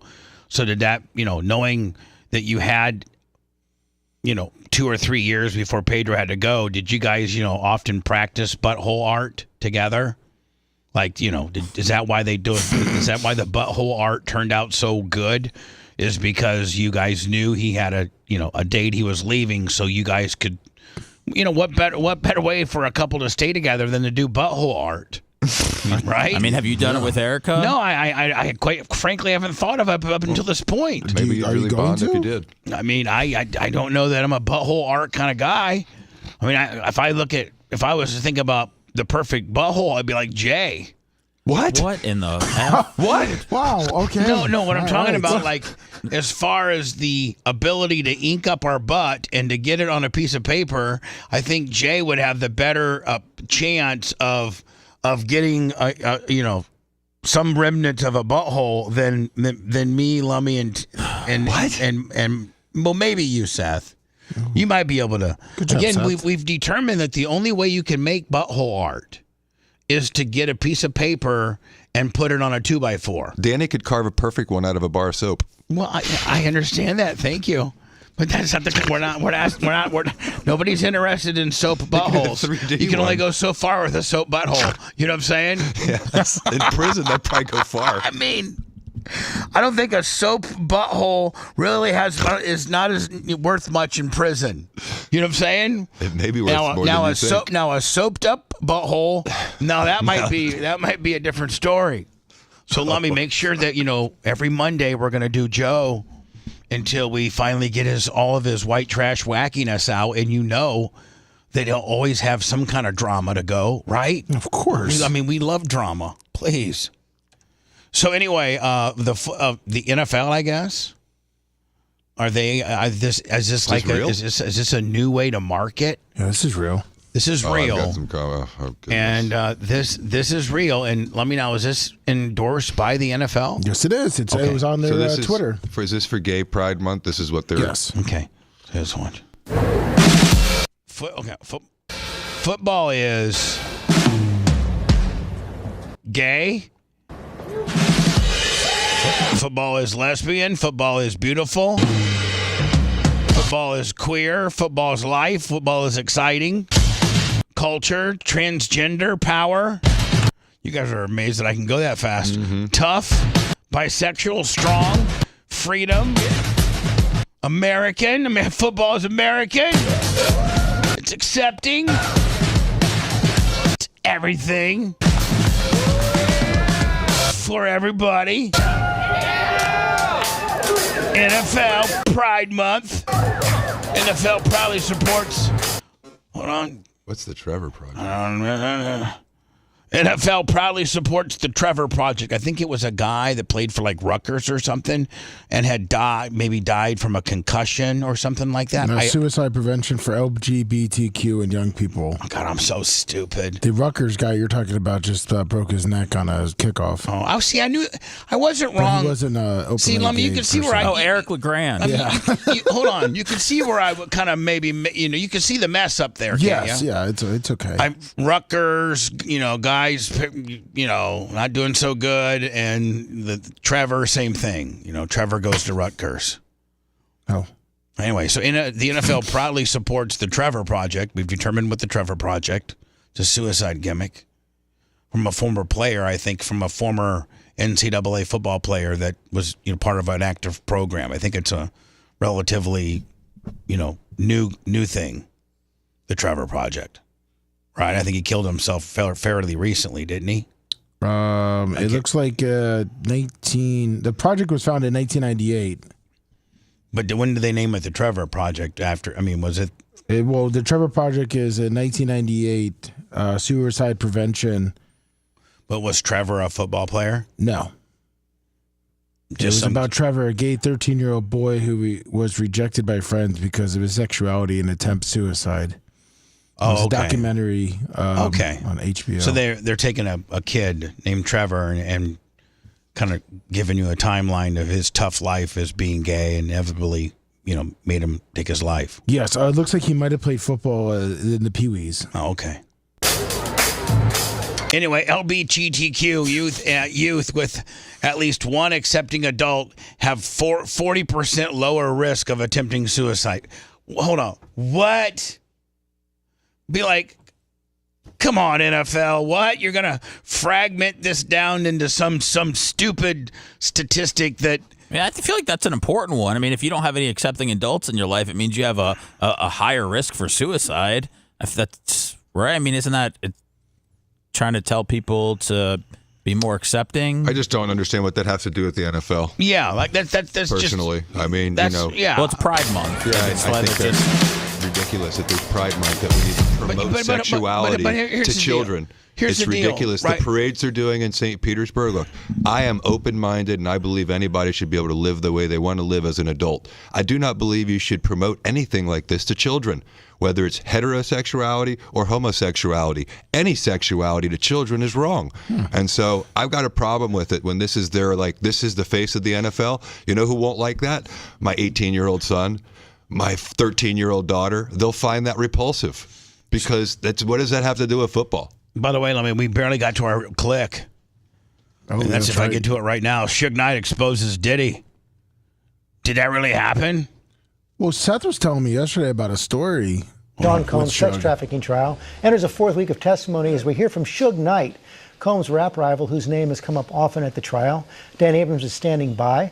We're going to talk to him after Chief Investigative Correspondent Aaron Katursky gives us this report from the courthouse. Good morning, Aaron. And good morning to you, George. Long before federal prosecutors put Sean Combs on trial here, his chief hip-hop competitor told us that Combs was known in the industry for some of the very conduct that could now put him in prison. Can't nobody hold me down. Oh, no. This morning, as a fourth week of testimony begins in the Sean Combs trial in New York, his West Coast rival and Death Row Records founder Suge Knight is speaking out from behind bars in California, telling ABC News Combs' sexual appetites were an open secret beginning in the 1990s. Everybody knew that Puffy didn't just pop in the industry and say, hey, I want to have sex with everybody.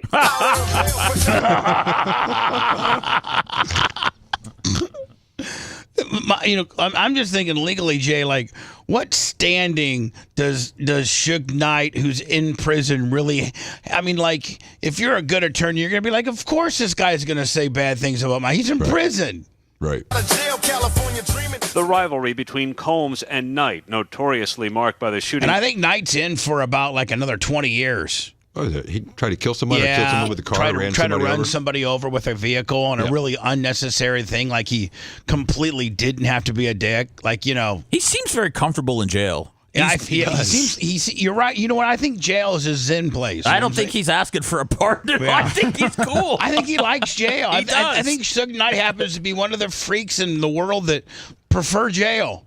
Deaths of Biggie Smalls and Knight's artist Tupac Shakur has come up at trial. Capricorn Clark became Combs' assistant after working for Knight and testified that on her first day, Combs took her to Central Park. He told me he didn't know that I had anything to do with Suge Knight, and if anything happened, he would have to kill me. A lot of people might say, well, Capricorn could have did anything else she wanted to do. She did try. If you go get a job at Universal and probably make a phone call, you're not getting that job.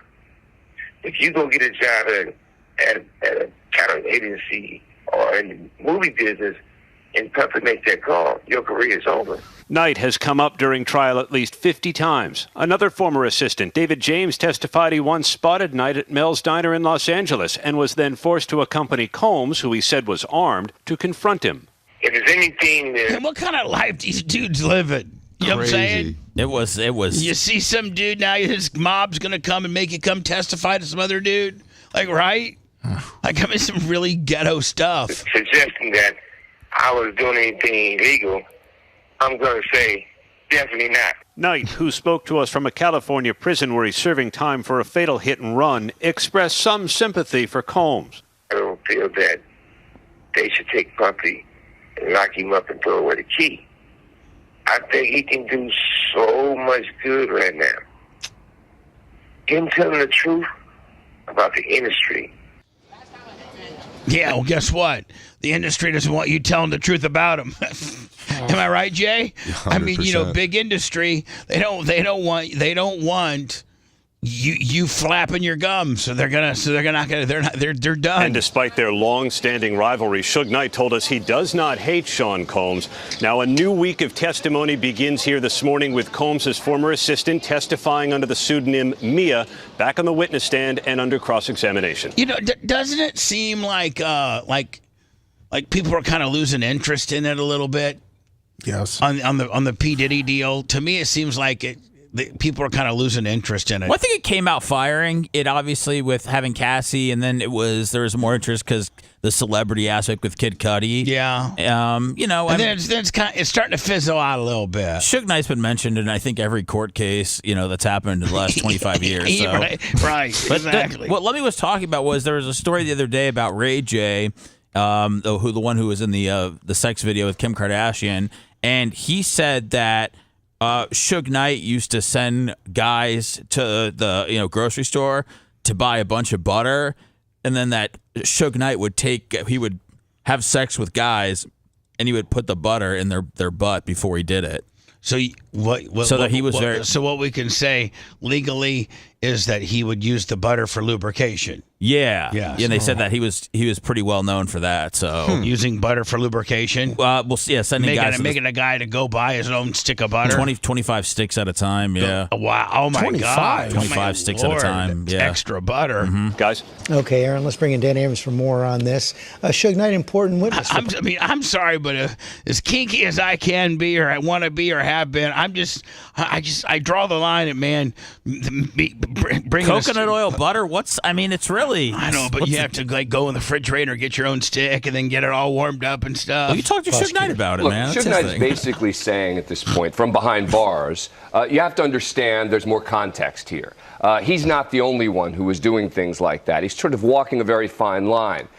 Suggesting that he should testify, right? Diddy's not going to testify in this case. And I don't know that I would take legal advice from Suge Knight from behind bars right now. But, it is interesting when you look at the context more culturally of the hip-hop world to listen to Suge Knight. I think it's less significant with regard to the actual trial. Well, how successful have prosecutors been in proving racketeering and sex trafficking? More successful than I thought they were going to be. I mean, when we talked about this early in the case, I was talking about So they're kind of breaking it down, what they think so far on the 5 charges. They're kind of breaking it down on what, they think how they're presenting it or how it's... Dan Abrams is a lawyer. He's a smart guy, the guy talking. How hard the RICO, the racketeering part was going to be. But you're seeing now witness after witness come forward talking about his employees assisting in this, right? Now you have the enterprise. The enterprise is the people who work for him doing the things he's telling them to do. He's right. Mm-hmm. So that's where the RICO comes. And then you have potential crime after crime after crime that's being alleged, which is everything from kidnapping and arson to extortion, et cetera. And you were asking me a moment ago, Michael, but, wait a sec. Have they necessarily proved each and every one of these? And that's going to be the question, right? That's going to be the question that has to be addressed is there enough proof to say that there was an arson, for example? It wasn't proved in court. Has it in another case, has it been proved here? And who else does the prosecution then need to put on the stand to prove all of this? Well, so they have another victim, another critical victim who's going to come forward, an ex-girlfriend of his who's going to testify. And I think, again, you're going to see the same kind of defense that we've seen in each one of these, which is, again and again, it's you came back, you didn't complain at the time, and why would you write all these positive things about him in the meantime? So you're going to see similar defenses throughout with regard to these witnesses. All right. Dan Abrams, thank you as always, my friend. I mean, if we're pulling for the right outcome to be, what do you think it would be? Would you pull at this point? What would be your mindset? Or is he guilty or not guilty at this point? I'd say guilty. I just think he needs to be away from society. I know there's all this justice and the charges that he was brought up upon, but I don't agree with Suge Knight. I don't think there's any good that Diddy can do. I think it's time that he goes away. I would have to agree with you in the fact that maybe they don't have the solidness of evidence, but you have enough smoke. There's a fire, and he's just not a good person, and he used power, way over abused his power to, at the detriment of, abusing and raping women. So I would say guilty if I was the jury. Like we're pretending we're a jury, okay? Yes. So now it's your call. Guilty. No, can you give us a little, like me and Seth did like a little spiel? Yeah, I think he's a dick, and I think he should be guilty. Okay. I heard he shoving eggs up butts. Very lummy and caveman like. He's a dick and he should be guilty. That's right. And then Jay, finally you, and you're I left you for last because I knew that we'd get the real legal opinion from you, not the legal opinion of Lovey is he's guilty, he's stupid. I haven't watched enough of it to say that these things should have come in or come out, but based on the evidence that I've heard, they've proven that this guy, they've proven successfully this guy is abusive, sadistic, sexually addict who would routinely take advantage of people. That's a bad guy. I think that guy should be put away. I agree. Mach, you got an opinion about it, or are you worried about your shoulders? He's supersetting. He does that. I always like to include him just in case he wants to get included. Oh, he never wants to be included. I always keep his mic open in case he wants to get a little zinger in occasionally. He likes it. Yeah. I think the last time he got really hot over something was the Tesla truck. The Cybertruck. Yeah. He hates all Teslas. He gets triggered. I leave his microphone on so that you can hear it when we trigger him. You know what I'm saying? Yes. Like if otherwise we wouldn't know when we're triggering him, and a triggered macho man, that's fun and scary, right? Clem Cush you want to give me, you want to call it 10:30? I'm sorry, 10, you want to call it 10:30, 10:35? Yeah, that's that. Yeah, the pigmentation guys are coming early today. So. Oh, what time are they coming? I'll be here a little after 11, but it's all good. Oh no, good. Then we'll start sooner, okay? All right. I'm gonna walk out. Jay, love me anything? No, sir. Give me whatever air checks you're supposed to give me. In your email. Jay, appreciate you. Thank you to Bubba Army for all your support, guys. Thanks for letting me finish. You've been listening to the Bubba the Love Sponge Show, starring me, Bubba the Love Sponge, co-host and show historian Lummet. It's Seth, co-host and president of podcasting. It's Brian Matroni, king of counter programming. You're wiring up. It's Mini Macho. The BRN agent, Thomas Buttoned Up B. Co-host Dr. Dan Diaco, Esquire of Council. Co-host J. Diaco, Esquire, the Spitting Cobra of Council. Now, time for the legal disclaimer. Exactly. The Bubba the Love Sponge Show is intended solely for the enjoyment of our listening audience. Any rebroadcast, retransmission, or other use of this show without express written consent of the Bubba Radio Network is prohibited. We must dissuade him of this delusion. Until next time, always remember. I'll repeat hello. I'm back.